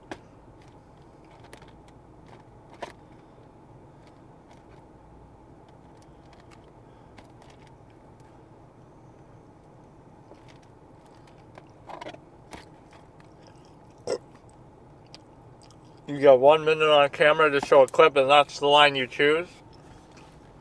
There's like a 5-second delay, or more, 10-second delay.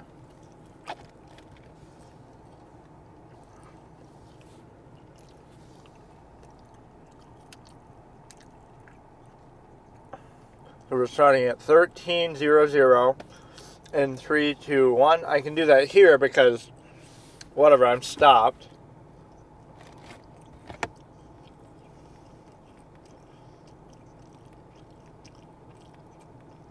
You could always sabotage some of it. Here's the meeting of champions. Little romance moment.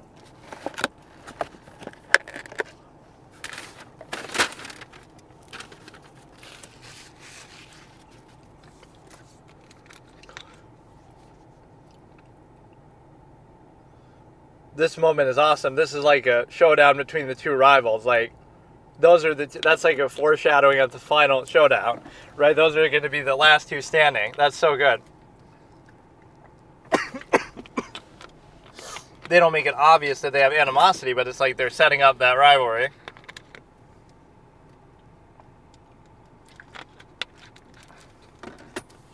I haven't been that impressed by Chris. Like, he doesn't feel like he's done that much. You see that little fucking billboard?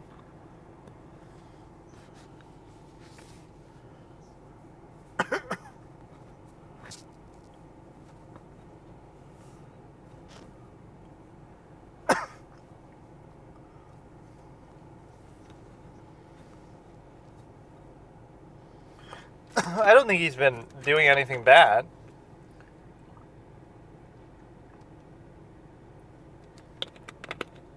Little positive manifestation.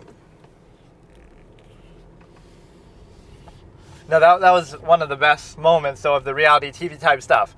You're showing Jessica and him talking in like a casual, cordial thing, but you see the undertone that these are going to be... That's such a good foreshadowing moment. If it was like a show, like it's Light and Elle sitting when in the rain before Elle dies, right? Like that final... I don't know, I love that moment.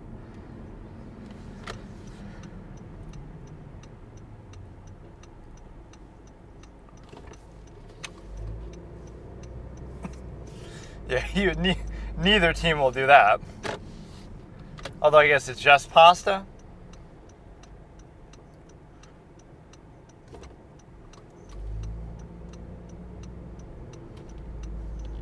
There's so many opportunities to sabotage, like even when you're doing all those chores. Like cook all the pasta ahead of time, but you'll know which parts are better or worse.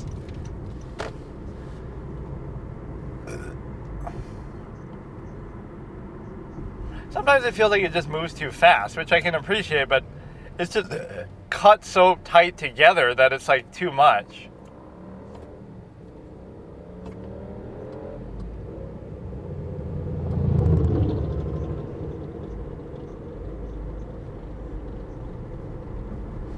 So Chris and Elsie are going to last a little bit, but this is the order in which they'll be eliminated. Jimmy will go next, then Andrew, then Elsie, then Chris, then Jessica. And I'm not turning on Jessica, but I'm just sensing, you know what, maybe I should. No, I think Mike's going to win. I just have the sense. Jessica is good, but she's been sloppy in some of the previous episodes. I'll be objective.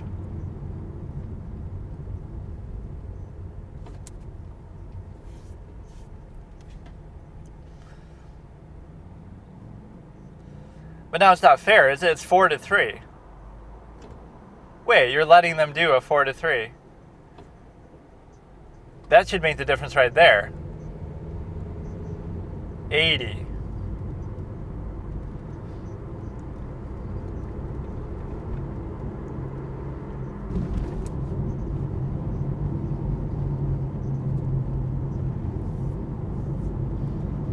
I don't really care for the dining stuff, but sometimes they make them do this later too. Or they have like one person do it.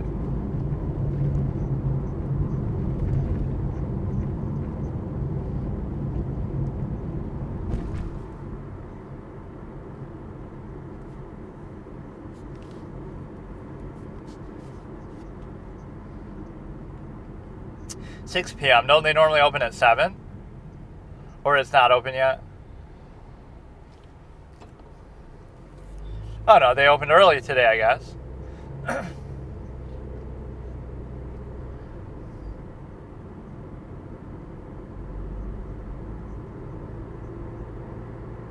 Oh, he's talking shit about John Philippe.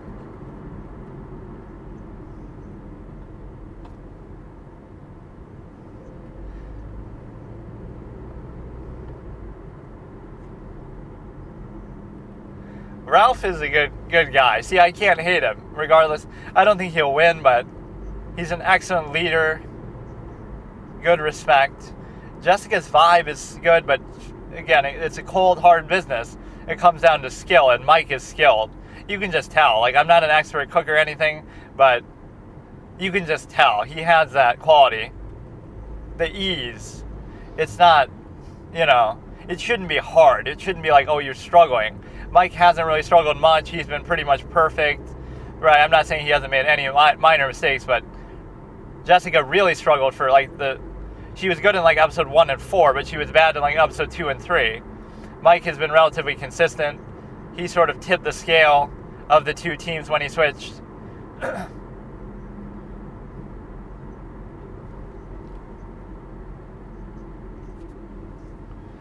think Elsie's going to fuck up this episode.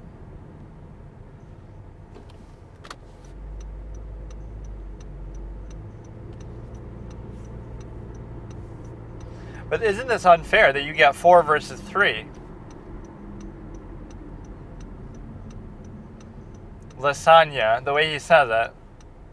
Lasagna.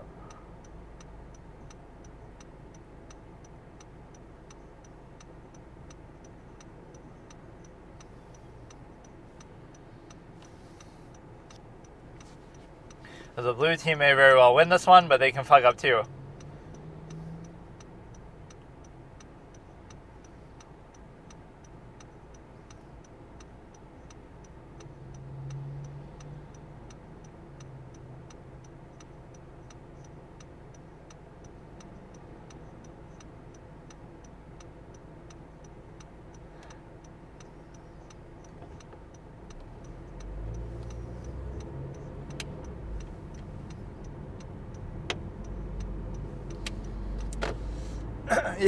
Chris hasn't done anything, so I kind of sympathize with him. He's just standing there saying, yes, chef. Did he say, like, we, chef, or something? I don't get it. Like, he didn't seem to do much of anything at all. And I got to rewatch maybe that part of it. I want to rewatch that scene, too, of them. That is like a scene from a movie, but in a good way. That is a beautiful moment with Jessica and Mike. And it could have been the beginning of a beautiful romance, too.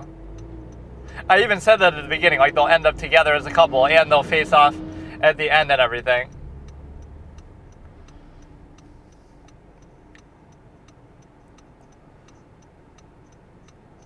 So 6 to 8, and then 8 to 10, I guess.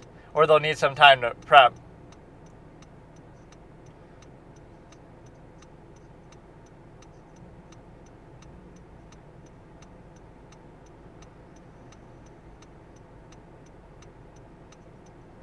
Oh, she's going to sabotage and tell her to wait for our course. You're kind of, that's so good. She's like kind of priming them so they'll like her. So you get a 5-second delay there. JP. My table. John Philippe. What are you signing, fucking napkins? I mean, the blue team, but she's sort of trying to rig it in their favor now, which I can't blame her for doing that.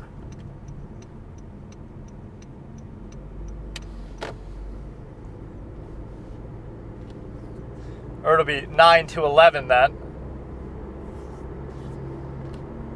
Oh, I guess you can't do it like that. You can't say wait because it'll close for an hour. You had the advantage of 4 people to 3.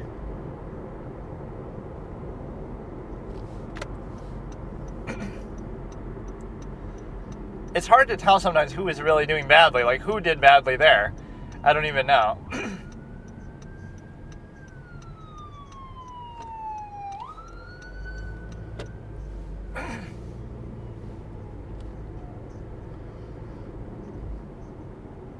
I'm surprised you're still around and working at this restaurant. Everybody fucking hates Andrew. I don't mind the whole personality thing. You can be a dick, but you gotta be good at what you do. That's almost what I like to see, and like a character type that I write. Like an absolutist, elitist, victim blamer type. You can be as much of a dick as you want, but you have to be good that nobody can stop you or say anything. We're gonna try to do everything we can, bring the blue team back, something. Lasagna. Pain in the ass to make. So we're going to try to, just so you know, like, what part we're at here.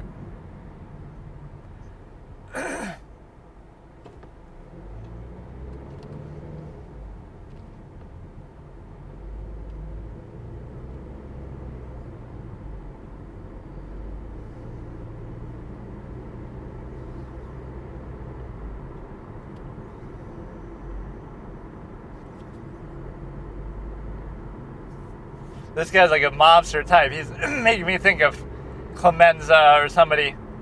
Sopranos.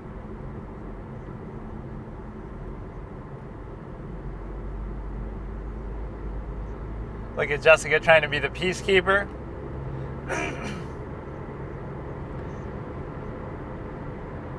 But yeah, he's got the mobster vibe. 9:09, that's unfair. You're 9 minutes late. I love that people wouldn't just stop coming here because they're so shitty. If you run a real restaurant like this, you'll get fucking closed down. Like, you can't do this shit.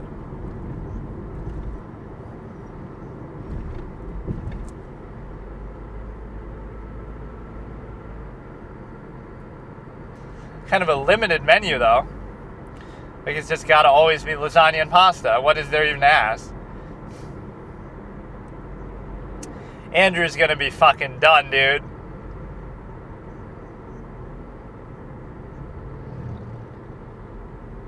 Oh yeah, like you weren't trying to play dirty, Jessica, by priming them for your meal, but like what, you want them to come back in an hour and wait for their food, which is about as long as they'd have to wait anyway?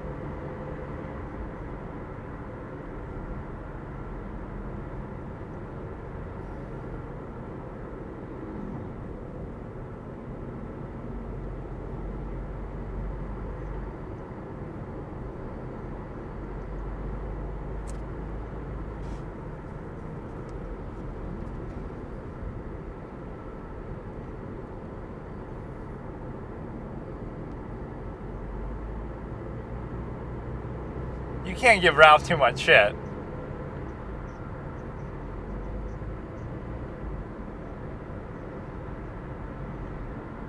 No, he's very professional, though. He's good. You go easy on him. Or he can take it, too. He's not a bitch like Andrew. Yeah, just keep Jimmy out of the kitchen and you do well. Like, what the fuck?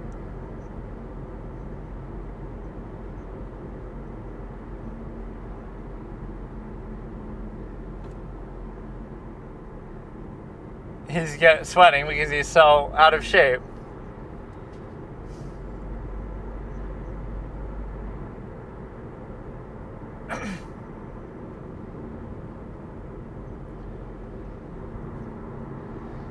Yeah, he wasn't cooking for the last challenge. He was sitting there as a pasta fucking scarecrow. And now he's waiting. Like, what the fuck is this? What the fuck is this? Just, you're able to stay in the competition by not cooking at all.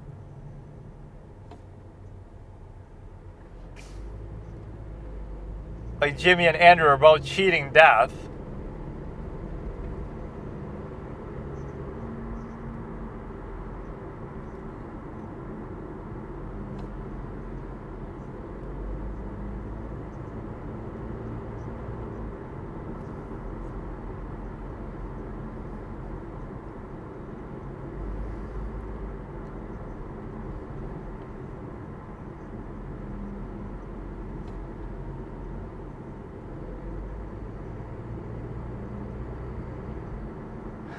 They ate them at the wrong table.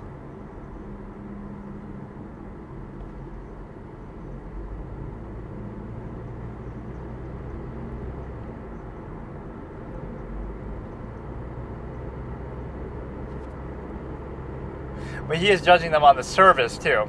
We got a 5-second delay. It's very annoying to have to deal with this, but HK logo.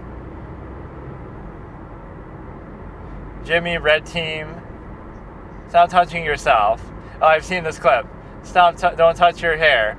Stop, don't touch your face. Stop touching yourself. Not the first time he said that. And he's all sweaty and shit.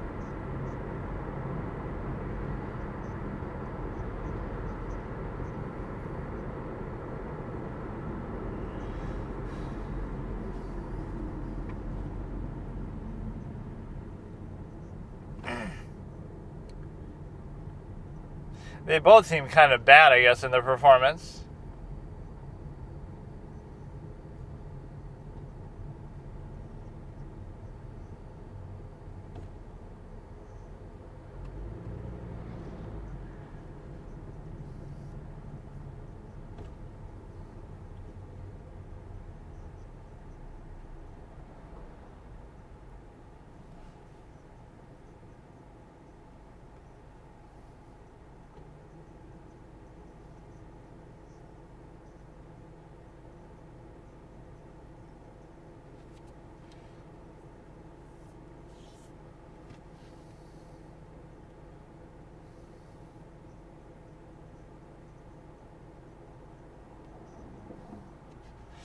You knew Andrew was the weak link. This is what you get, Gordon, for keeping him. And Mary Ellen would have never done this. Like, she made like one mistake in the whole fucking show.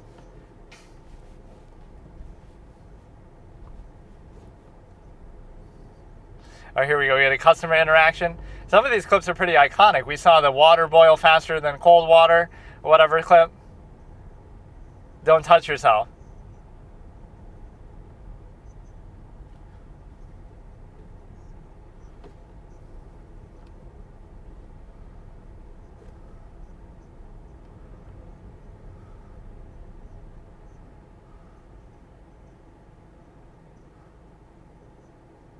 He was always nice about that.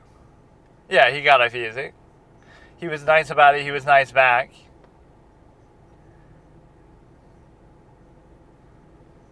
They just come to listen to all this shit in the background.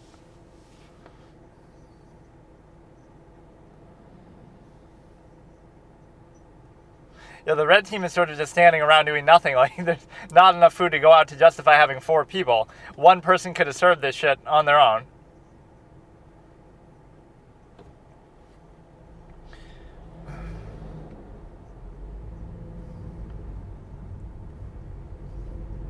11 p.m. Actually, only an hour and 51 minutes have gone because you started late.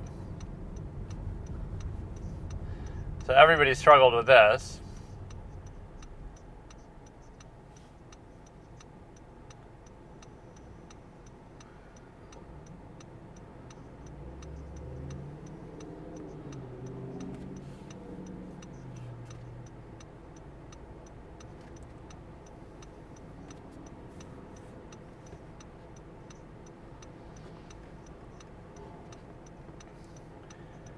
I don't even know who would have won that. I think they both did bad in like both capacities.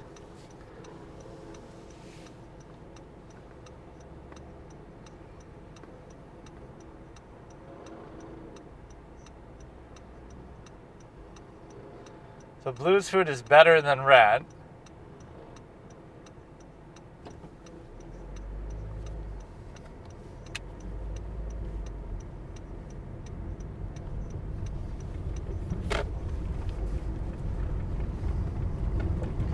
I don't even know. The red team actually lost. Despite the handicap, he just wants to get rid of Jimmy.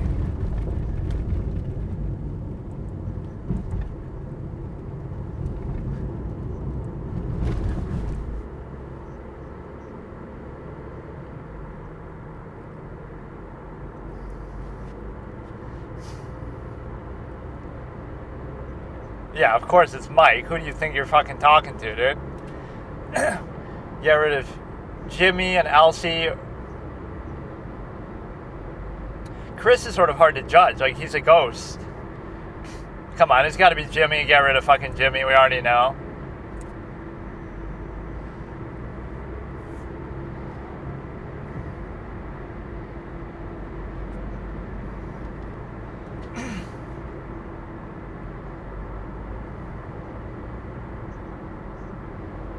No, we've already known it's going to be you.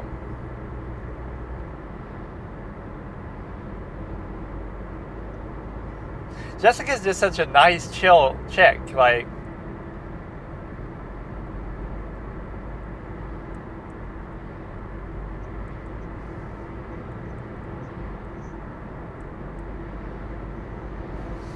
Elsie will survive.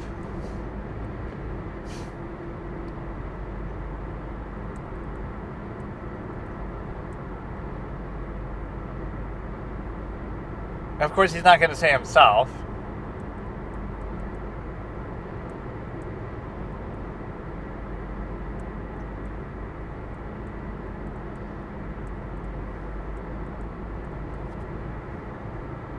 Yeah, Chris, I don't know what he's done.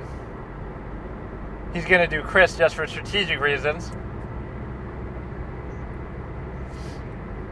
Okay, don't be all manipulative now. I was giving you credit that you're really not. You're just good at what you do. He does it with a certain ease and a certain style that I like. It's got to be Jimmy. It's going to be a twist, and it'll be Elsie. But no, it's obviously Jimmy. Jimmy and Elsie. But I think he'll pick Chris now somehow, just to try to game the system. He'll pick Elsie and Chris just to know that he can get rid of Jimmy easier.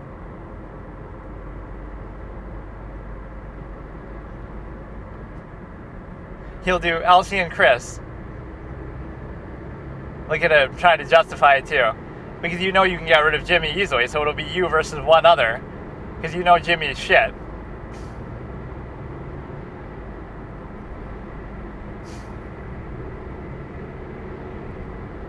He's gonna do Chris. He's a fucker. What the fuck? You're such a fucking piece of shit, dude. I don't want you to win anymore. Fuck you.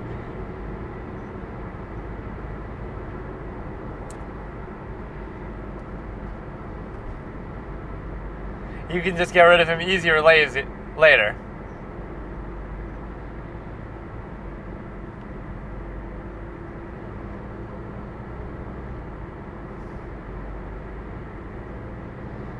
So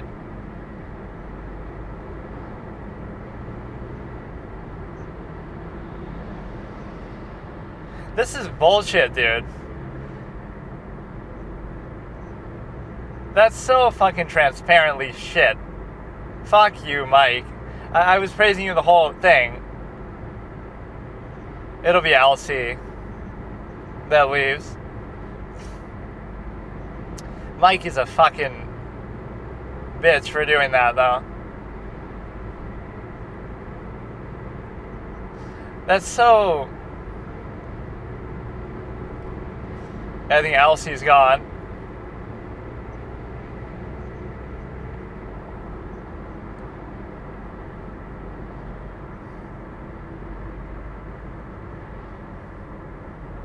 In the long run, we're already halfway there.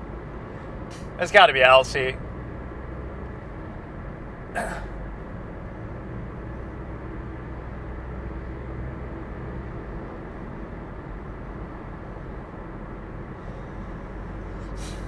Chris was fine.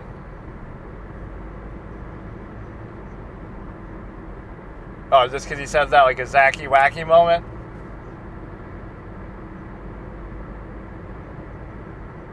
What? Okay, that's bias. He didn't do anything. He didn't even deserve to be nominated because he's only doing that for strategic reasons. That's bullshit.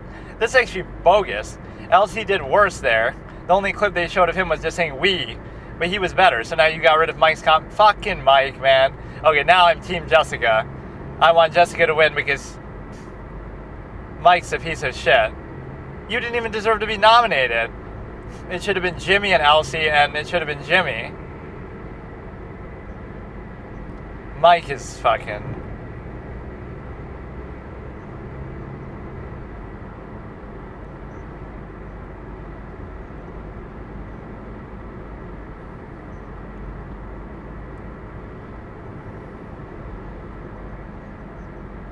He was good, though. Chris wasn't bad. He was rarely... Again, he's invisible. He was rarely in the spotlight. Elsie definitely did worse on this service. And you even saw, like, the shock and Gordon that he was nominated, like, he did it just to get rid of him. Yeah, look at him. He's my biggest competitor. That's so fucking stupid. You shouldn't be able to do that.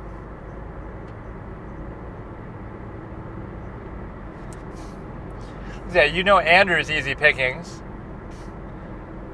But now what's going to happen is you're going to lose every challenge because Jimmy's going to hold you back. He really wasn't even that bad. You're full of shit. So Gordon's made 2 fuck-ups in a row. Mary Ellen didn't deserve to go instead of Andrew. And Chris didn't deserve to go instead of Elsie. Like, he really didn't do anything. Even when they tried to show the clip, like, what he did. He's just saying something to Shaft, like, cut the we shit. Like, really? That's it? Elsie was actually fucking up on the service. So that shows you right there.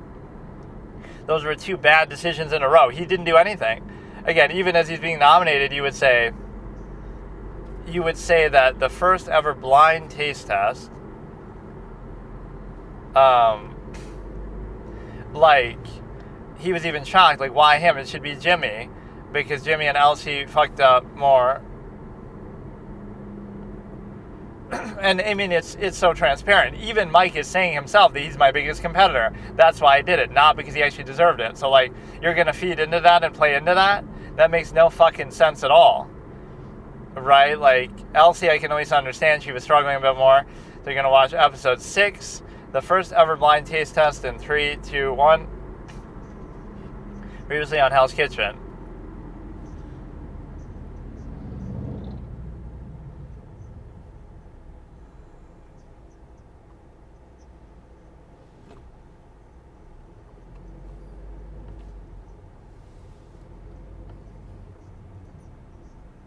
Stop touching yourself, classic clip.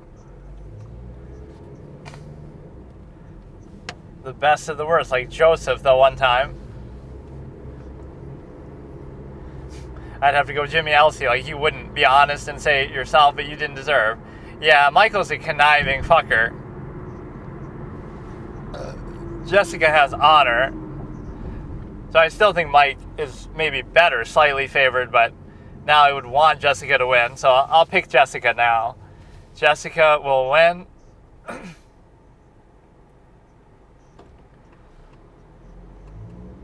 Jesse Wessie versus Mikey Wikey. Zacky Wacky.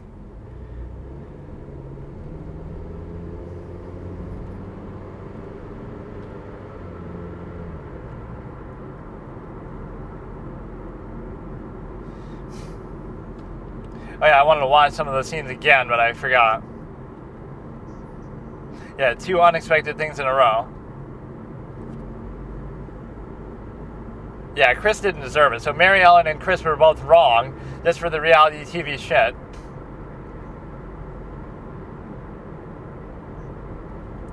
Yeah, even she admits it. Even she knows how fucking rigged this shit show is.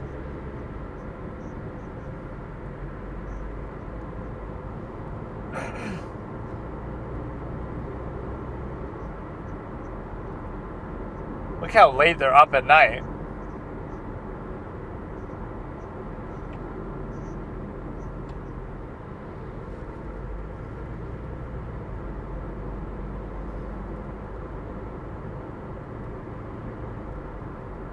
He works too hard, but he's shit.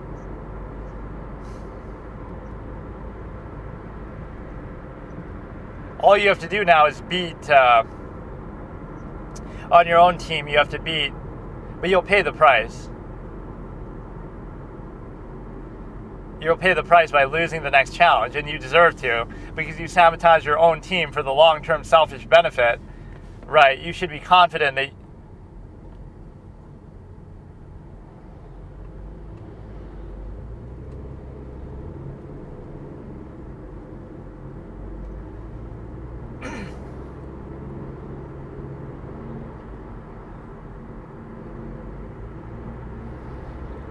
that it's a popularity contest. I can sympathize with Ralph that you can be good but you get kicked out for pure reality TV bullshit reasons.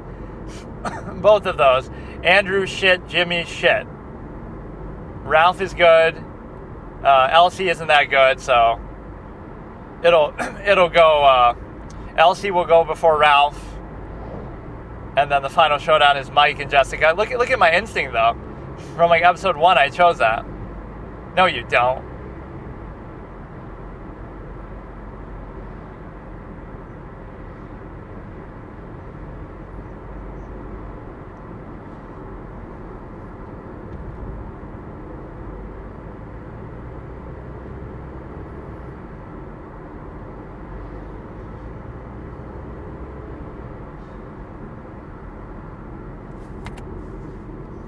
Why would he care about Chris, though? It's like, this is Jimmy's specialty. Let's pick on Jimmy the whole time. I'm dead.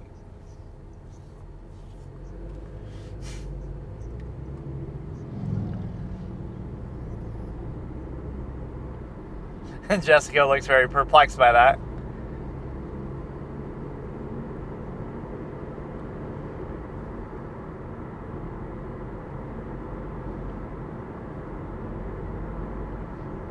It's only episode 6, though, and they're already down to 3 and 3, so how can they drag this shit out too much longer?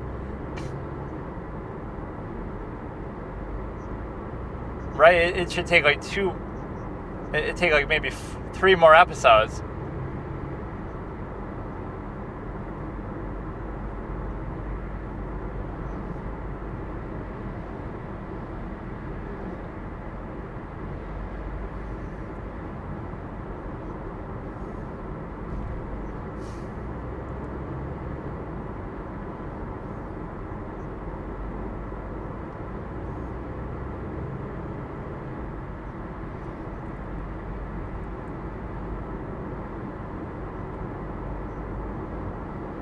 They could read your lips, so you probably shouldn't say it.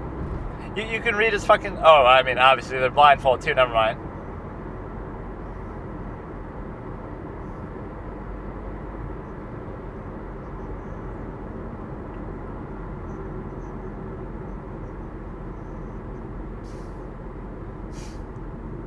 He was so specific with it, too. Miss the next 2, but you won't show it?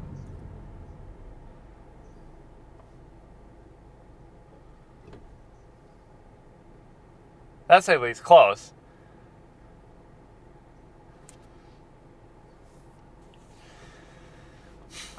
One to one.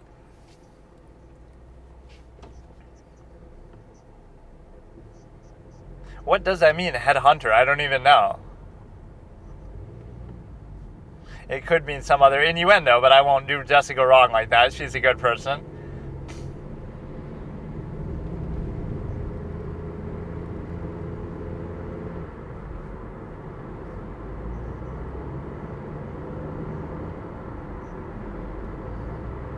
Oh, but she was technically wrong, baby.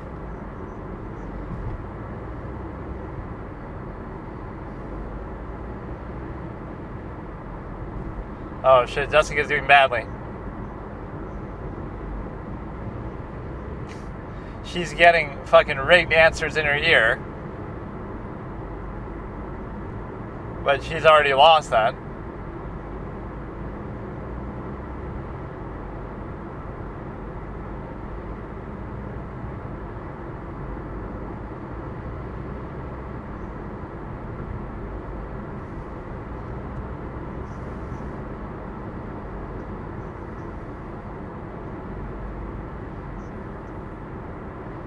Now that makes Jessica look pretty bad.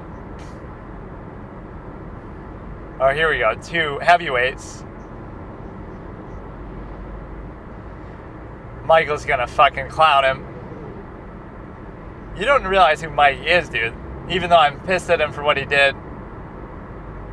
I still think he's gonna win, but I can't like hedge my bet, so no, I'll say he's gonna win. I might want Jessica to win, but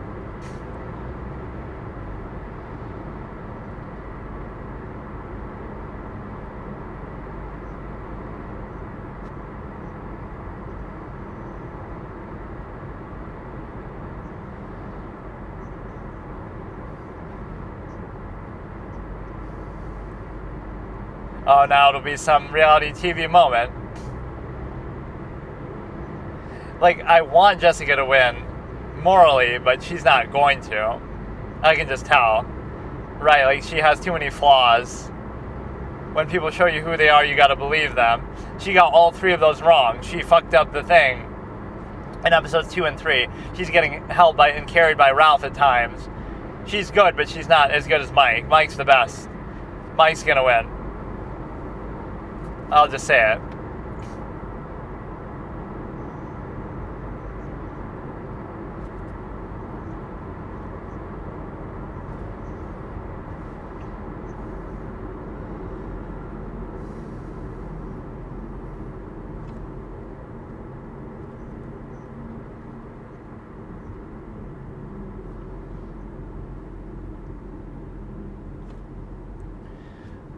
Loser again.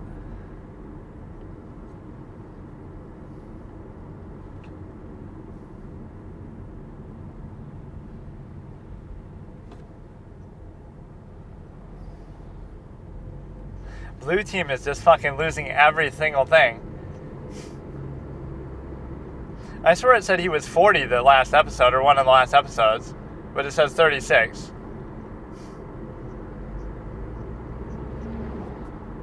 It's too bad, Jessica. I wanted you to be the one, but I'm conceding. It's going to be Mike. Mike wins. He's just too good. He's too dynamic. I wouldn't mind even seeing Ralph win, but it's Mike. I'm going to make that hard prediction. I said that from the beginning, too. That would be Mike versus Jessica, but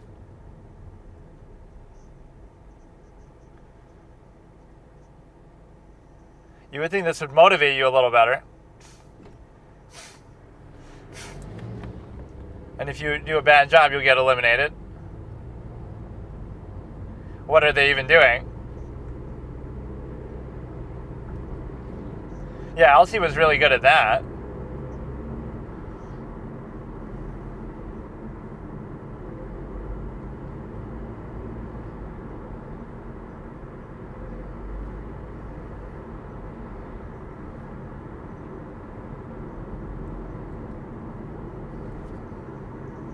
The victor go the spoils. What is the reward? What do they get? They're just sitting there?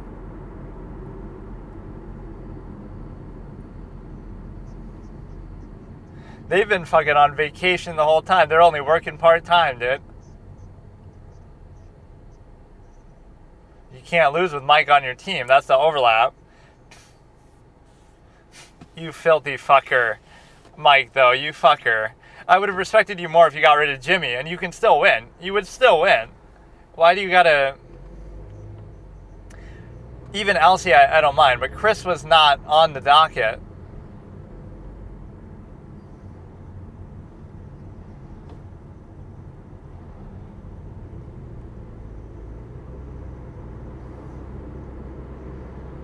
Could be worse. What? You've already cleaned the bathroom, haven't you? Wasn't that one of them?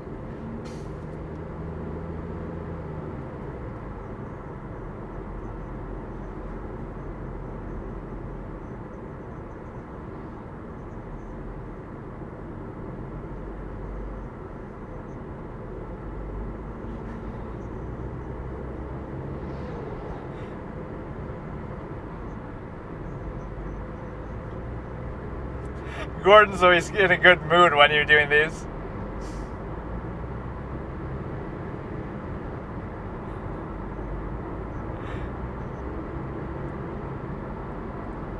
How the fuck did Jimmy and Andrew last this long? Like, what the fuck, man? This is so stupid. It doesn't even make sense. They don't even belong to be here in the first place. They suck. They've done nothing really good. They're always shit.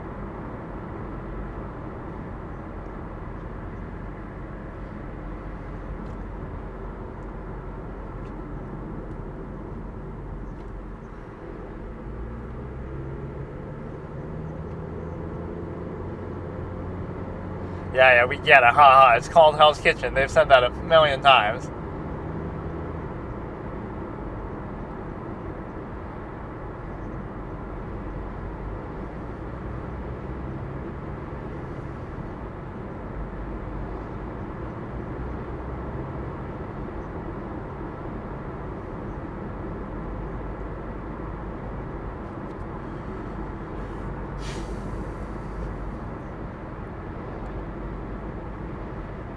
So who's going to get eliminated this time? Not Andrew or fucking Jimmy.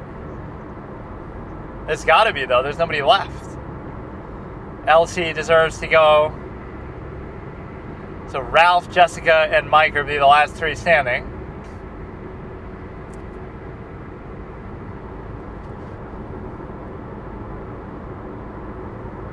See, you could tell from the beginning Elsie was going to last a long time.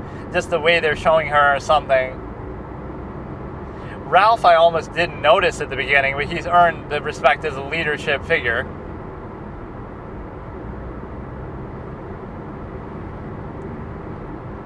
But no, you might say, oh, I should have more faith in Jessica, but I don't. I don't think she's going to win. She'll be the last one standing, but then Mike will beat her. That'll be the final showdown. Right, 1v1 for Mike and Jessica. I want to see it now. I know it. I can sense it. So Jimmy's got to go, Andrew's got to go, Elsie's got to go, Ralph's got to go, kind of in that order.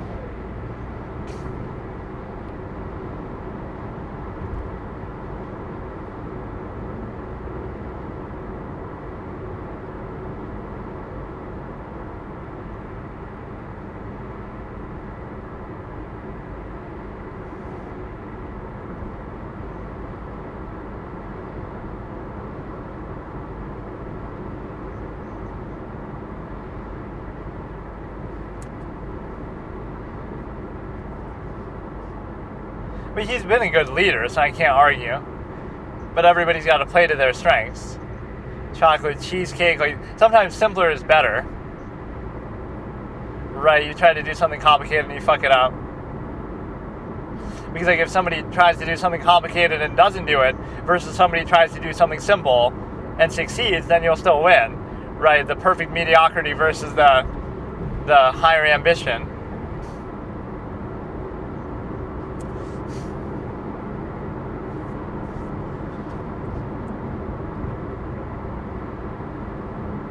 Ralph's being a little bitter, but it's sort of justified because Andrew should have been gone. Jimmy should have been gone. Like, how the fuck is Jimmy here? He doesn't look like he belongs, dude.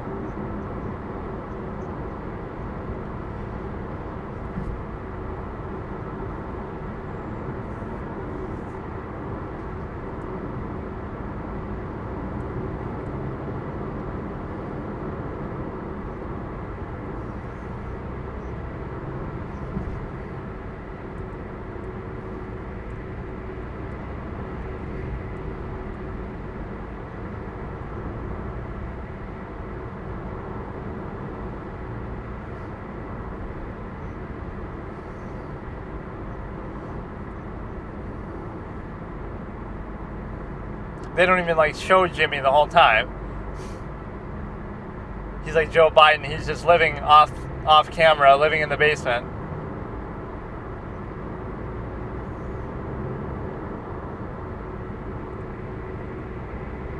I guess it's fair to judge by the number of orders you get too, based on how interesting your menu is. This is a fun challenge, at least.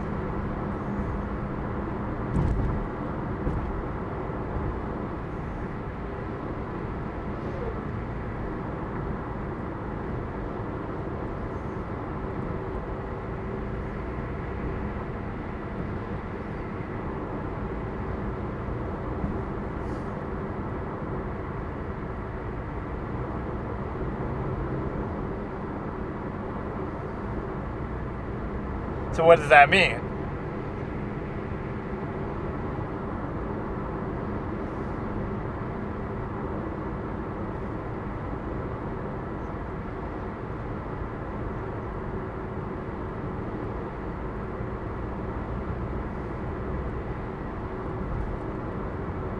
I don't get what that means. So what, you have to keep opening it every time, or like what is the big deal? If he's telling you the code, it should be that they don't.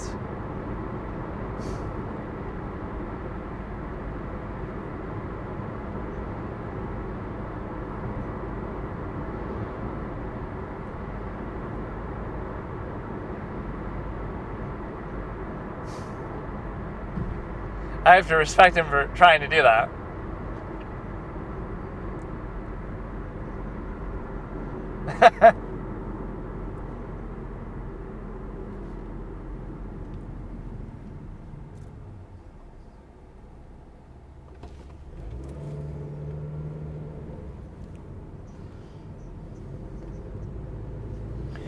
This is kind of fun. I like that they get to choose their own menu. You got to take pride in it. And it better be good. Jimmy is ready to fucking get at this fucking competition. You can't mix it.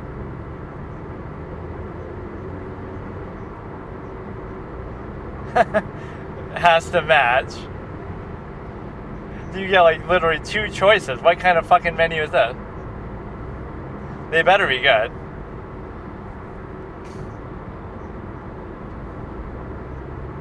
Wait, what?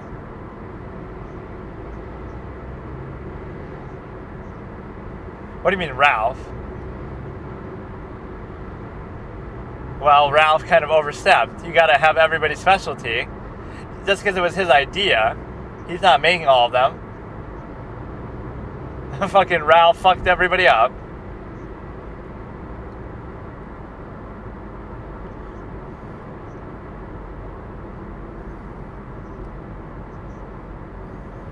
But not the skill.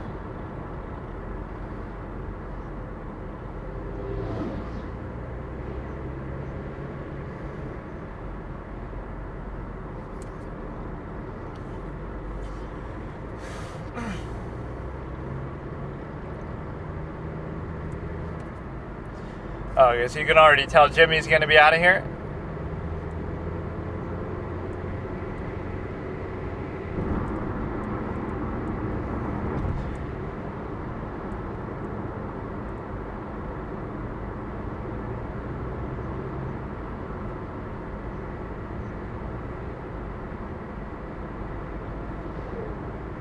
You heard him, but you didn't answer him.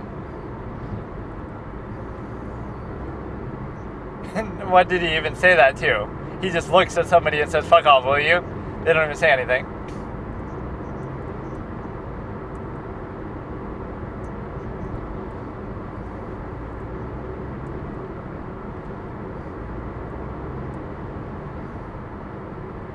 Oh shit, she looks familiar.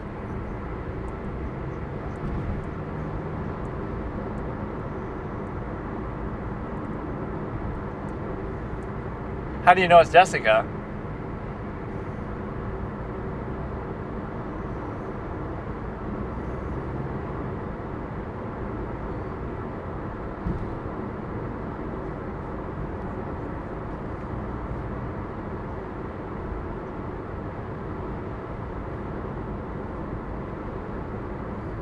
She's been pretty nice though most of the time. Could be the customer's own hair, but yeah. Like,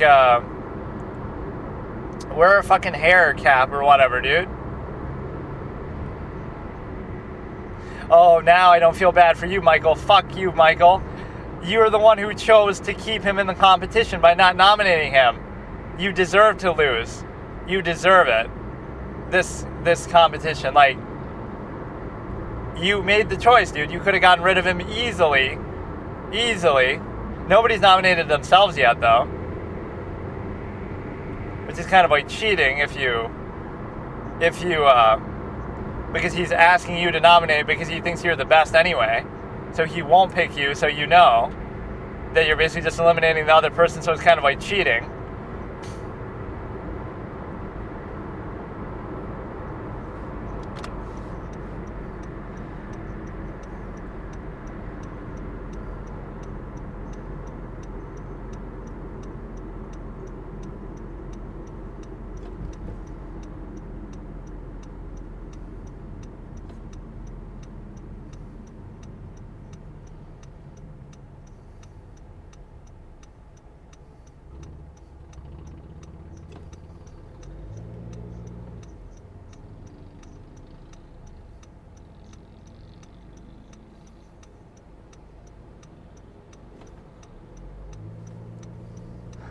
It's the plate's fault. Blame the plate.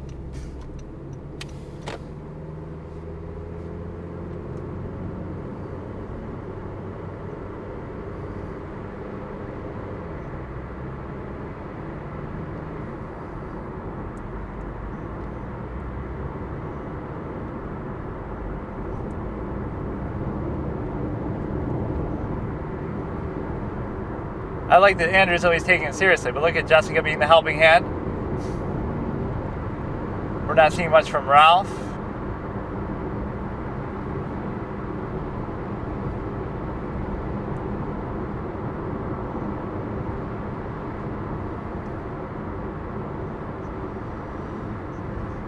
That's a new one, blaming the plates.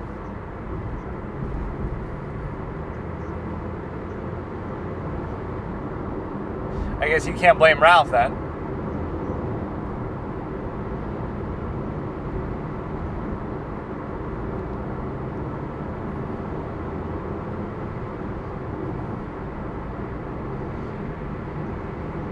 John Philippe is like a tattletale.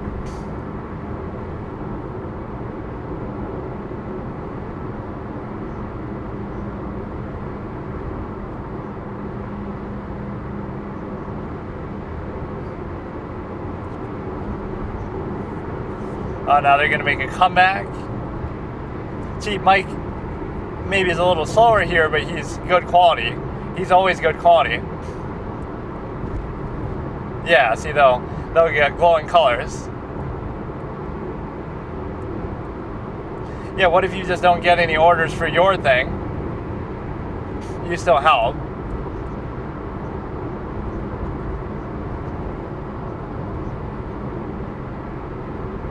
She's so excited to finally get it.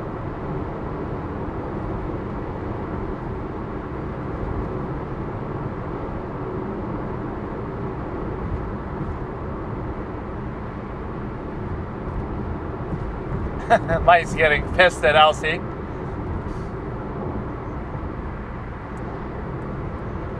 Not much.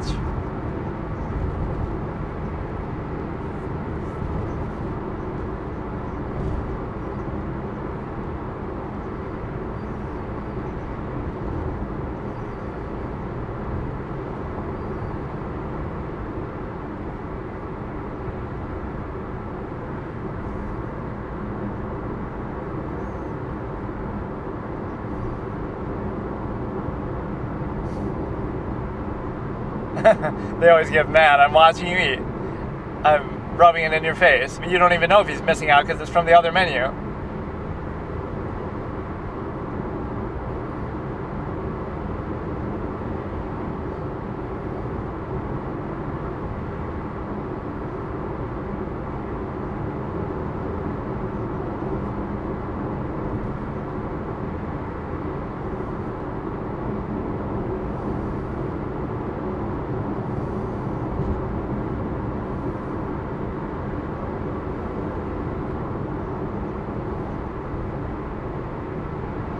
not chemically possible. Yeah, we saw what Whitney did in MasterChef Season 1 with fucking cooking the chicken in like 7 minutes or something.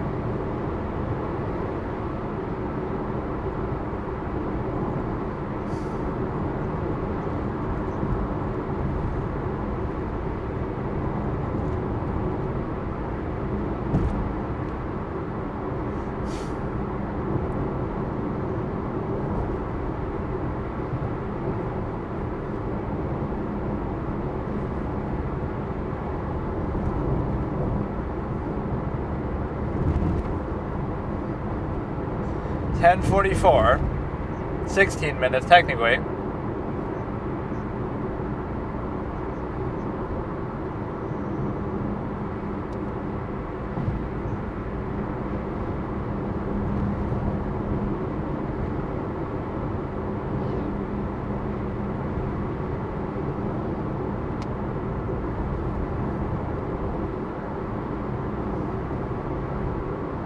Ralph's pretty laid back though.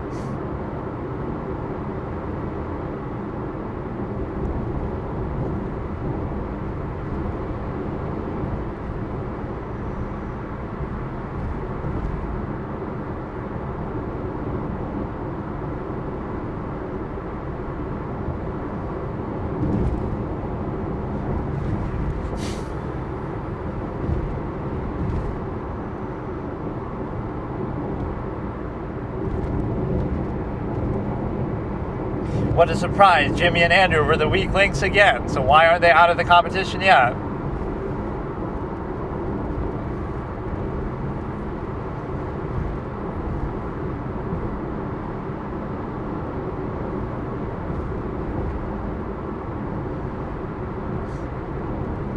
But they put out more. Blue put out more quantity, but red put out higher quality. Red like Mike's stuff.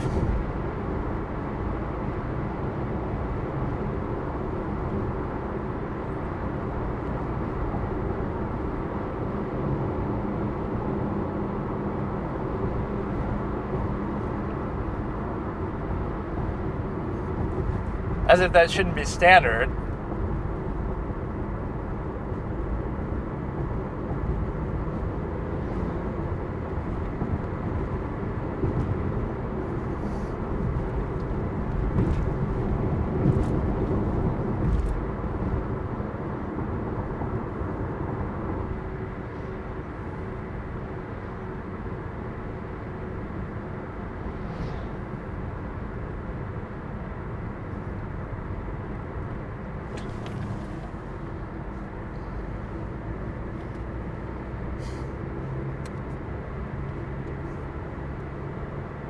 He didn't do too much of that, though.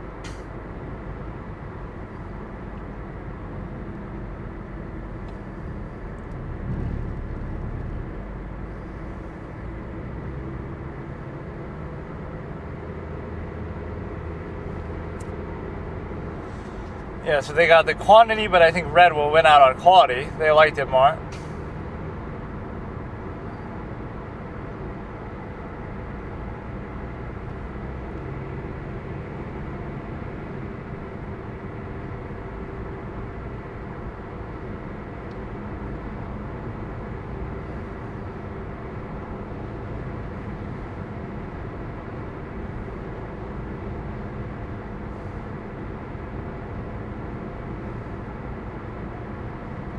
But no, he like celebrates to be almost at a complete service, as if having a complete service isn't the standard. Ralph.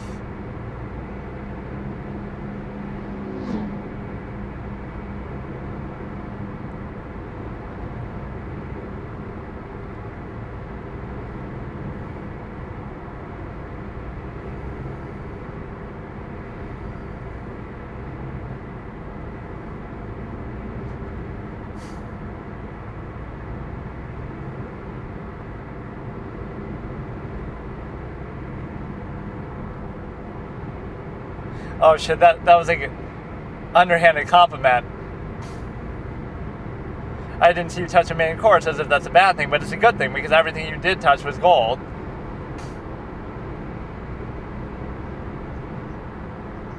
So now you just get to choose it. So now you should get rid of Ralph, but you shouldn't. You'll get rid of Andrew because he's a clown.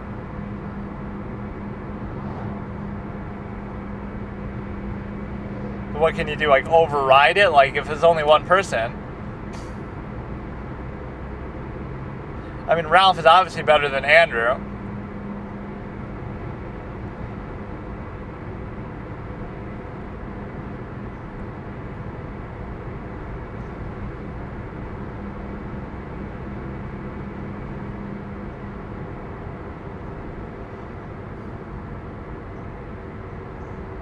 Yeah, that's true, actually. I agree with Andrew. He should have taken accountability.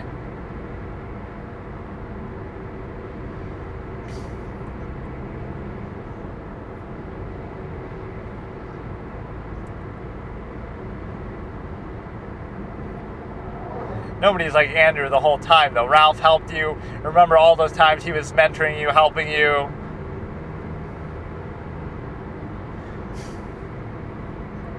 Jessica's had a chance to nominate people multiple times. She's not like you, though, Mike. She'll eliminate the one who deserves to get eliminated.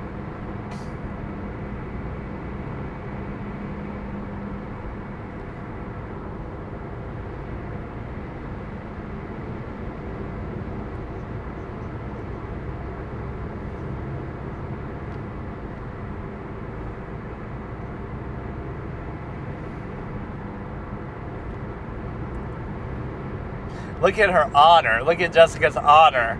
That's why she deserves to win over Mike. But I don't think she will, so that's fine.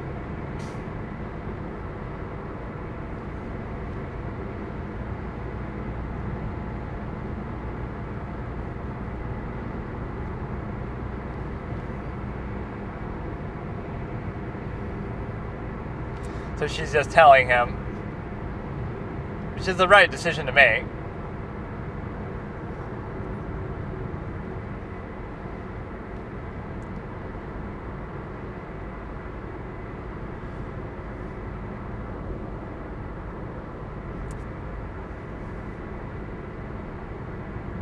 Okay, I'll watch that last part later. This is pretty good, though. Okay, so here I'm going to watch the ending of episode 6 of Hell's Kitchen. We're just at the point where an elimination is about to happen. And then I'll watch episode 7 as well. So this has been pretty enjoyable, but at least I'm watching something in a structured way. In fact, the only thing that's bad about this is the ads that kind of... I keep saying, like, 5-second delay, and then I try to mimic what they say, but it's just sort of distracting. So maybe I'll do whatever. We'll see. But I've watched almost the whole season here, or...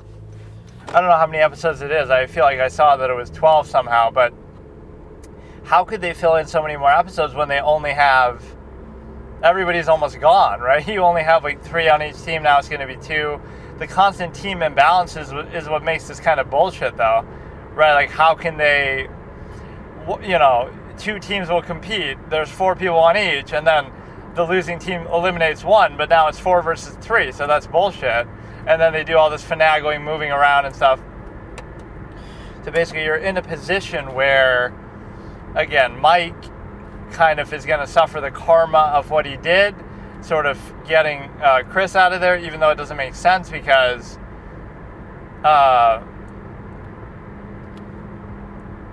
like he didn't nominate Jimmy when he was clearly the weak link, so you're keeping him around just because he'll be easier to beat later, but now you deserve to lose a team challenge at least as a result of that, because of the simple fact that you have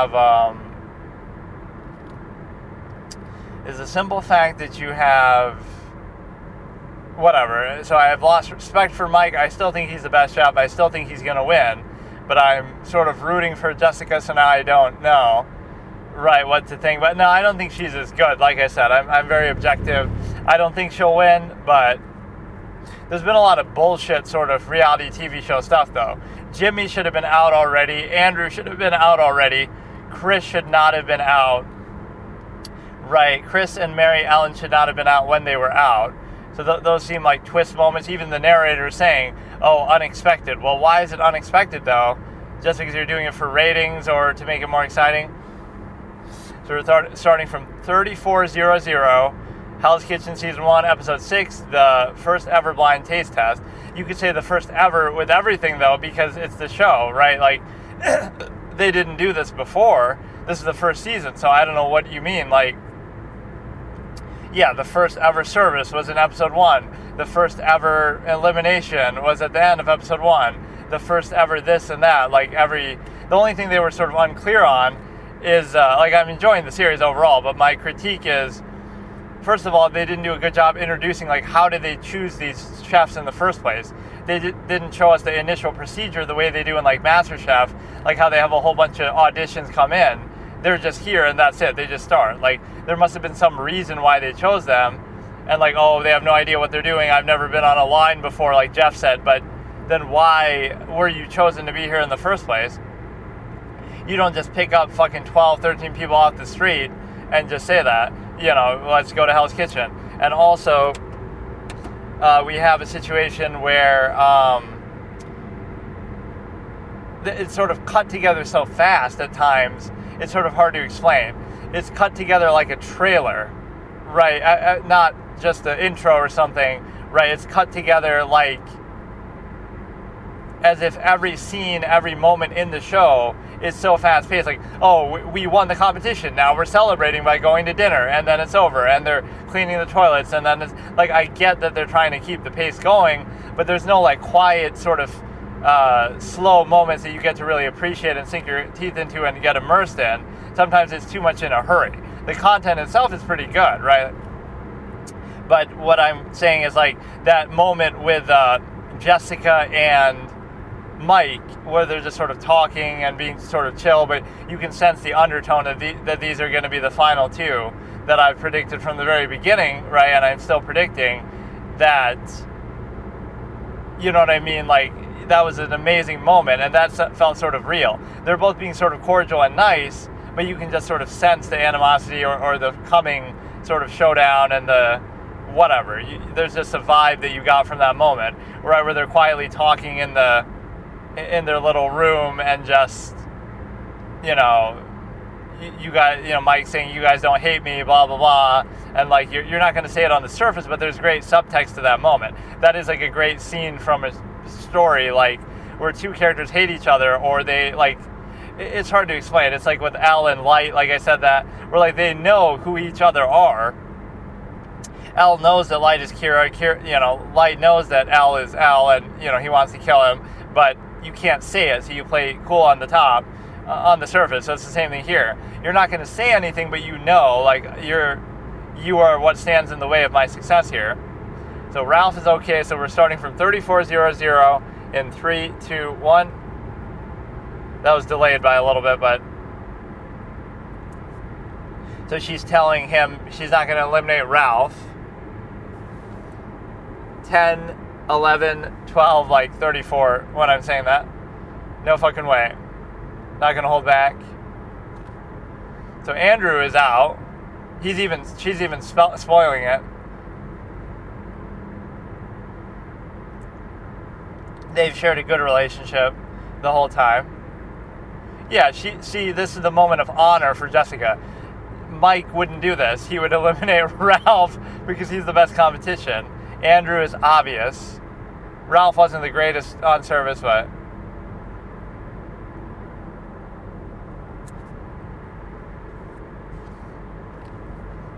she's had to choose a number of times, probably the most for her team. Ralph chose a couple, I think, or the first time.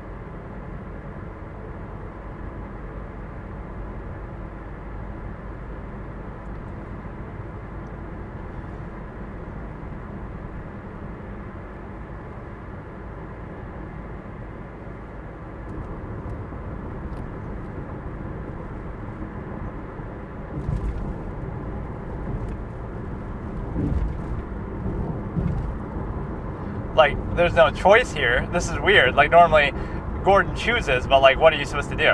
What, is he going to disagree and override it?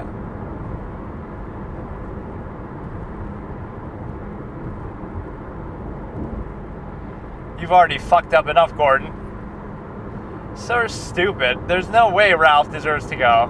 What the fuck are you doing? You're just doing it for drama. Andrew deserves to go. Then what's the point of the nominee?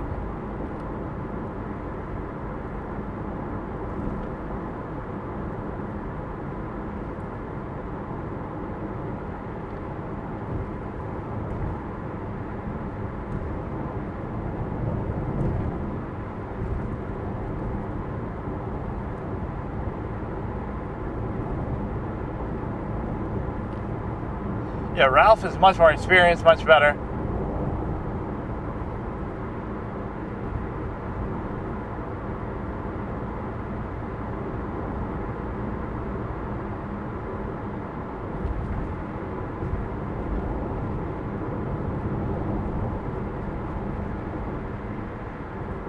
You're not good enough, that's why you don't deserve it.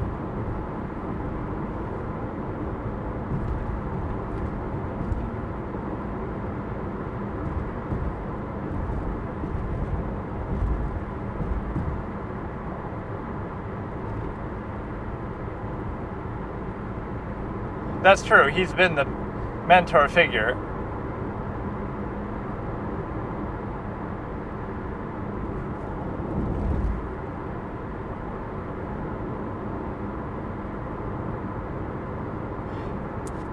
Yeah, if you eliminate Ralph, you should be fucking eliminated yourself from this show, Gordon.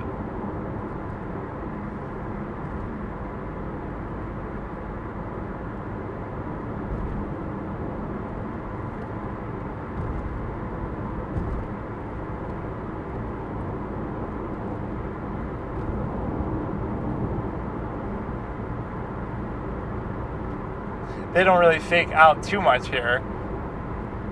Like, give me your jacket so I can give it back to you a minute later. No dialogue between them, that's it. He learned his lesson not to mouth off. Nobody dislikes Jessica. That's the thing. Everybody loves Jessica. She's such a vibe. Jessica is just a vibe. That leadership quality is amazing that she has. Like, she's willing to be humble and have Ralph mentor her when she needs it. She's willing to make the tough decision. She's willing to be friends with the other team. No, it wasn't. Andrew's a clown. That was easy. He's pretty close to untouchable because he might fucking win. So my ranking is obviously going to be... Wait, so who's even left on the red team? Elsie and Jimmy. So it's 3v2.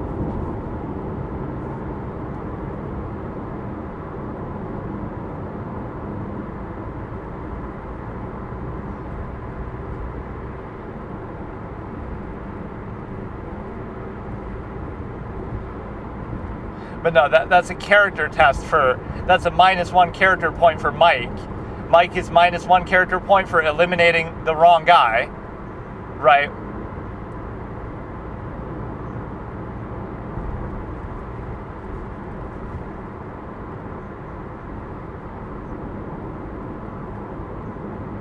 And then why was it such a hard decision if he can't cook? And why did imagine what you're saying about your show then. Our show is so shitty and unselective that somebody who can't cook can get to the final 6 in what is supposed to be a high class thing. He can't cook, so why is he even on the show? But then why did he last for fucking this long, like Jimmy the clown? So what you have is the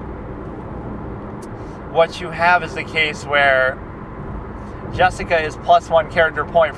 I haven't really been too good about my character points here, but Jessica is +1 because, again, she had the chance to eliminate her greatest rival on the team, and that was Ralph, but instead she chose to nominate Andrew. So she made the honorable right decision, even if it might have been easier to do the other. And then here you have Mike doing the opposite, so he's -1 character point, where he's able to do the opposite, where he doesn't nominate Jimmy, even though he was the obvious pick. So he nominates, who was the other one he nominated? He nominated, like, Chris and Elsie, and Chris goes instead of Elsie, right? And then Jimmy fucking fucks around survives another day. Like, it's so stupid how both Andrew and Jimmy cheated death. It should be a loser's bracket where those two clowns face off. And so I don't understand how they can fill up a couple more episodes. Like, it could literally end in episode 8. This is episode 6. So episode 7, one person gets eliminated, right? There's only fucking 5 people left. But there could be a maximum of like 4 more episodes, right? Because you have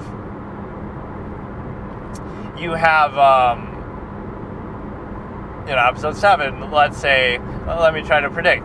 Episode 7, Jimmy gets knocked out. Episode 8, Elsie gets knocked out. Episode 9, Ralph gets knocked out. Episode 10, Jessica gets knocked out. Episode 11, Mike just gets to fucking showboat. So yeah, that's the maximum it could be. Unless one of these episodes you're not going to get, like, an elimination. That is the most fun thing about this. I love looking forward to the elimination moments. That in itself is a show. Like, I don't know, the way they present that is pretty fun, even if Gordon's been a bit of a clown. Like, really, Mary Ellen did not deserve to go over Andrew at that point. And I'm not even, like, character assassinating, but that's part of it. Like, his personality was bad, he was talking back, he wasn't doing very well. Mary Ellen makes, like, one big mistake, but I don't know, like, generally she was better. And then obviously Jimmy has been a fucking clown for a long time. And even he gets saved because he is the weak link, right? That even Mike is acknowledging that's why he's doing it. He almost said it too. He almost like Freudian slipped it when he's doing that. Like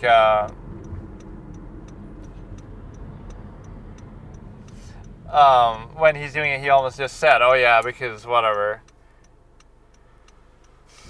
So let's go ahead and we'll start episode 7 here, assuming this is what it is. Let me see.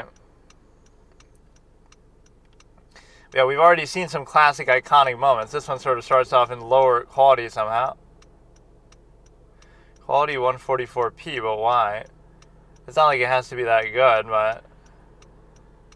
Right, that's one thing I almost don't care about too much is the visual anyway. But whatever, okay. Hell's Kitchen, Season 1, Episode 7, The Birth of a Legend, John Philippe. So...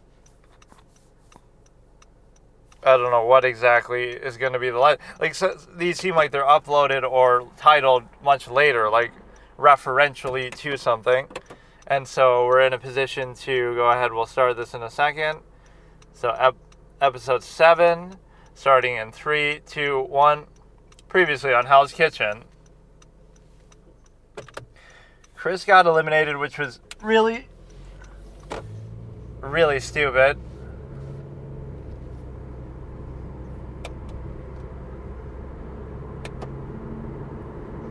I don't get the message, though. You're going to give favoritism to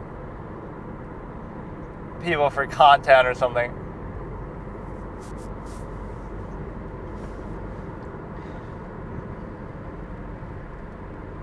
I don't think Andrew can make that excuse, though. Just because it's something you don't like doesn't mean that...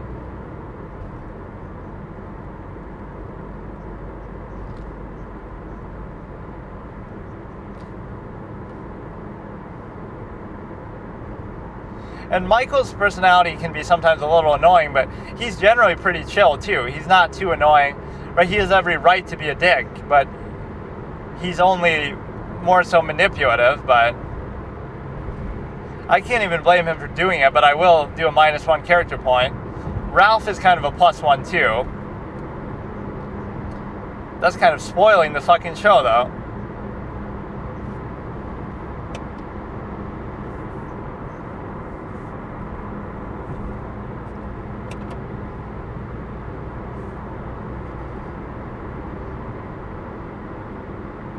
You cooked it, so you have to take responsibility for it.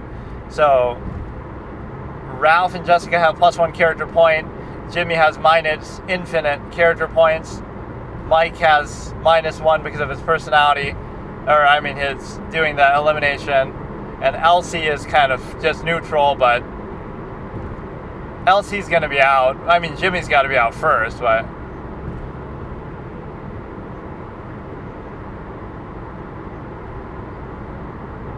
her second attempt.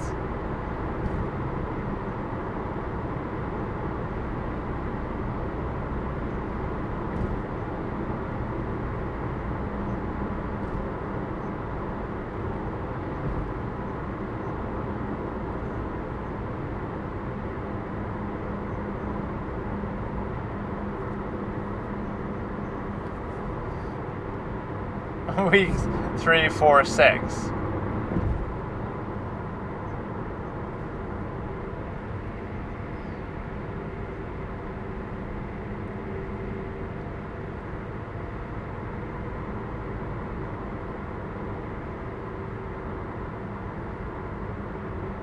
You fucking piece of shit, Mike. Stop it. You don't need to. You're so good, and I'm even saying you're going to win. So have the confidence. Don't hide. Don't try to hide and say, oh, I wish he was eliminated. Just go for it. That's just a vibe check.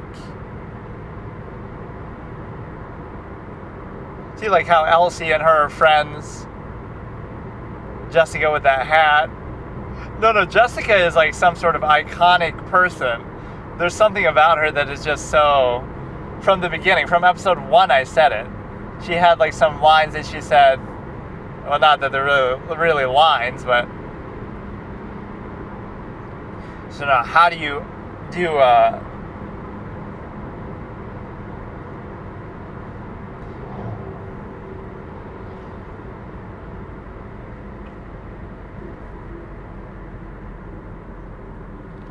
Elsie just can't do it. Elsie isn't big enough for this.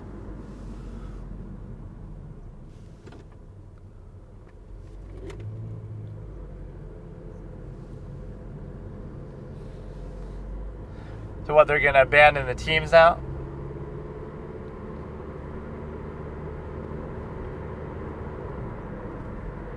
Black jacket time.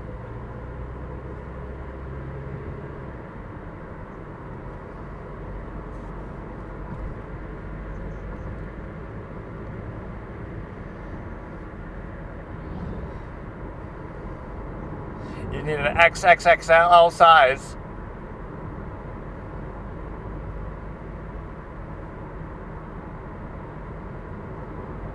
He's been on service. He's been the fucking little scarecrow for the pasta. I'd love to see an underdog story, though. Like, if he ends up winning the whole thing, like, how the fuck are you even still here? Jimmy the fucking clown. So if you rank them, Mike number 1, Jessica number 2, Ralph number 3, Elsie number 4, Jimmy number 5.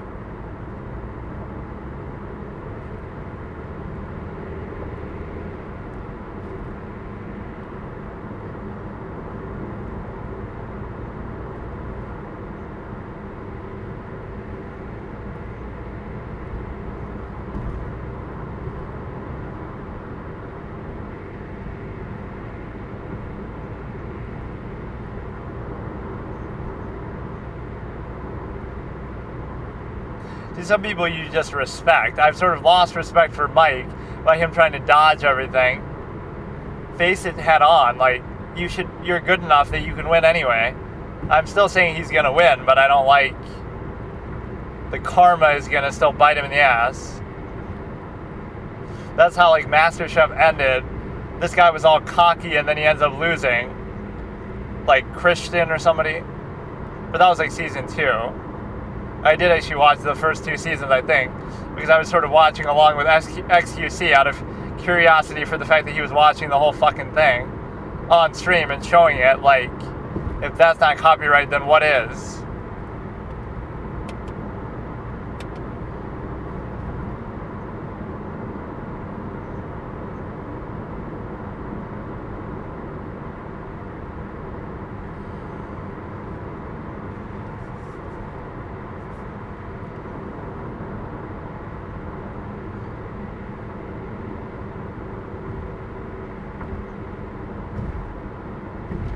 So it's not going to be a team, it's going to just be everybody loses and the individual wins.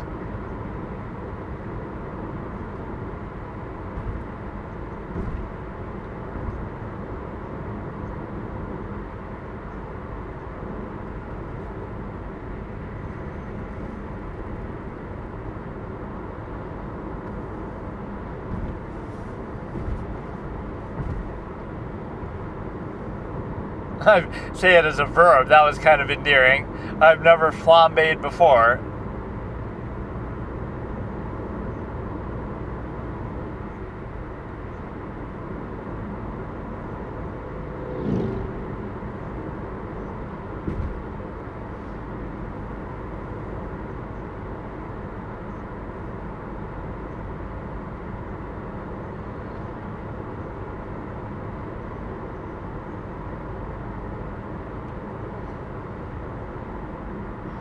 I mean, Jessica's not doing so hot here either. She has her ups and downs. That's why I'm saying that Mike will win. So you get a 5-second delay, and so we're able to basically, it's longer than that.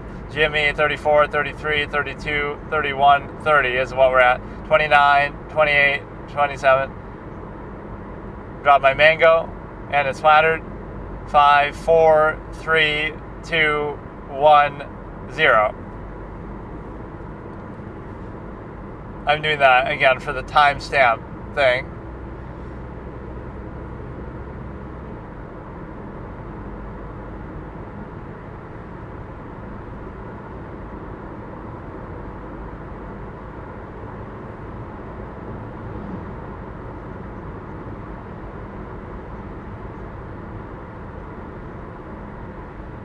Okay, that's an innocent mistake, honest mistake.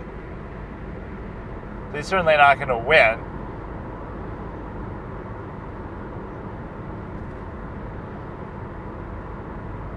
That's relatively minor.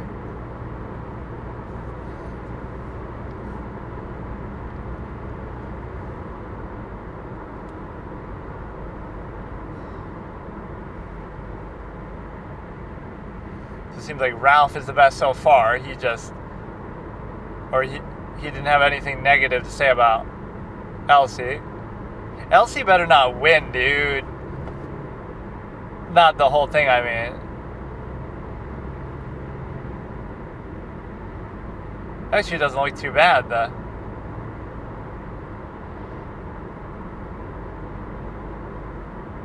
Or the expectation was just lower with him.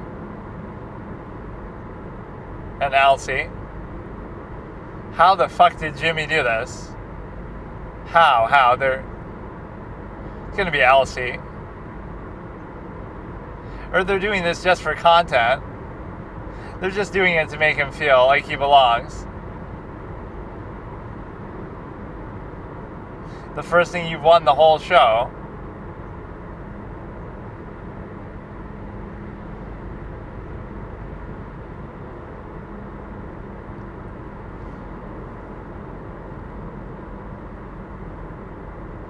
You should pick Elsie because she was second place.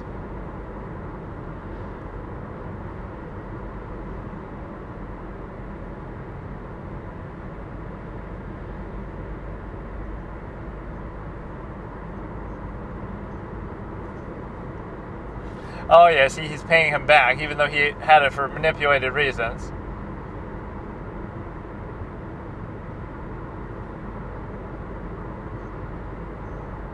Yeah, I agree. I agree with Elsie's.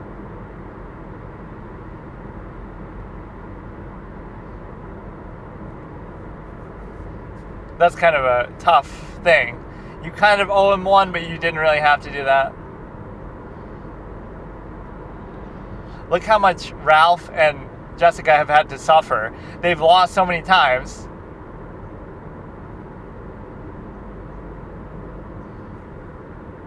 Like, you're taking one for the team, literally, losing with that, but you'll end up winning the whole thing, potentially.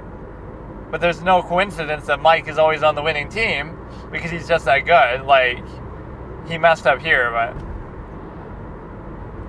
they're totally doing it just to make him feel like he belongs. Right, like, come on. He was even laughing at him as he's doing it. Like, something about this feels fake. Dude, look how this is cut together. This is like some weird... I hate the photography of this show. Or, like, just the cuts. The cuts are so ugly. Like...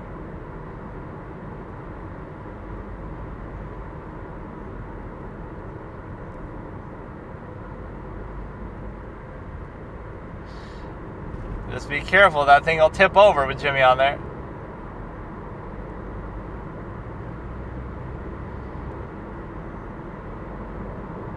Elsie has a right to be upset about that, but...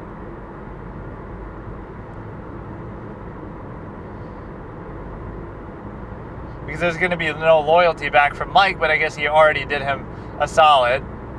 He picked you. He didn't pick you because you're the weak link, but you still pay him back. In kind.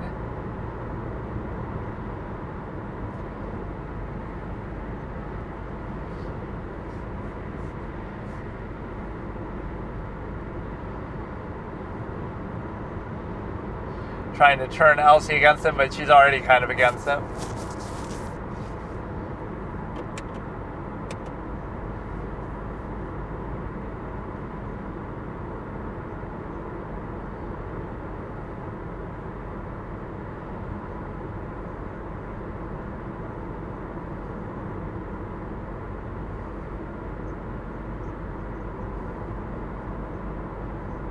The only moment you're going to have the whole show. Now get the fuck out of here.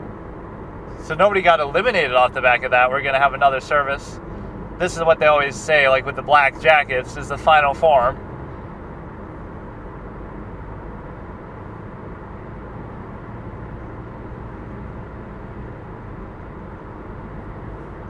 So you're admitting that you weren't his biggest threat.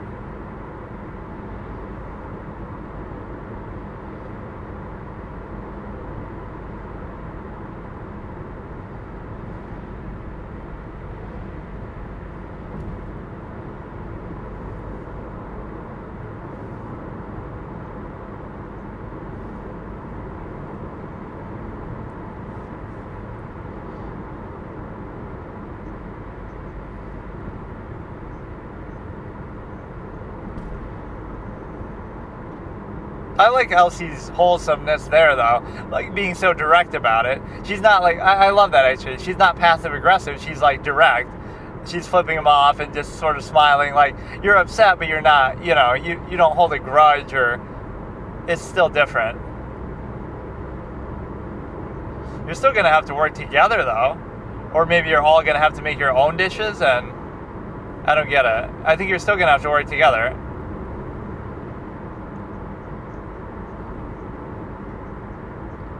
We haven't seen much of the sous chefs. You barely even notice they're there. Once again, some of the issues of how it's cut, like, you barely even notice them.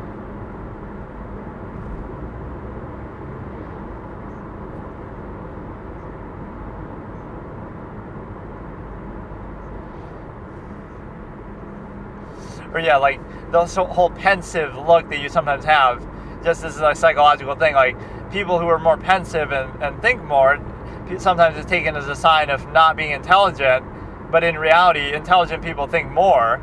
So thinking isn't bad, right? It's like a higher measure. So Jimmy has got to go. It's going to be Jimmy, Elsie, then Ralph, then Jessica.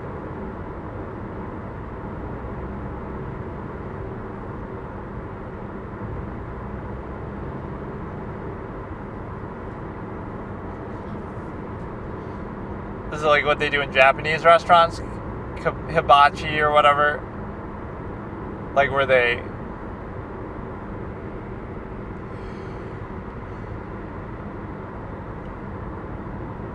Jesus, not allowed. He didn't make it to the final five.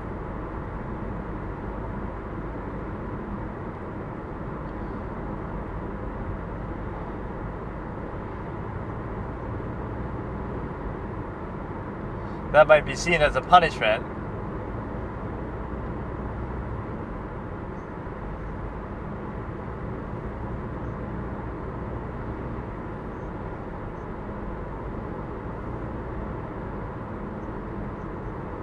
He's not that cunning. He was trying to do it as a nice thing, but I don't know whether that's something you want or not.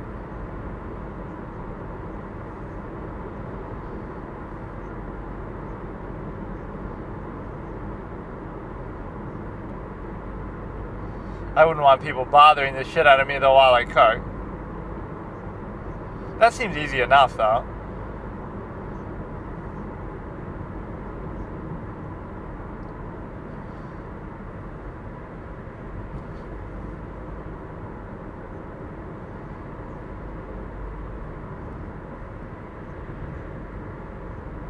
See, she needs help too much, even as good as she is, Jessica.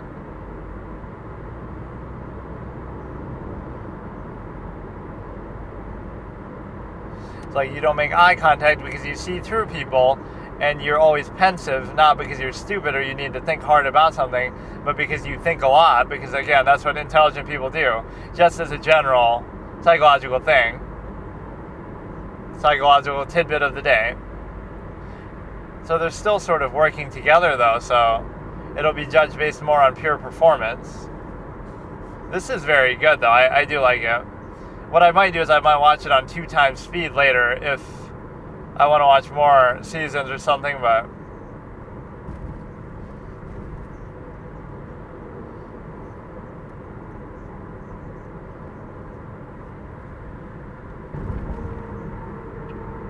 it's like you don't really get a choice of a menu. Like we're just gonna make what we make, and if you don't like it, too bad. Yeah, I think we've only completed 1 full service in the whole show so far, and it was only for 1 team.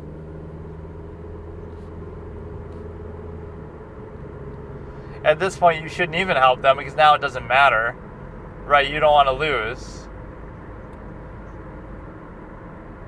You should be able to handle it on your own by now.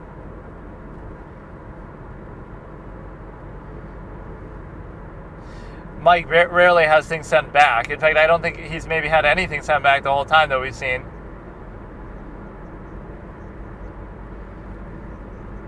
She's not going to get out on this basis, though. I think Jimmy will get out still. They don't show some characters enough, like Jimmy.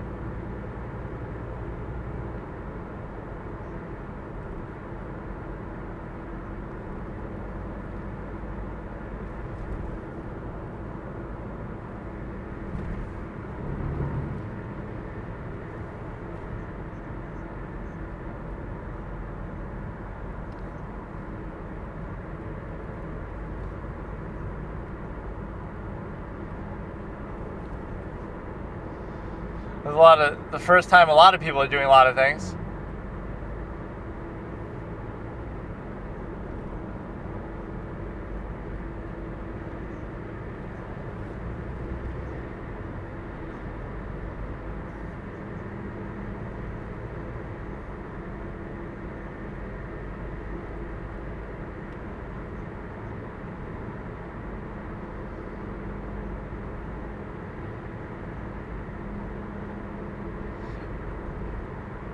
I love this blowing on it. Like, just take it off.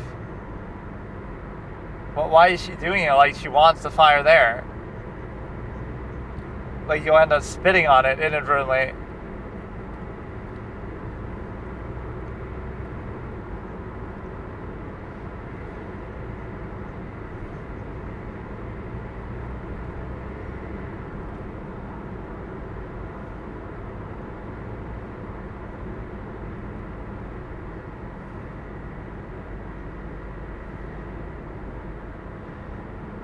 But you never lose your camera crew. The cameraman never dies.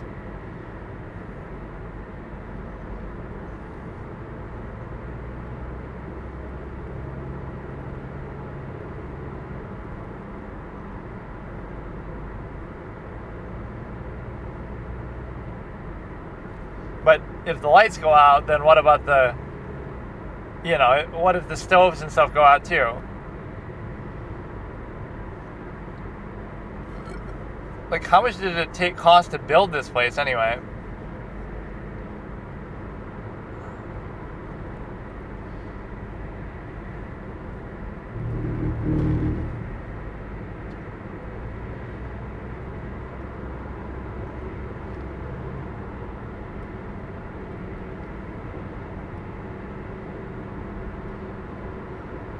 Jimmy, like, put it underneath.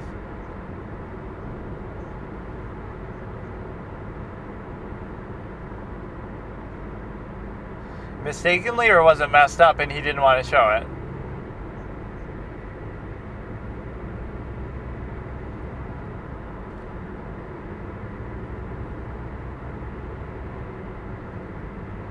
Somebody sabotaging him. He did it so casually that it seemed like he did it on purpose.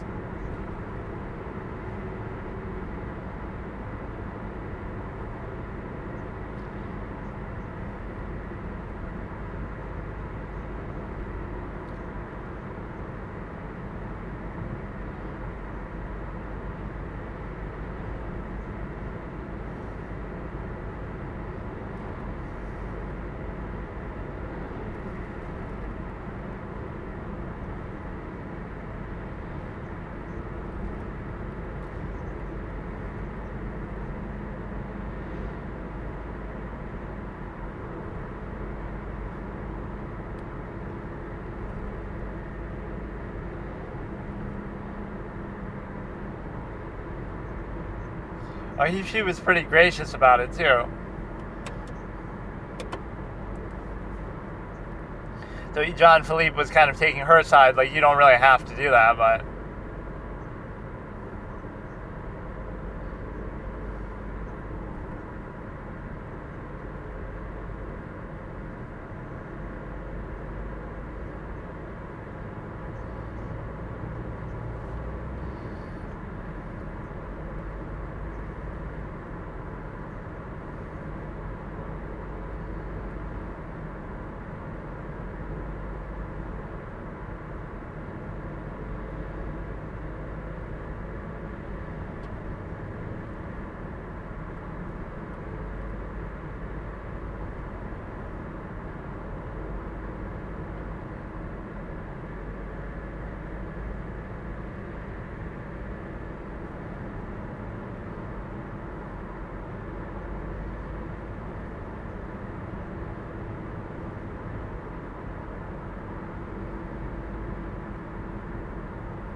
How is it her fault, though?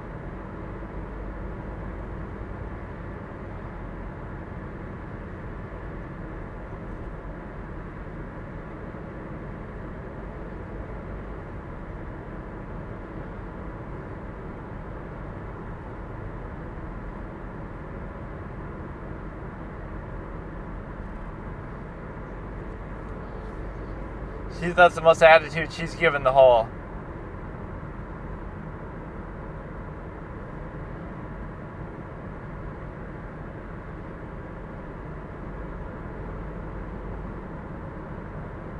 Michael sabotaged it.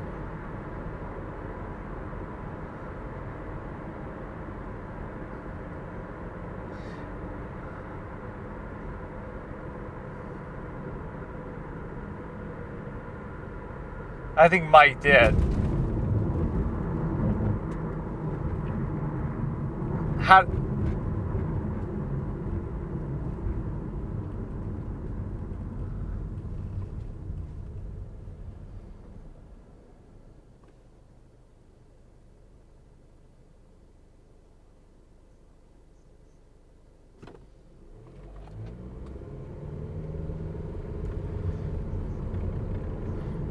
He totally did it on purpose, just to make her look bad or fluster her.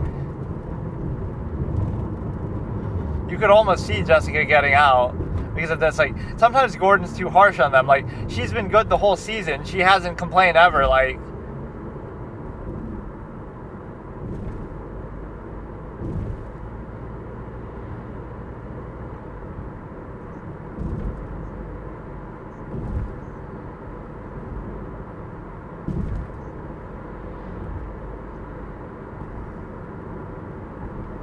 so she's done the salads and the desserts.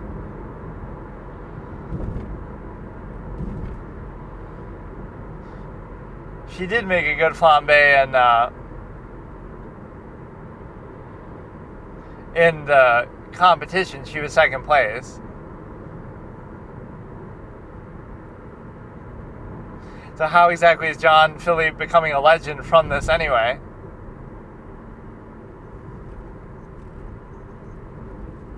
That actually looks really good. I can't say I've really had that before. I've had caviar before.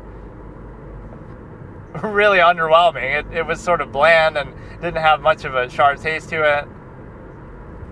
It was very ordinary.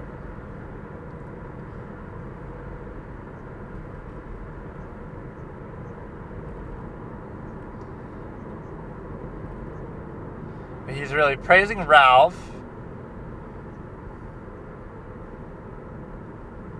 See, we haven't seen anything from Jimmy.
Jessica's just happy he's not yelling at her right now. But see, like, you can't pick her to win the whole thing. When is Mike getting yelled at? Never.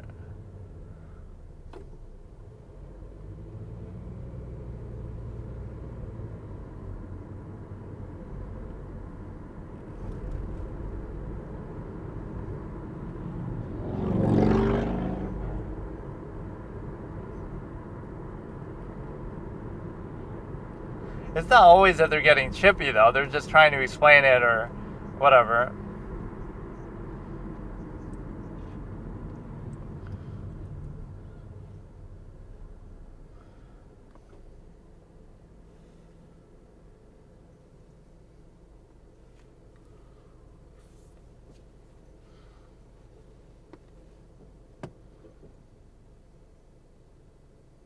Yeah, they do look pretty good, although that's just maybe the dish overall.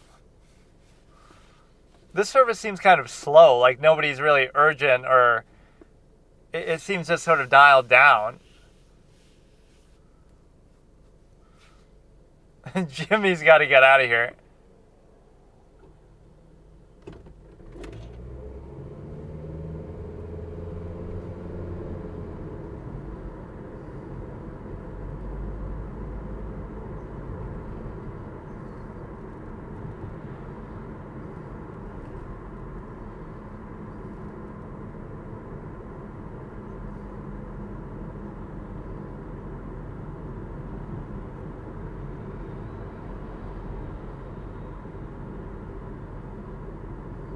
He ended up wasting time by making them do that, too.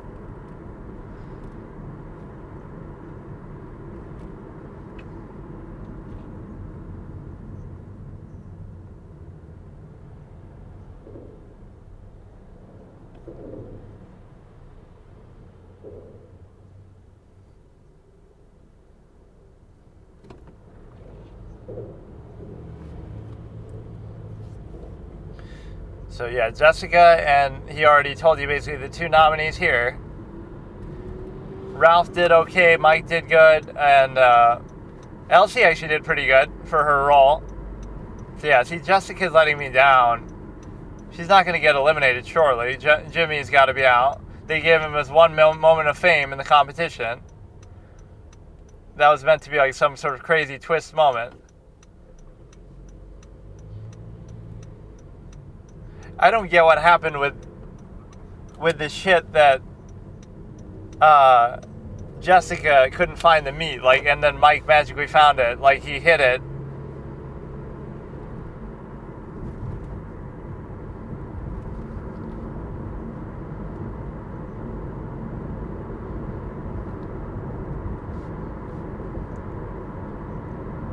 But now it's just like,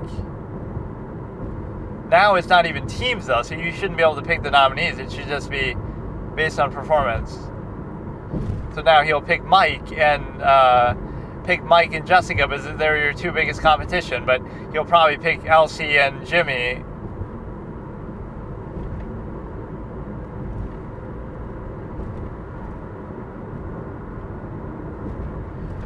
She's actually asking for it. But no, you can't pick her, though, because she wasn't even in the kitchen, and she did well. What are you, a quitter? You fucking clown. You're going to get eliminated anyway.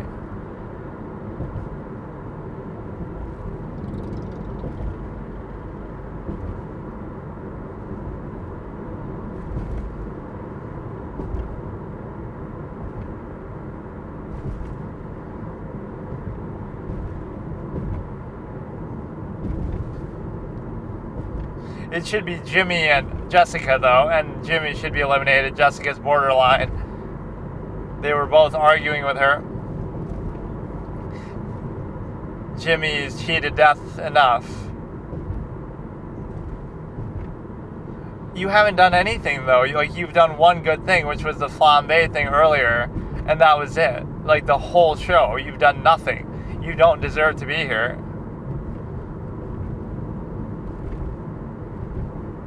You fucking clowns tried to sabotage her by not having the meat.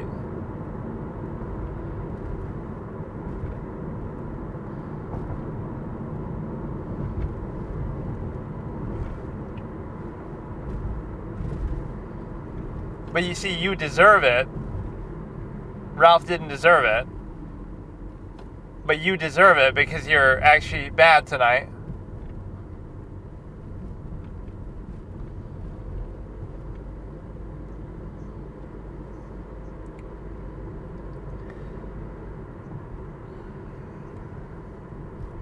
He would probably do Mike and Jessica, though, strategically. And then Jessica would get eliminated. That would be a clutch way to do it. But see, how do you justify it? I love even Mike trying to explain that. Oh, I just feel bad for Jimmy. Jimmy's busting his butt, working so hard, when he clearly deserved to be eliminated. Right? You're trying to talk around it because you're trying to game the system. Pick yourself and Mike, so he takes Mike.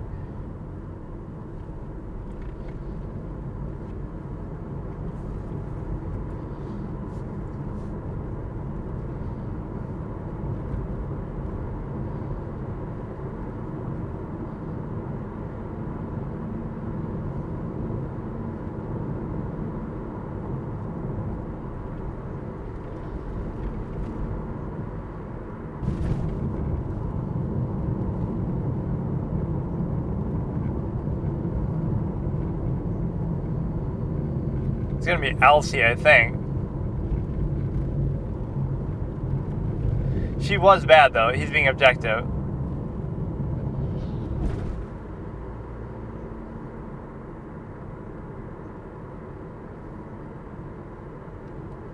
It's true. It's deserved. It's deserved. But she shouldn't be eliminated.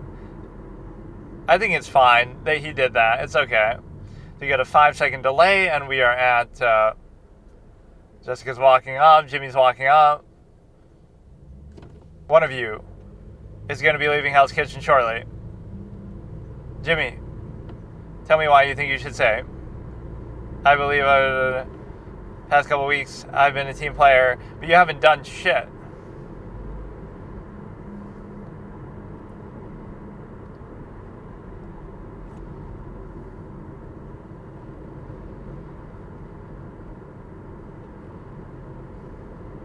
But for the first time, you got to go a little bit on their track record, right?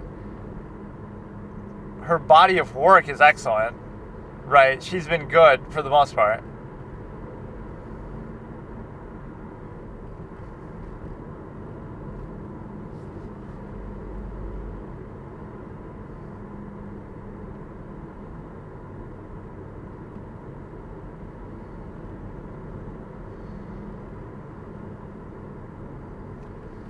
It's obviously Jimmy, dude. Like, Andrew, you...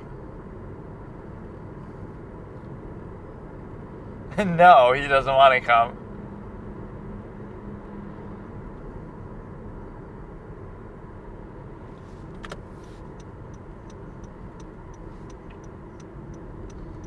If he does Jessica, he deserves to be clown. Or he's gonna bait. It's a bait.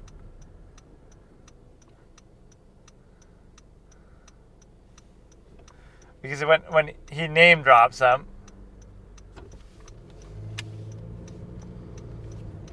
how far you got on technicality? He got nominated multiple times and he only didn't get eliminated because they felt bad for him or they were trying to pad the show. Feel proud that you got literally carried. He did nothing the whole show. Nothing good. They gave him the flambe thing just to make it feel like he got validated. He did nothing. The whole season, go back and watch. He did 0 things. 0 good things the entire show. Yeah, here's the highlights. Everything negative, everything negative. Show us a positive Jimmy highlight. He can't even fucking serve people properly. Touching his face. Stop touching yourself. This is the only good moment when he was on the fucking high rise. Literally, his whole montage is negative.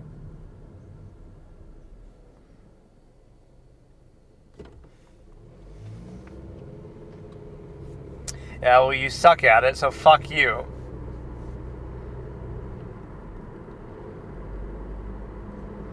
Man, my predictions were on fleek, though. From episode 1, I was saying Jessica and Mike.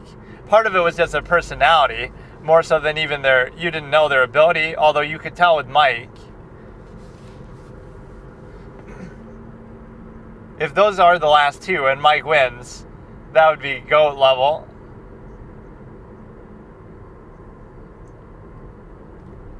So next to go is Elsie, then Ralph, then Jessica, then Mike wins.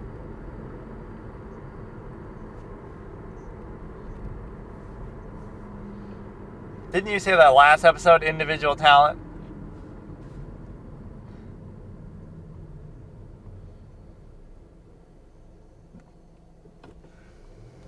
So do I start watching yet another one? I wouldn't mind. I'm getting addicted to this. Like, how much longer could it be? I don't know. Like, there could be maybe 3 more episodes at most. We already know Elsie's gonna go. Like, it's too predictable now. She's done well, but she's kind of overrated. She even's giving up. She wants to go. From leftovers to luxury dishes, episode 8. I swear I saw somewhere there were 12 episodes, but maybe that's some other season or something. So we're starting, and maybe that's enough for now, but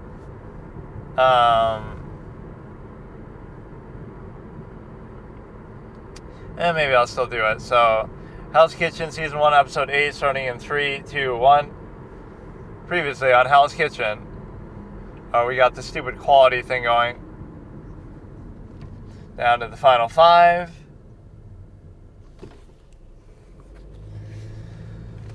So the candidate thing becomes stupid because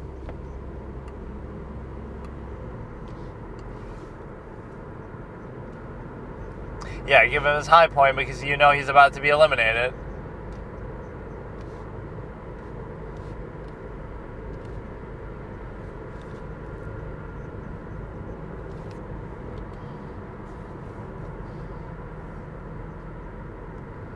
That was such a bullshit scenario. She can't find the food. What is she supposed to do? And Mike knew exactly where it was, so he's sabotaging. That's going to be the twist ending. This dude is literally the Light Yagami, and he'll have his little monologue. I don't like that. Like, you're good enough to win on your own merit, so stop trying to hide, you fucking clown. Yeah, I love that. Nominate one person. Like, what's the point then? Now Jessica will be... It was the right move because she deserved to be nominated. It's not personal. Like, you performed badly. I wouldn't hold that against Ralph at all. Right, that's the correct choice. They both struggled. It wouldn't be fair to do anybody else. First of all, you don't even know exactly what Elsie did because you...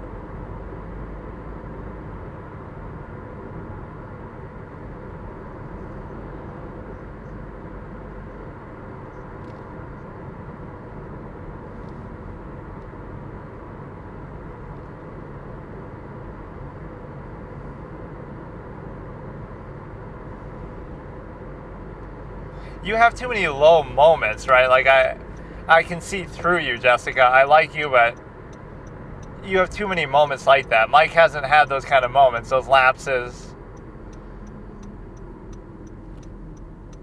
Why are you being such a fucking bitch, Elsie? Elsie is losing whatever little respect I had for her because you can't give up like this.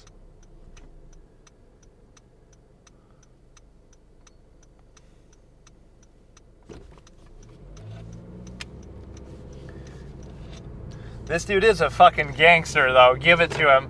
Ralph is a gangster.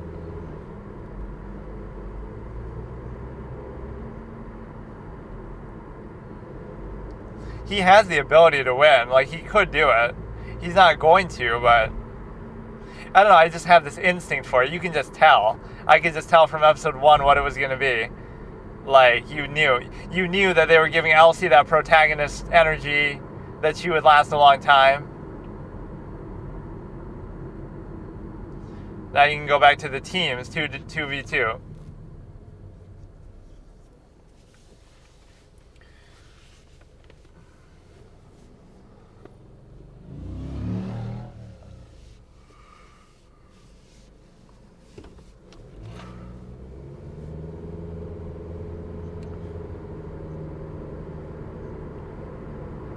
Leftovers from what, though? Merlot, dry red wine.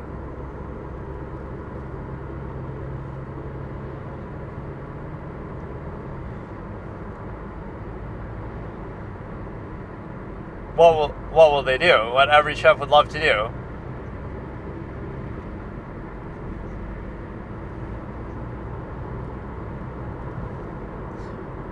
Oh, those two, the finalists, we get another Light Yagami showdown moment.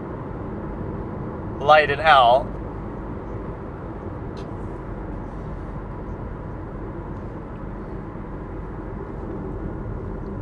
It's weird still working together, though, like that. It's like what they're leaving out is them being taught stuff. No matter how good these chefs are, they're not going to know how to make every single dish. Creme brulee and fucking fish fillet and all this kind of stuff, right? You're not going to know all that, so there's going to be some blind spots. So they're being taught by the sous chefs, right? The guys in white, the guy and the girl in white. So, like, they're not showing you that too much.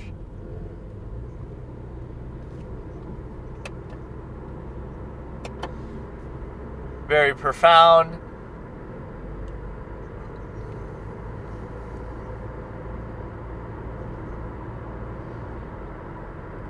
How much do you really have to make here, even?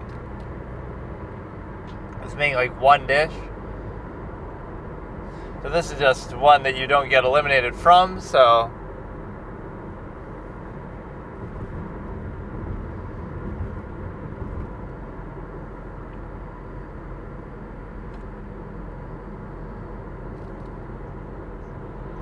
Ramsey is hungry, and you don't keep a hungry Ramsey waiting. Acting like he's some sort of medieval monster. Like, now, the time is now. If you don't feed him by exactly 8 o'clock, he's gonna kill your whole family. He'll eat your family. Ooh, that dessert looks good.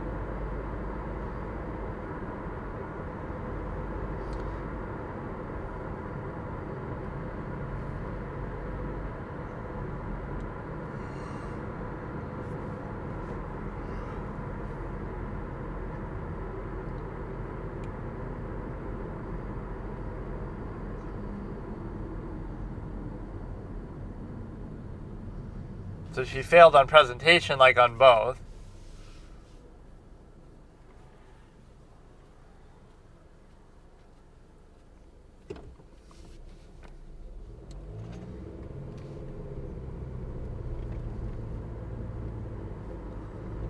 Look at that smile on Jessica's face.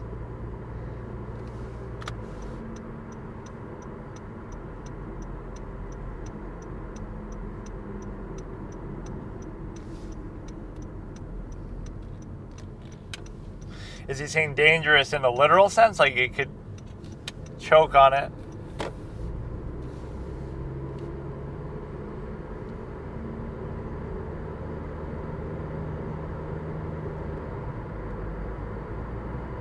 Like the eye roll by Mike.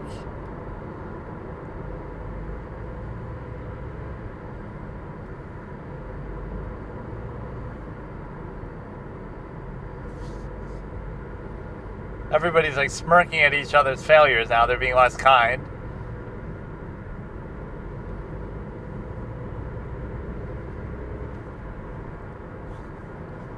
Elsie wanted to be out of here though, so I don't respect her.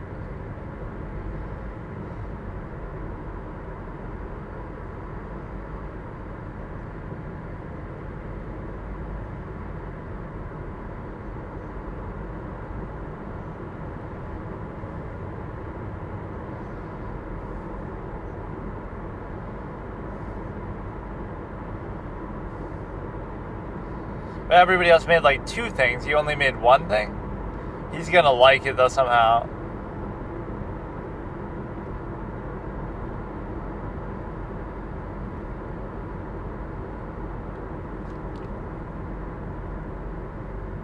Jessica looks mad.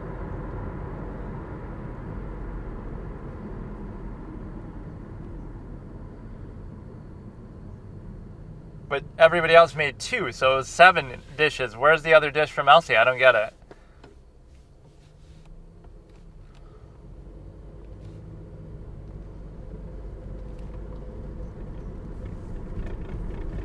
Ralph? What? But she only made one dish.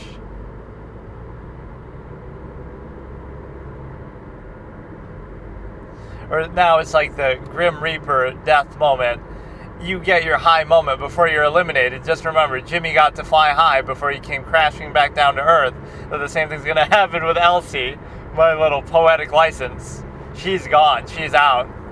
Elsie gets eliminated at the end of episode 8. We already know it. Right, I'm obviously just being confident, but I don't know anything.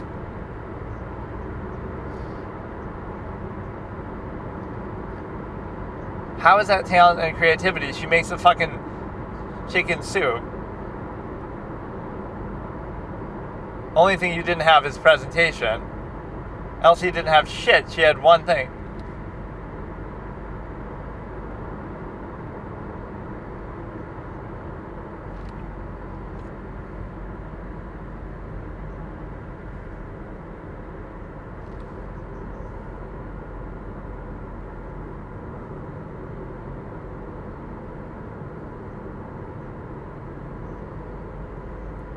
They're trying to learn from you, though, if it is so good. I mean, that is kind of shitty. You make one thing instead of two. You make... I don't know.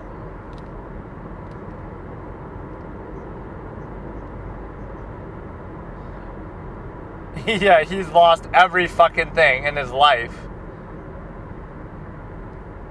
Has Jessica been out, though? I feel like she has. But how? Because they've always been on, like, the same team. Or, like, I don't know. That would be the ultimate underdog story, though. He's lost every single challenge. He's never been out of the kitchen, but he could win the whole thing. Yeah, Elsie's out. We know it. You can just sense it.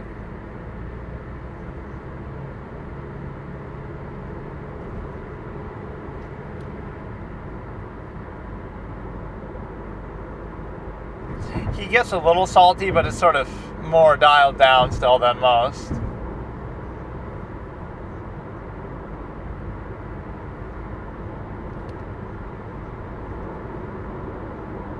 It's got to be something big because the show's almost over.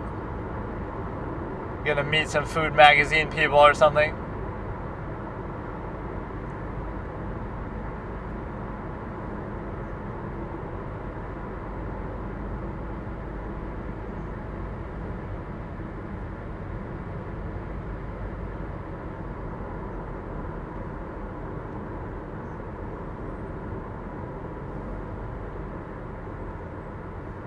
This is almost what you should do with the winner, though.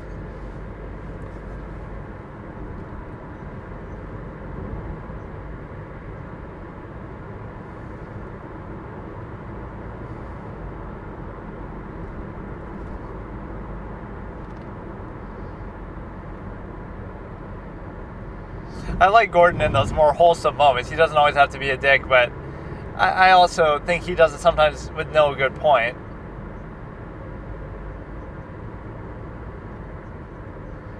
I thought they had to clean more so than prep.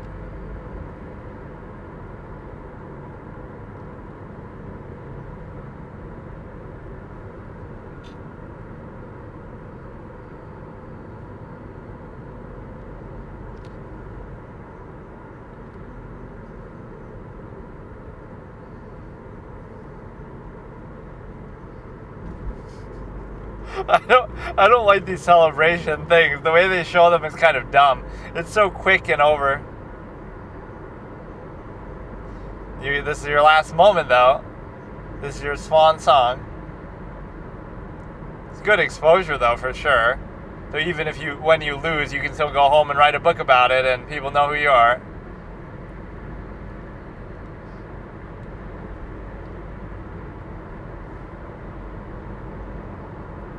Jessica always needs like some sort of guidance, right? That Mike doesn't seem to need. That's the difference.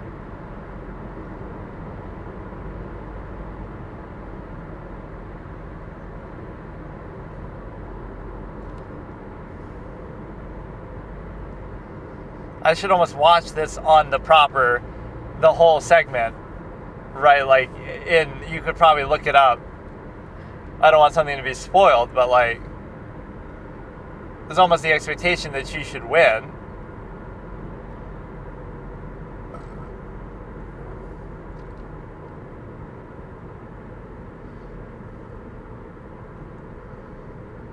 But like, I want to watch the whole segment of this properly on YouTube. Oh no, oh yes, that sounded scripted, like she was reacting.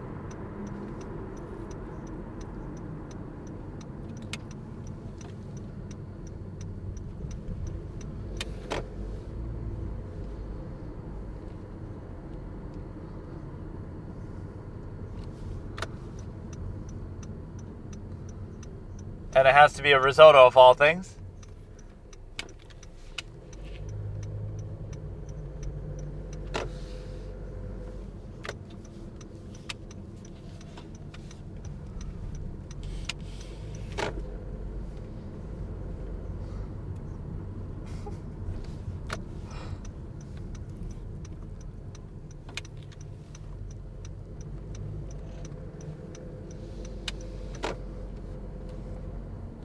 Elsie and Ralph, based on age, should do the best. Mike seems a lot older than what he is because of his experience.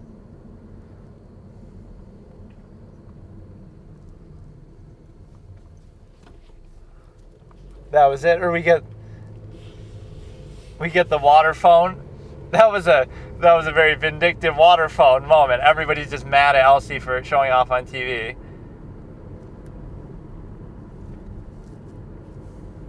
So, yeah, we can watch maybe the rest of this here in a minute while I actually eat. This is pretty good, but I don't know. There's some moments that feel sort of weird and played out. I want to watch the full clip of this, but I'll watch it after maybe the show is over, and I want to read like people's comments and stuff on like Mary Ellen and different things like that, because I feel like some of those are bullshit, right? Mary Ellen being eliminated, and even Chris seemed like he could have won the whole thing. He was sort of nonchalant, but he was better than what you realize. Okay, so I'll continue here. I don't know if the quality of this thing is even that much better than, like, let's say, what I was doing before, but it's sort of more comfortable. You don't have to worry about the positioning of it. Like, it's just kind of the recorder, the phone can be wherever you want. Just the mic is on your shirt or whatever, which is a little weird, too. You don't want it to be, like, rubbing against your shirt and stuff, but which it kind of is now. It wants to, like, flop back down. But, yeah, we're going to watch here in a second from, let me see. It's actually not quite right. So you have this, I was having a little interesting discussion about the stimuli acme, though, with just the fact that, you know, like, isn't it interesting how you split your whole life down the middle of, you know, a sexual partner? Like, you can do that if you want, but don't people see that the reason why that's done or why that's encouraged is because, and only one, by the way, totally no incentive or contrivance by society. You split your whole life down the middle of a sexual partner, right, with a sexual partner, and so that shows you you're adhering to half-mass hedonism and the stimuli acme right there, that you're so obsessed with it that it's such a big deal. But then on the flip side, oh, you can do it with one, but only one, too. So it's just society's way of making it easier to control, and it's also a way to sort of create a family system and things like that. It might be useful to do that, right, but don't tell me that that's like actually something you want to do, or that it's something that is your inherent tendency. That's why people struggle with it so much in the first place. Alright, so we're starting from 1500, episode 8, obviously, in 3, 2, 1. Or, wait a second. No, I'll have to restart my... That's weird. My headphone was just working, but now it's not. What the fuck? Okay. It's Elsie still on TV, which I kind of want to watch the whole thing again.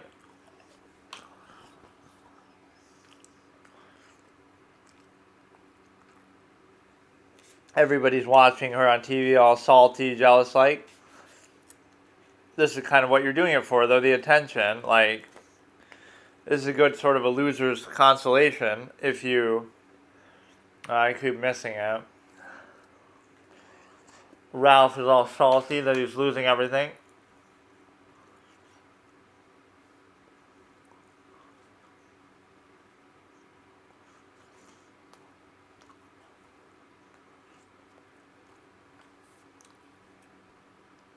So we're starting from 15-0-0 in 3, 2, 1. She just keeps winning. You know, it creates bitterness with everybody, that's all. I'm a pretty cool person.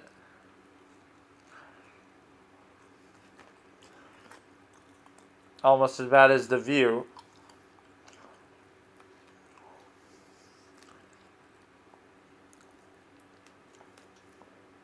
I love that water phone. This might be one of the few times we've ever heard it. In fact, that might be the first ever water phone in any Gordon Ramsay show, assuming this came before MasterChef.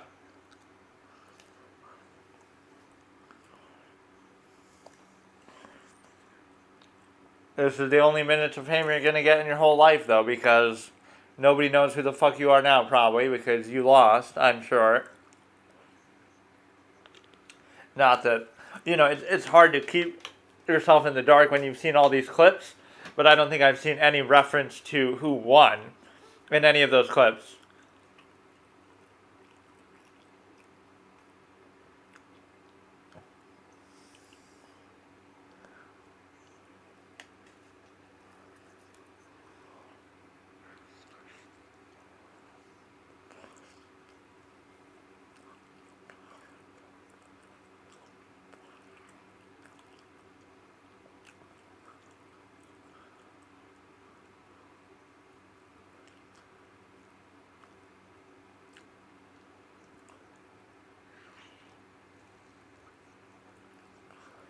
Yeah, now you shouldn't care because you're not even on a team anymore. So it doesn't matter. You are your own team.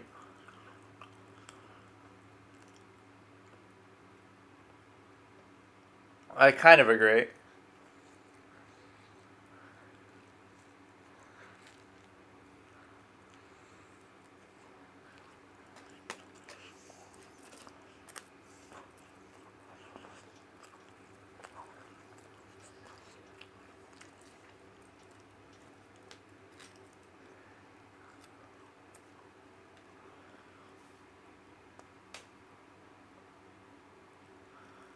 That was a very awkward, long silence.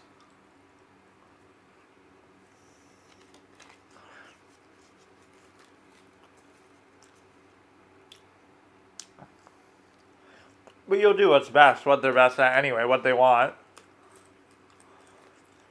Don't sabotage them, though. You get too much power. She's just going to ask them.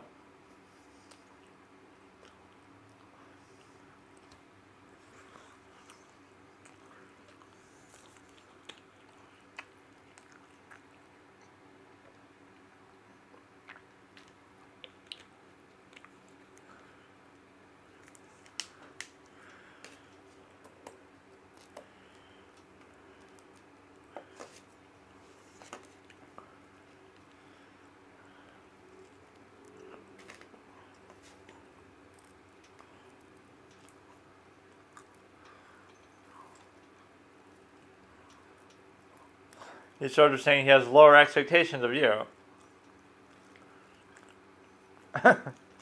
He expected more of me because I'm better and I'm going to win the whole thing. You get a 5-second delay. 1834, 5, 6. Between 4 individuals in Chef Ramsay's world, the customers always come first. Yeah, like how he calls them a bimbo when they're waiting 3 hours for food, right? Customers always come first.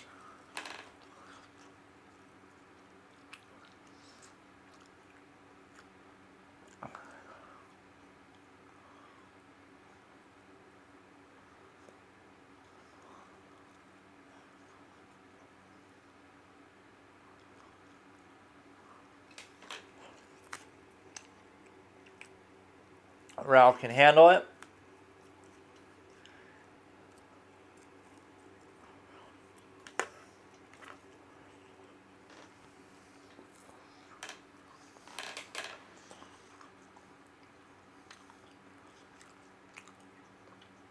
It's going to be Elsie. That's the trend. Let them go out with a bang. You had your 1 minute of fame on this TV, and they even rushed showing it on here.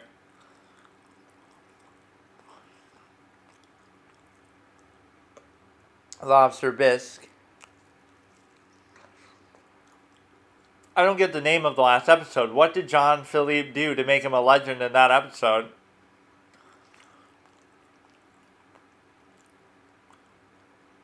I don't know how many episodes this is going to have, but...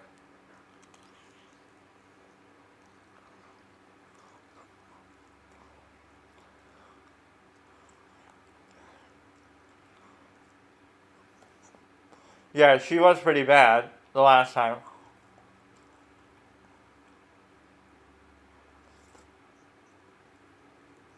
Yeah, nobody's going to feel bad for you and help you.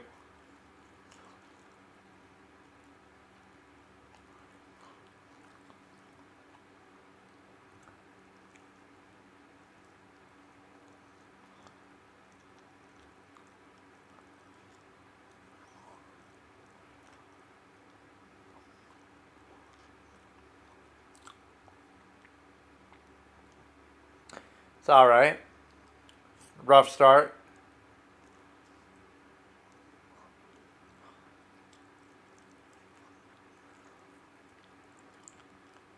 She's getting help too much. What the hell is that?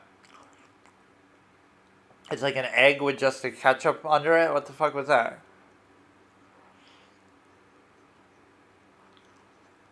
That looks like Kirsten Dunst from fucking Spider-Man.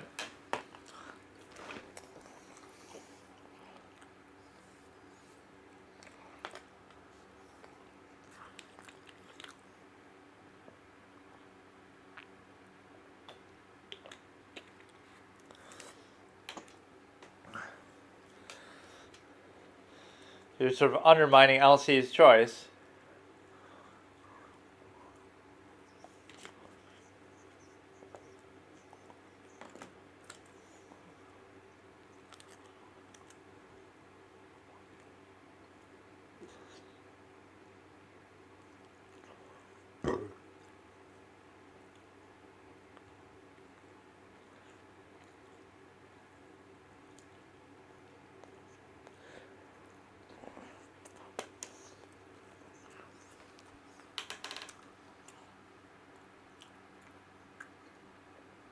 Yeah, and you gotta stop expecting so much help, like Jessica.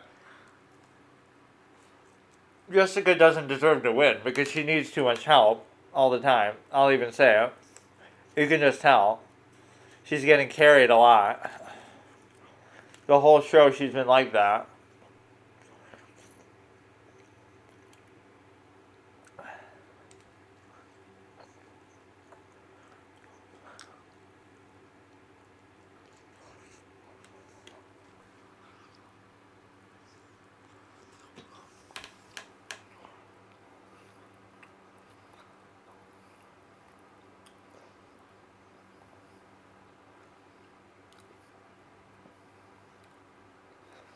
Yeah, that same line the last time. You don't deserve a black jacket if you're so. Revolving door. But no, it creates a bad incentive.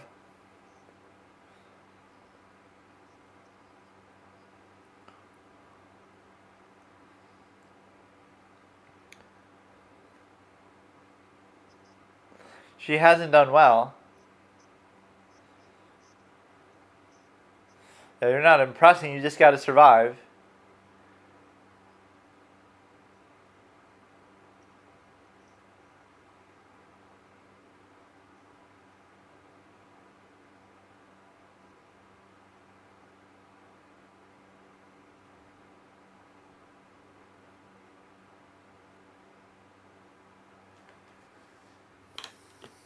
I hope so.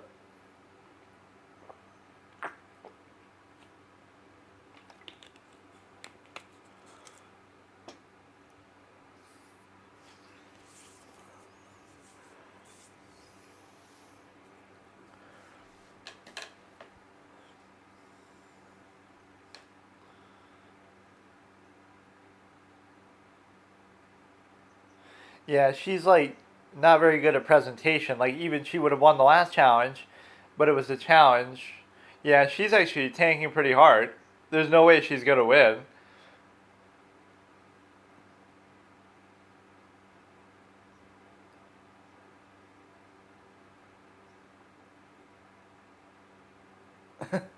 There's still hope. Yeah, not enough people leave. Like I'm not gonna wait 3 hours the way they fucking and then have shit talk to you. See, Ralph just feels at ease. Ralph and Mike feel at ease. Elsie feels awkward. Jessica feels awkward. You could maybe even switch Ralph and Jessica with the order in which they go out. Jessica has been so bad these last two times.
The whole switching and rotating is very difficult.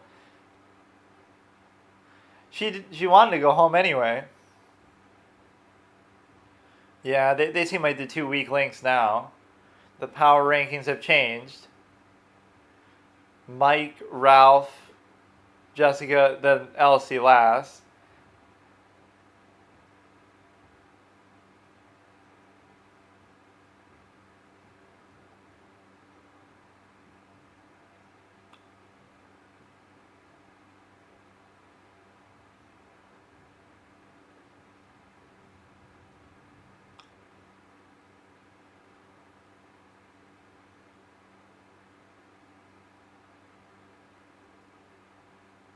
What is all this walking away and going to the dorms and stuff that they do? Like, what is that? It's just wasting time. They do this just for the drama.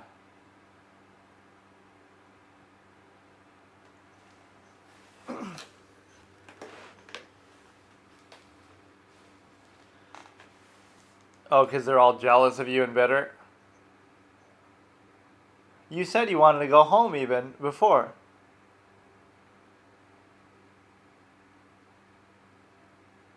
But like when she's doing that, she's reflecting on it. Like so, when is that part being filmed? Because she's being so emotional. But how did they get that aside? That's not happening right now. That must have been after she's already eliminated.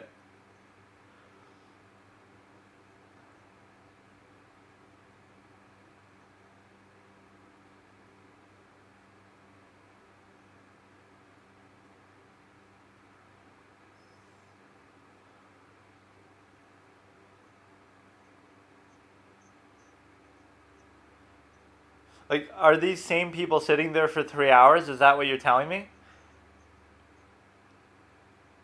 3 hours you're waiting for food. Like, the same person? Why would you wait that long? I'd wait maybe half an hour to an hour.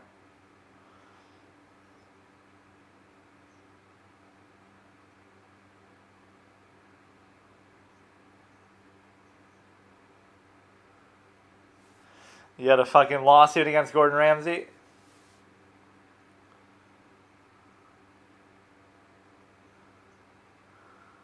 Piece of wood.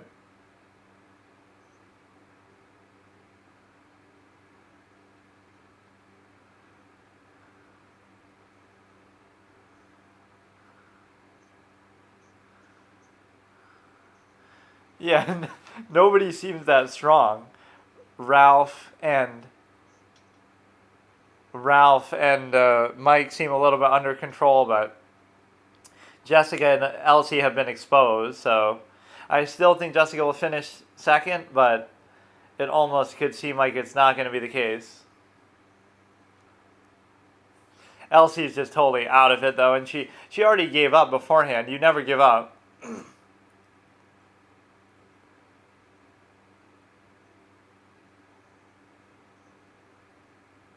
He was praising Ralph so much the last time.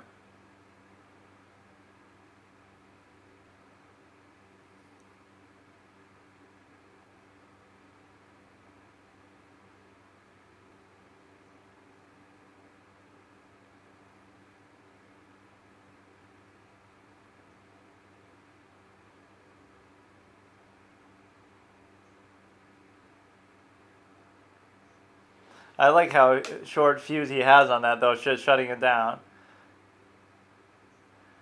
That's kind of sad. When you have the black jackets, you're supposed to be all good and swag, and they're completely fucking aimless. But see, you don't see Mike getting...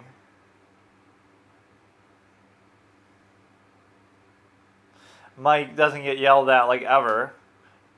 See, he had no negative comments said about him. Jessica was yelled at, Elsie was yelled at, even Ralph was yelled at.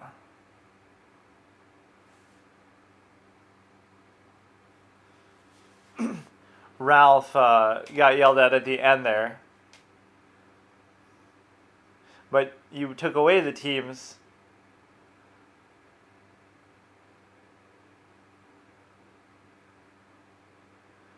I still think Mike was better.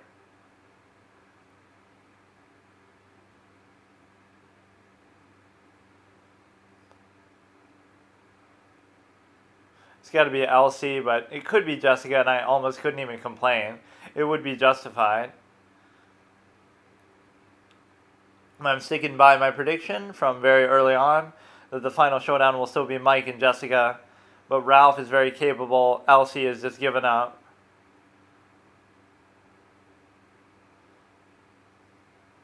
You've deserved to be out from before, too, kind of. You cheated death just like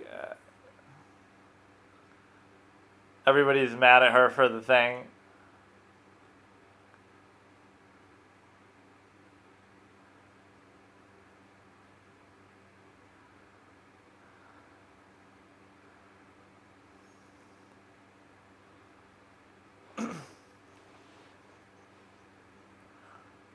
But Jessica, let's see some humility. Say that I did worse. I did just that.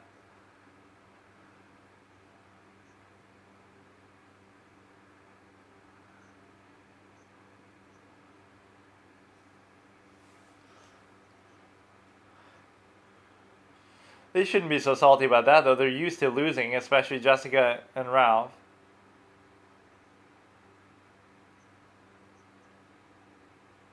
No, Mike knows he has no chance of going home. He didn't get yelled at even once. There was nothing negative. There's nothing that you're just a faker, dude.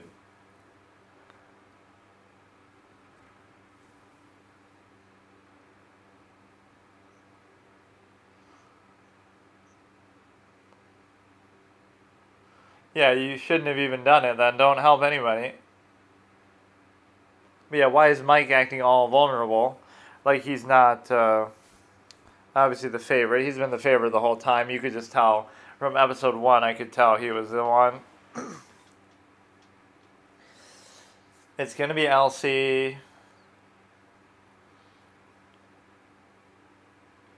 This is kind of sad though. You get the black jackets and you're still shit.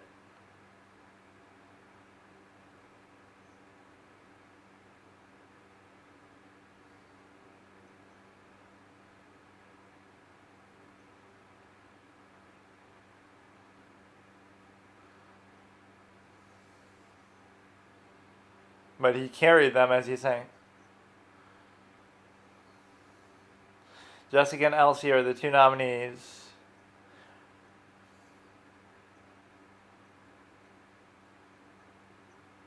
Two in a row. She sort of had peaks and valleys. You're not going to...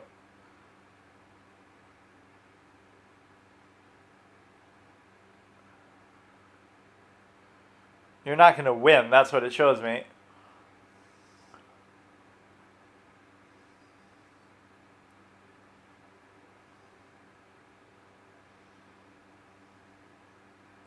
You've had the chance to, and isn't that such a pattern? You win the challenge and then you get froze out or you lose right after, like Jimmy.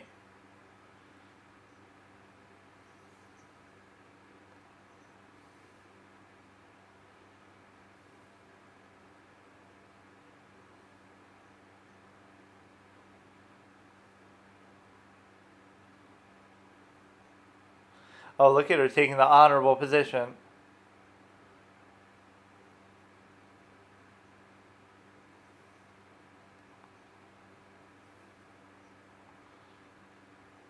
Oh shit, she's being nice.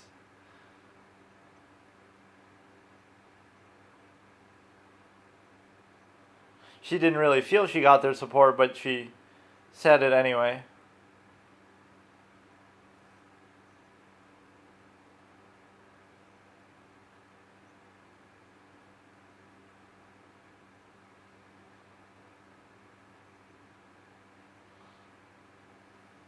But your best isn't good enough, so just let it go.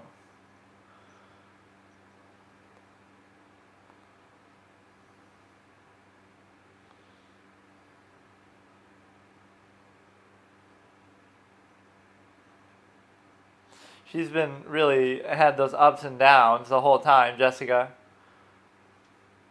She started off good, then she went down, then she did good again, then she went down again now.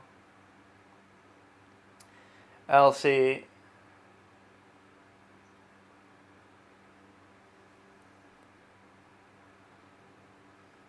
Look at how they let her have her little send-off.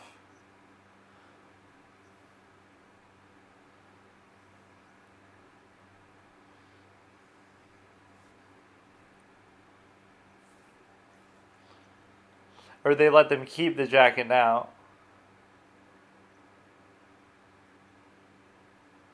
I thought they sometimes let them keep the jacket out of respect, like you did so well.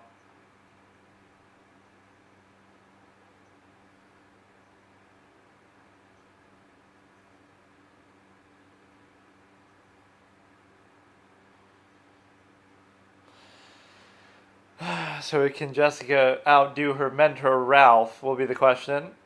There's some really good dynamics from this. I'm disappointed though. Jessica really dropped the ball in these last couple episodes. She doesn't deserve to win the whole thing. I'll even say it now. Even though I wasn't predicting that she would, I thought it would be a little better showing.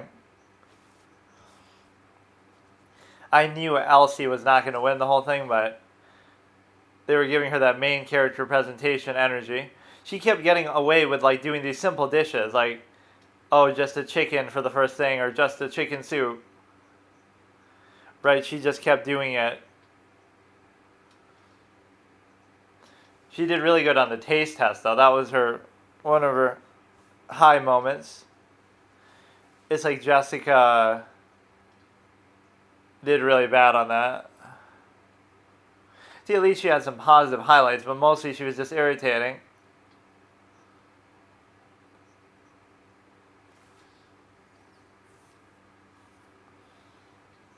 You won your little 5 minutes of fame on TV.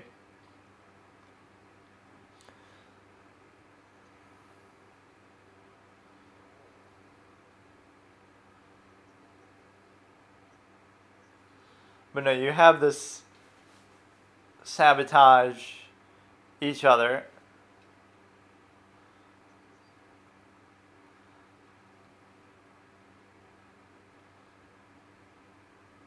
So Jessica's going to have an outstanding next time.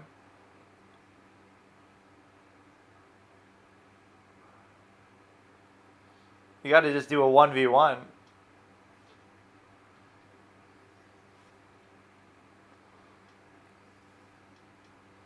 But Elsie said even before, an episode ago, that, I don't want to be here, I want to go home. So you get what you wish for.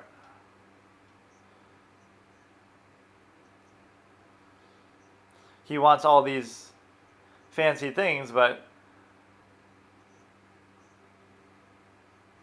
he said that 3 episode endings in a row, they have to start excelling individually. But the reality is that you should be lucky that they even do the bare basics just to fucking get the meal out there, just to get the dishes served, not I'm just really curious how many episodes there even are. I almost would want to just finish it now. Chefs serve up dishes their loved ones loathe. How would you even, really know that? They could just lie about it. Okay, so today I'm going to probably watch the final episodes of Hell's Kitchen Season 1, assuming there's only 2 or 3 left, because I don't see how, when there's so few people left, unless people just stop getting eliminated.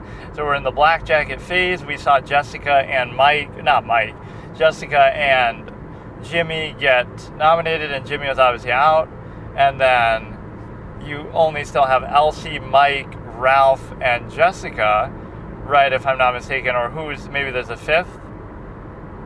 Mike, Elsie, Ralph, Jessica, and who? I feel like those are the only 4 who should be left. And so what you have is the ability to, you think, Ralph betrayed Jessica, but not really, because her performance was pretty bad. So there was some bitching with Gordon, obviously, or Andrew. Was it Andrew who was out? I'm getting confused now. Maybe Jimmy's still there, but Andrew is... Whatever. Those are the next ones. I don't know why I have such a hard time remembering this, but Jimmy and Andrew would obviously be the next to go. I think it was Andrew who actually left. Right, and then... Or I may be confusing the last 2 episodes, whatever, but Elsie's going to be the next to go. Then it'll be Ralph, then it'll be Jessica, then it'll be Mike, and I have to be objective, or Mike will win. I have to be objective because obviously it just seems like Jessica has too many lapses here and there that end up being an issue, so that's definitely a problem. So yeah, we'll watch. I think we're on episode 9. I'm immersed as I'm watching, but then I somehow have a hard time remembering or processing everything. But the way it's cut together is almost like a trailer, the whole show, so it's a little fast-paced and a little bit annoying at times, so it's a little hard to process. But you have +1 character point for Jessica for what she did, that she didn't try to get rid of Ralph, and then but see, it's not a minus for Ralph because her performance justified it, right? And she had some ups and downs, whereas with Mike, he was manipulating just to try to keep Jimmy, even though Jimmy is clearly a weak link the whole show, right? You got to go by body of work, so it's like Jessica's body of work is pretty good over the course of the whole series, but she's also had some weak moments, so it's not completely beyond the pale. I can't deny that, right? Her top moments might be up there with Mike, but her low moments are way lower, right? Mike hasn't really been on the hot seat very much. He's always been very good. Jimmy chose for Mike to come on the trip because Mike sort of spared him earlier from being eliminated, even though it was for manipulative, cynical reasons. He still sort of gave him credit for that and did it that way. And then beyond that, you have the simple ability to realize that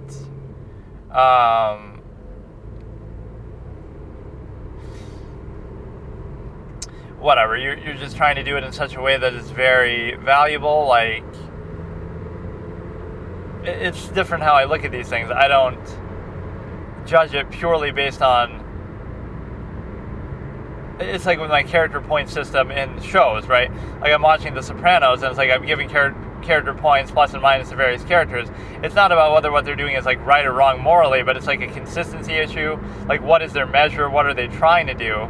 So mostly everybody here is trying to win, but I guess in a sense that's unfair then to Mike, but he was sort of inconsistent because he wasn't like that from the beginning.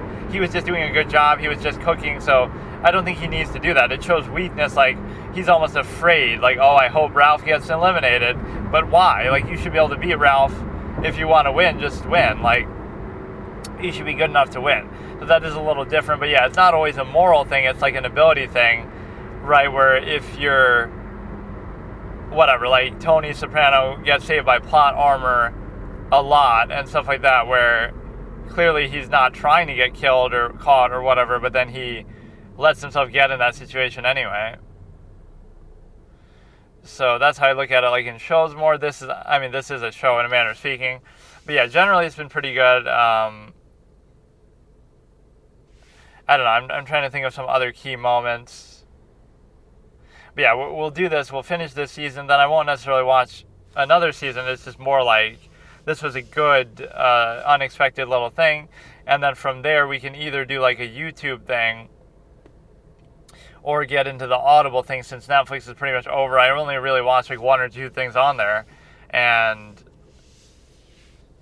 I don't know. I just wasn't entirely feeling it. Maybe I'll do like the Squid Game episode 1 just to have something as a send-off. So we did Stranger Things episode 1, which was pretty good.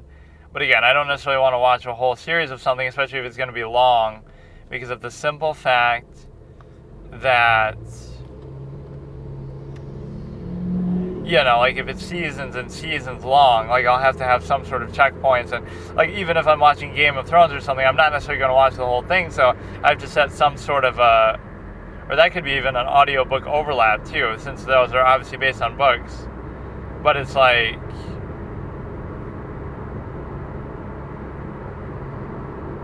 you know, you have to be in a position to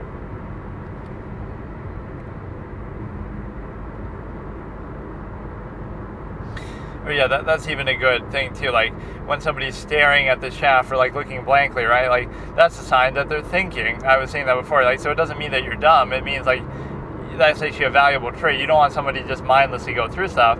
Sure, it's, you know, if you know what you're doing, you shouldn't have to do that too much. But sometimes that's looked at negatively when it's actually fine, right? Like, oh, somebody's staring like they're crazy, but they're actually just thinking, and thinking isn't bad.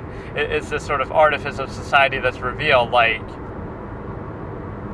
that you can't think too deeply or it'll invalidate society and certain standards, and it should, you know, like the emperor has no clothes. It shouldn't require you not to think to be able to practice a half-mass contrivance state that you're constantly reinforced and indoctrinated into, and like being objective is what I would always encourage, because that's what it does. It doesn't pander to a certain conclusion, like, oh, you're just saying to be objective because you want people to do something, you know, that you believe or whatever. No, it's like, be objective and then you'll come to your own conclusion based on being objective, but it would very likely not be the very specific, narrow, reactionary, contrived, half-mass state that you've been reduced to and indoctrinated into by society, because obviously that is very different than like self-actualizing from an inherent base state and being objective in such a way that would tie into that. And so yeah, we'll look at this, we'll finish Hell's Kitchen season 1, and then we'll move on to maybe one last send-off for Netflix. Then we'll move on to maybe a YouTube session month, or maybe we'll move on to the audiobook thing. And then after that, you get into the big name series. I don't know what it is that I really want to watch on YouTube, though, so I won't even worry about it. This would have been the sort of thing I would do, right? Like, or you get YouTube Premium, but then I just didn't even bother. So, like, we had to deal with the ads, but we'll do one or the others of that, and then we'll decide to, again, go into sort of big name series.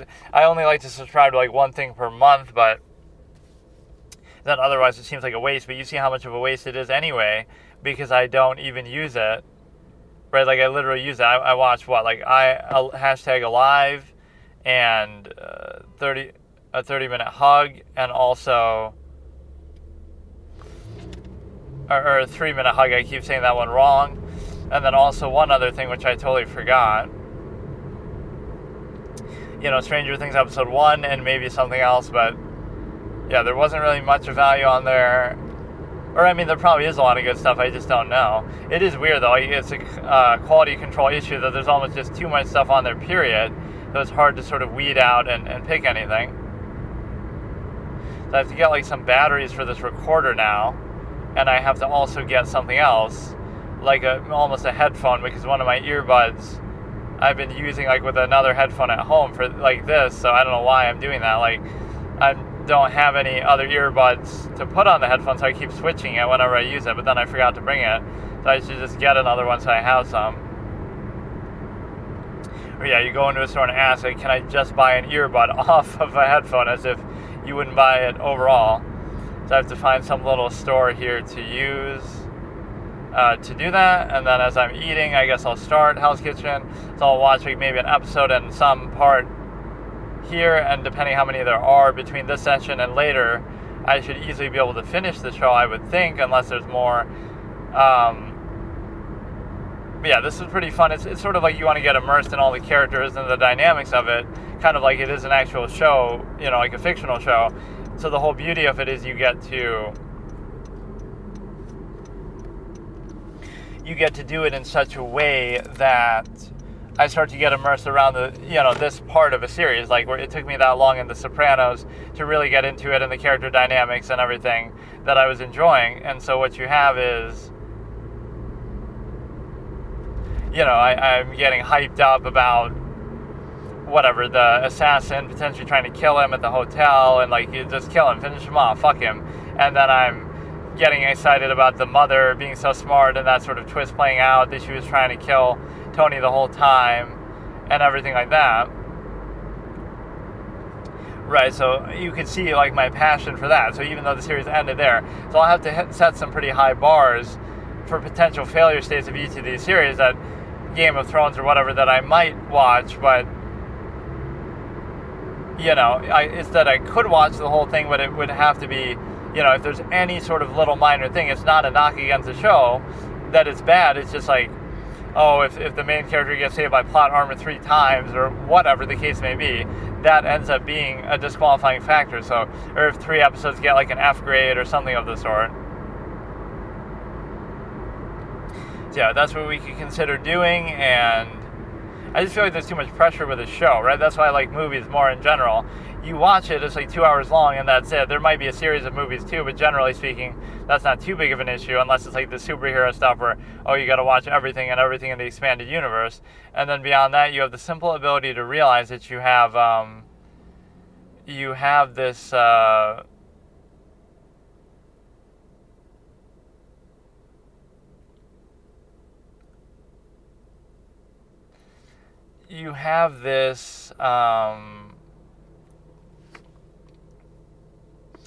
idea that, you're watching like 10 seasons of a show. Like, that's a lot to really commit to.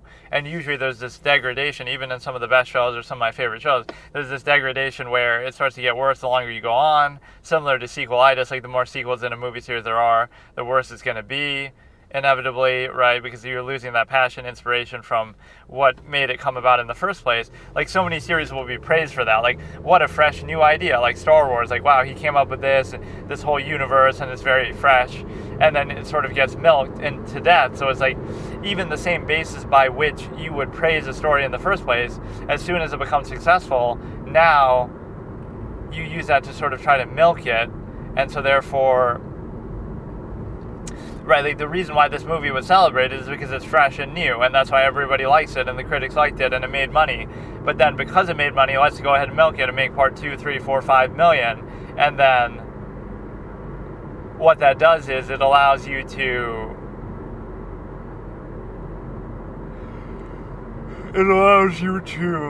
kind of turn on the very thing that made it successful in the first place. So now it becomes sort of tired and dry. That you obviously understand that what you're doing is, it's easier to just milk that existing IP, obviously. So I can't blame you entirely for doing that, but it just seems like some series they're not really meant to have that, but they just do it because they're so successful. In fact, that's the majority of sequels. The majority of, at least with movies, the majority of movies are not meant to have sequels. They're just meant to be what they are. But then because they're so successful, they sort of go into that. So, or even with shows, like, they're not meant to go on that long, but they're so successful that they keep making season after season, and it can sometimes ruin shows and endings. Like, How I Met Your Mother's ending might not have been that bad, right? But it's the fact that they dragged the series out so long that it felt sort of inappropriate then, or, they rush it, and then Barney's wedding happens, and all this kind of stuff. It feels sort of contrived just because of how long. If it had ended a couple seasons earlier with that same ending, people might not have minded, or in a different way, but it's just like, or yeah, I saw this art that was kind of funny for it, like, how I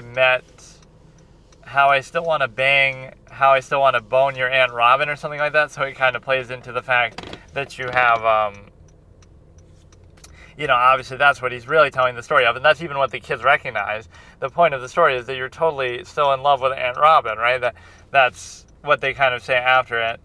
So I've seen the ending, but I haven't seen the last season. In fact, I saw nothing involving the mother itself, which I kind of disagree with them showing that. It was how I met your mother, not how I married and, did all that. You might think that's good that they did that, and a lot of people like the actress and the character, but I think that I would have ended it in that more noble sort of note, where it wouldn't have needed to end then on the Robin note either, like how I met, as in that's how I met, and then you just end it, right? With that umbrella scene. So that might have been unsatisfying to people too, but it's just sort of like this obsession going around and around with the same thing. Like Ted loves Robin, and then they go back and forth for a couple seasons, but then you keep going, and then they go back again. That's the most toxic shit kind of relationship to have. It's like, you're together, and then you break up, and then you try to come back together again, okay, fine, and then you break up, but then you keep doing it. Oh, now she's with Barney, but then you still want to be with her, and then they break up, and then you still want to be with her, and then you're with your wife, and then you still want to be, you know what I mean? Make up your mind. There's a reason why you keep breaking up. That's why even the Ross, which is kind of what they obviously play off of, even the Ross-Rachel thing is a case where it's so toxic that I almost don't even buy that one either. They broke up for a reason, numerous times over. They have a kid and they still aren't together. You can have that sort of fantasy fairy tale relationship, but it's just, you got to have a shorter fuse with stuff like this. It can't just be, oh, we're just going to give it a million chances. If it's really something that you feel strongly about, I won't even say meant to be, because that's sort of a fallacy in itself, but if it's something that you really value, why should it be that hard to do in the first place? Why should you have to... Why should you have to be so, oh, we're toxic, we don't like each other, we can't stand each other, we hate each other at times, we're passive-aggressive, we were on a break, we break up, we come, I wouldn't give it that many chances, because you're setting up yourself for failure. So I have a short fuse when it comes to stuff like that. You're going to have some fights, you're going to have some disagreements, but it shouldn't be like you're breaking up and you're going round and round 100 times with somebody. That indicates probably, why can't you just find somebody else? Why does it have to be them? Right? It's just a laziness, nearness, postulate, whatever element. And the other point is that, so again, just move on if it's going to be like that. But also, do something where you get to actually... the physical abuse or something, a one-strike rule, don't give them another chance. It's like, oh, somebody's abusive towards you that way, and then you don't break up, or you break up and you get back with them. It's like, what are you expecting, right? Somebody who would do that, what are you expecting? Oh, nothing could go wrong. It's like a financial dependency issue sometimes, or something else. Sort of having low standards, sort of a nearness posture, sort of a social stigma that it's somehow dishonorable to break up, but it's dishonorable to break up, but it's not a bad thing to get physically abused and assaulted by that person, right? That's okay. That's socially acceptable, and that's fine, because nobody needs to know about it, right? Is this really the victim mentality that people have to have? What is that? Right, there's something that's missing in that whole mindset that doesn't even make any sense, because you're able to basically look at it from a perspective that, I don't know, it's just something is missing. But yeah, this setup is pretty much complete with respect to the shitty phone that I have, but it doesn't matter because you're just watching stuff, It maybe stutters here and there, but generally it's fine. And also you have this... wireless headphone, Bluetooth headphone, so that you don't have to hear what I'm listening to, and I also don't have to deal with that awkward wire. And then finally the lavalier mic, which I guess that could be wireless too, but it's not too bad because that's kind of a little more comfortable, because it's not going up into your ear, and that's weird. This is on your chest, or I almost have it on my lap or stomach area, right where you're going to be using the lapel thing. And it's also awkward that, people would be seeing it, but here you almost can't even see it, or you wouldn't even notice it. And so, if somebody's seeing it, whereas that looks awkward, where you have it whatever, just the headphone wire. The whole thing seems awkward, even just the act of talking. But you could play it off like, oh, I'm talking on the phone. Not that it really matters, but... So yeah, we'll do this in a second. This should last long enough, though, for now. I don't want it to, like, die out in the middle of a recording, though, because that becomes weird. So yeah, this is, like, the final phase, final form.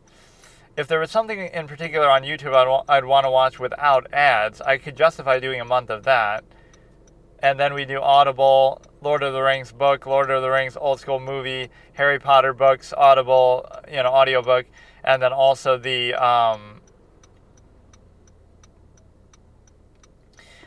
simple fact that you have the ability to do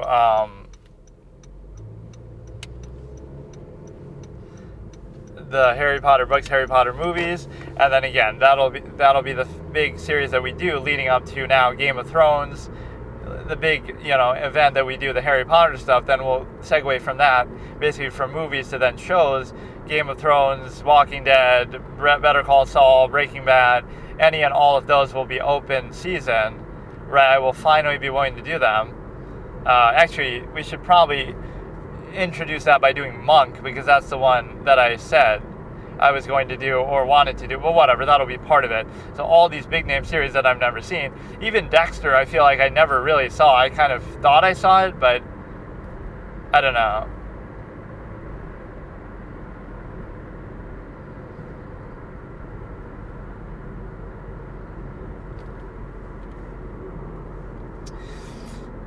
So, yeah. Or even I said I could do like a cleanup thing where I finished series that I had left hanging. Like Psych, I had seen up to a certain point, so I could rewatch the entire thing, which I really don't think I'd want to do that. Not because I don't like it, but that's like way too long and way too much to... I did that with The Mentalist, I guess. I had watched seasons 1 through 3 and then I stopped because I hated so much the premise. That was a satisfying ending, and I hated so much the premise of season 4. The intro of season 4 or whatever. Maybe I saw the first episode, or maybe I didn't even bother. Like, I hated the way they show that he thinks he kills Red John, but then he really doesn't. That's such a dumb thing. And so I just didn't even watch. But then I went back one day and watched seasons 1 through 3 again, and then that segued into me watching season 4, 5, and 6, or at least season 6 up to episode 8. So, like, those are the two moments I stopped. I haven't still seen the full series, but those are the two moments where I stopped watching. I saw seasons 1 through 3, and that was a satisfying ending, or a stupid way if they continue it into season 4. So it's a satisfying ending to season 3, but then I don't desire to see any more of it. So a good ending of Red John's story made me stop watching in season 3, but then a bad unsatisfying ending led to me not watching it in season 6. So I watched till season 6, episode 8, and I stopped there. So the first time I stopped was on a good note, that like, okay, that's a good ending for the series. And then I later came back and saw that. So I wouldn't want to necessarily do that, but I could say like, oh, I want to watch the rest from like 6, 8 and on, or from the ending of Psych, but I almost don't even care. Right, like whenever they introduce that one crazy big killer in Santa Barbara Killer or whoever, who kidnaps Jules and stuff. So that when they decide to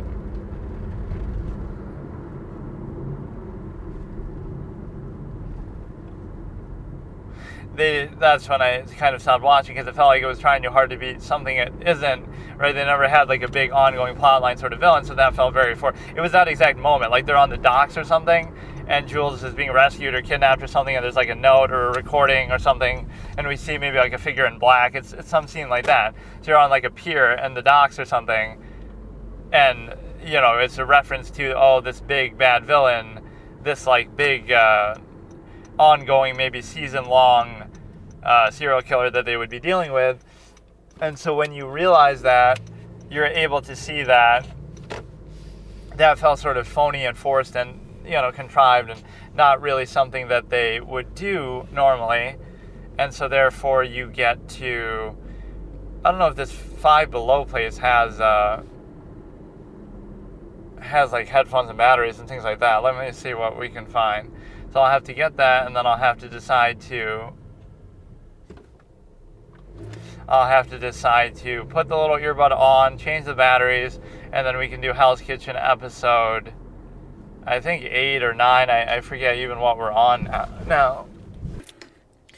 Okay, so here, before we start this, let's look at the nature of social contrivance again, something that we discuss a lot. Like, the purpose of it is to create the appearance of valuing a collective, like some higher standard, or, some collective entity, whether it be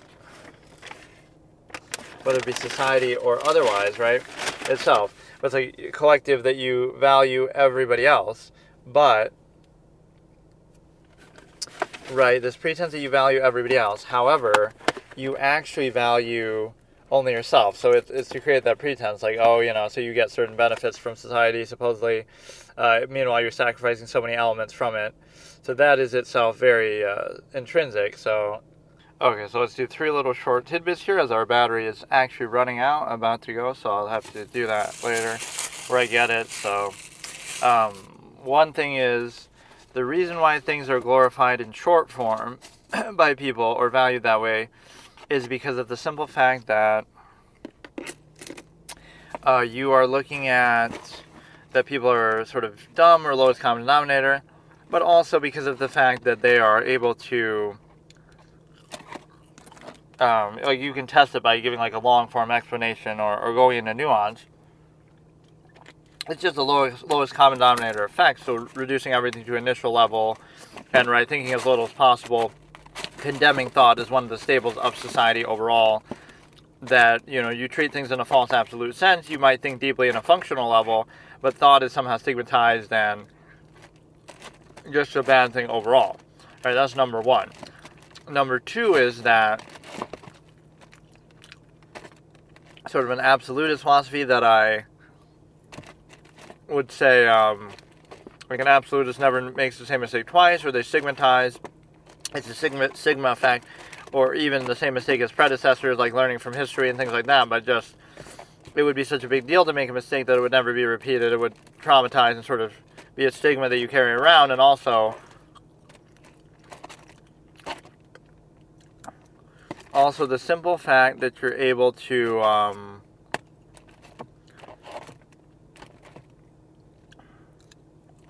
learn from predecessors that way, it's a big deal. And then the third thing is the fact that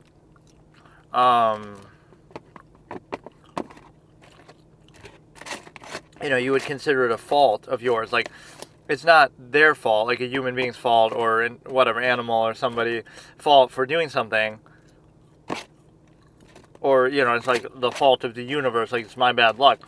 It's your fault for not being aware of the nature of how that process works, or for exposing yourself to it in the first place. So with a person, this would be how you look at it. Like, it's not that person's fault for killing you. It's your fault for putting yourself in a position to be killed by that person, because it's that tendency of human beings in general that they could potentially do that. So you're aware of all of human nature, all of a tendency of nature of a process at all times. So it wouldn't be a surprise to you that could happen. So now it's your fault for not adequately accounting for or compensating for it. Right? So that would be how that would work. So you would say that anything that happens, it's like it's your fault for not being aware, or again, not accounting for that. People have this nature tendency. You can learn through history, you can learn through observation, right? So it's your fault that you would not adequately account for that, because you already know that in their base nature and tendency to do that.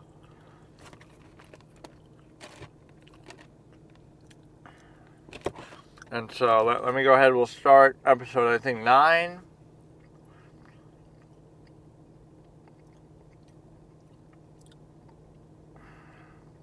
Or it must be at least 9, I really can't remember though, but we had seen like the ending of maybe 6, and then we had seen 7, so maybe it's 8.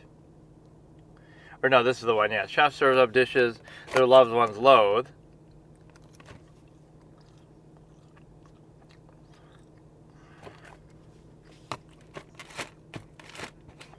So we're going to, there's almost this cynical look at it. You could say, people are desensitized, or, this would be an absolutist perspective. Like, anytime you see a certain tendency, you realize its nature and its universal capacity. Like, somebody tries to scam you or something, right? You realize that's what people would do, and that's just natural nature. It's not a negative characterization, like, oh, you're looking at people in that way, like, oh, people had been nicer in general. You realize that's sort of fake or overcompensating or a specified tendency. So you're recognizing the universal capability of this tendency rather than specifying it. Right, like the expression I use, don't specify the conflict. Somebody might be really nice, somebody might be really mean, somebody might be killing people, somebody might be saving people's lives, but you recognize the totality of that nature, and so therefore you know that it's possible, and so you wouldn't be surprised by it at the very least, and so you would account for it. So episode 9...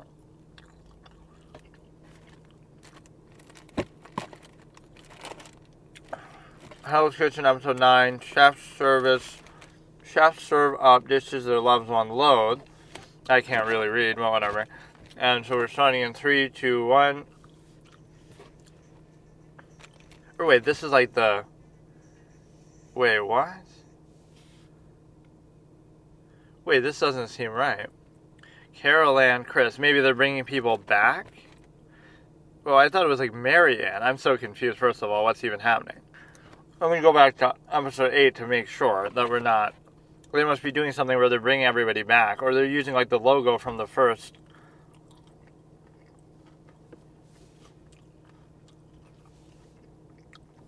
They're using the logo from, like, the intro from the first episode, but... Obviously, all these people have been eliminated. And also... Which doesn't work too well with some of these clowns who have been ejected in such hurtful ways. You'd think they wouldn't want to come back, like Jeff or whoever, like somebody who leaves on bad terms, who maybe even tries to hit Ramsey, like that speak for themselves but know who they are guy.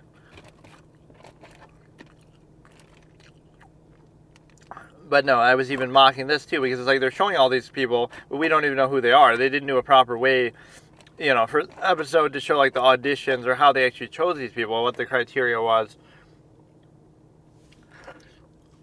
So I'm kind of baffled by what we're looking at.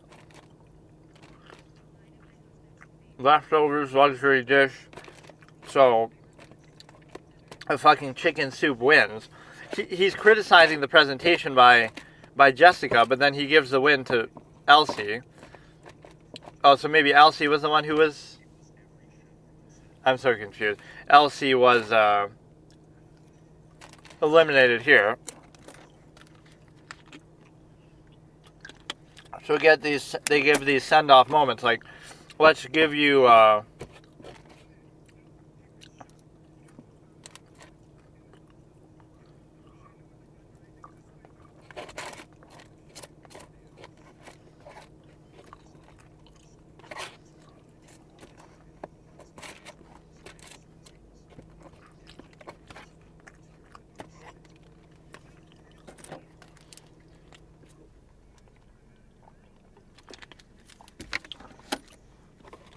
So they give Jimmy his one moment of fame in the whole show to remind you that he even belongs here, even though he doesn't. He makes the little dessert. So there's like a bias. And then he goes on the helicopter, and then he gets basically dropped off, and then he loses. It's like they're throwing him off the helicopter to his elimination.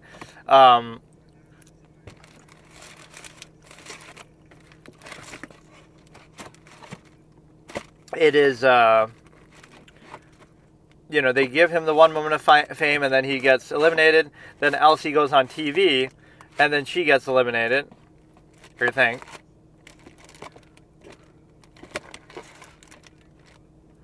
So let's rewatch maybe the ending of this.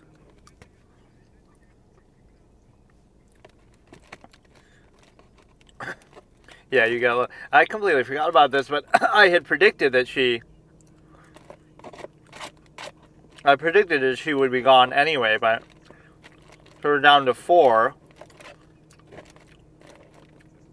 And that was a contrast. Every flashback moment, it's supposed to be a flashback of all their good moments. every flashback for Jimmy was negative. So it's like, how did he even last this fucking long, right? And the only good moment was just that with the dessert. So it shows totally contrived, and a reality TV kind of contrived incentive or something. Whereas here, at least, she is, she always has some good moments mixed in there. So there's 4 left, of course. Okay, Ralph, Jessica, and then Mike and fucking...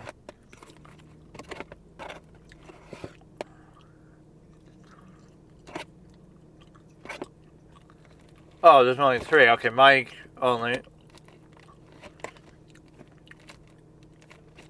Jessica's had a couple rough moments in a row.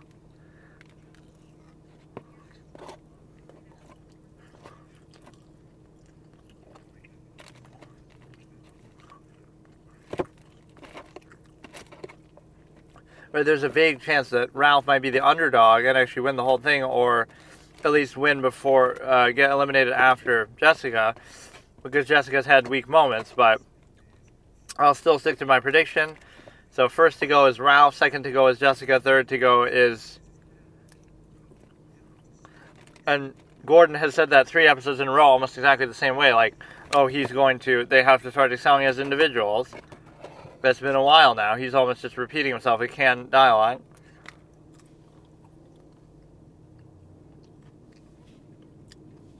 So episode 9 might either be a recap episode, or it might be where they're actually bringing people back. I don't really get it. It'll be like a flashback episode that shows you like everybody. Because why would they be showing that otherwise?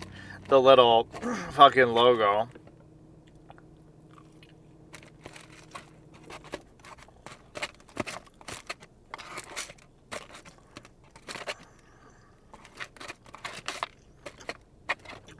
So you go ahead and I'll go ahead and start this.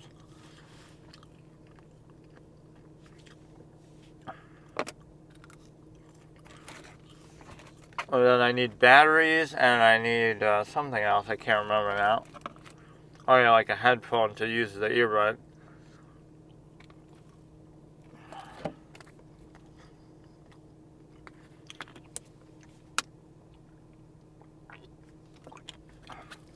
So, Season 1, Episode 9, chefs serve up their loved ones' most loathed dishes. I don't know how they really know this, or they could just lie about it. We're starting in 3, 2, 1. So you see Ralph, Michael, Jimmy, Wendy, Jessica. Wait, this almost seems wrong. Like I had skipped ahead like 10 seconds. It was showing like Carol Ann or somebody. So it's showing you the whole cast, but they're already gone. Or cast implied that they're actors. So we're starting in 3, 2, 1. So Carol Ann, who was like the first to go. Chris, who went too early. Elsie, who went kind of at the right time, what I predicted towards the end. Ralph, Michael, Jimmy lasted way too long. Wendy went when she should have early. Jessica has disappointed me a little bit. Andrew lasted too long. Mary Ellen, or no, I'm confusing those two. Carol and Mary Ellen. So what exactly is the point of showing us that now?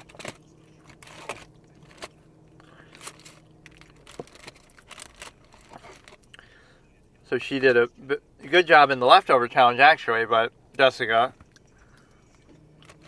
or you give her to a chicken soup.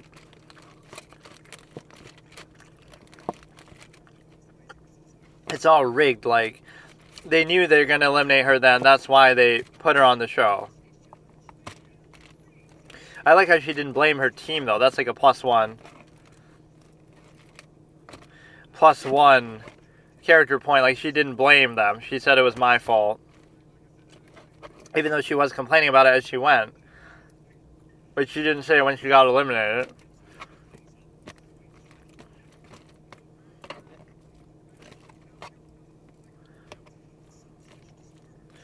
Yeah, Mike didn't seem to be bothered, and it almost saying Jessica.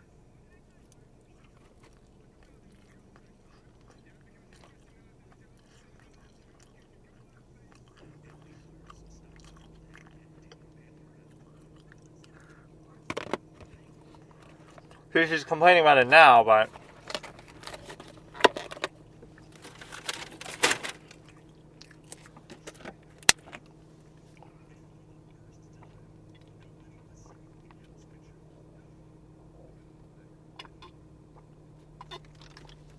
It almost makes the nomination process a farce here anyway. So 5-second delay. The reason why is because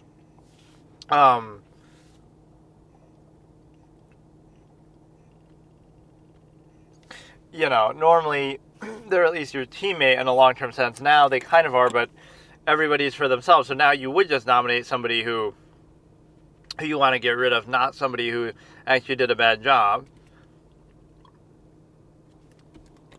But I don't really hold against Ralph.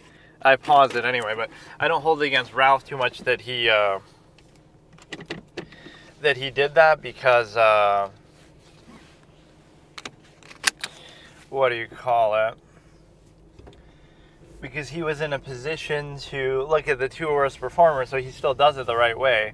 Like with Jessica didn't perform too well, and neither did the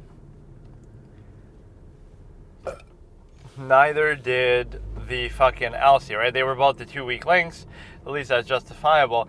Unlike Mike's conniving behavior, which again, you might look back and say, oh, that paid off, but it's fine. Like, you're good enough. I had faith in you that you would win anyway. Right, so why do you need to do that? You would have won. Chris wasn't going to beat you. Ralph's not going to beat you. Elsie's not going to beat you. So why? What are you so worried about? Why are you being a fucking pussy about it, So that's what I definitely object to. I object to the fact of his overall clown behavior.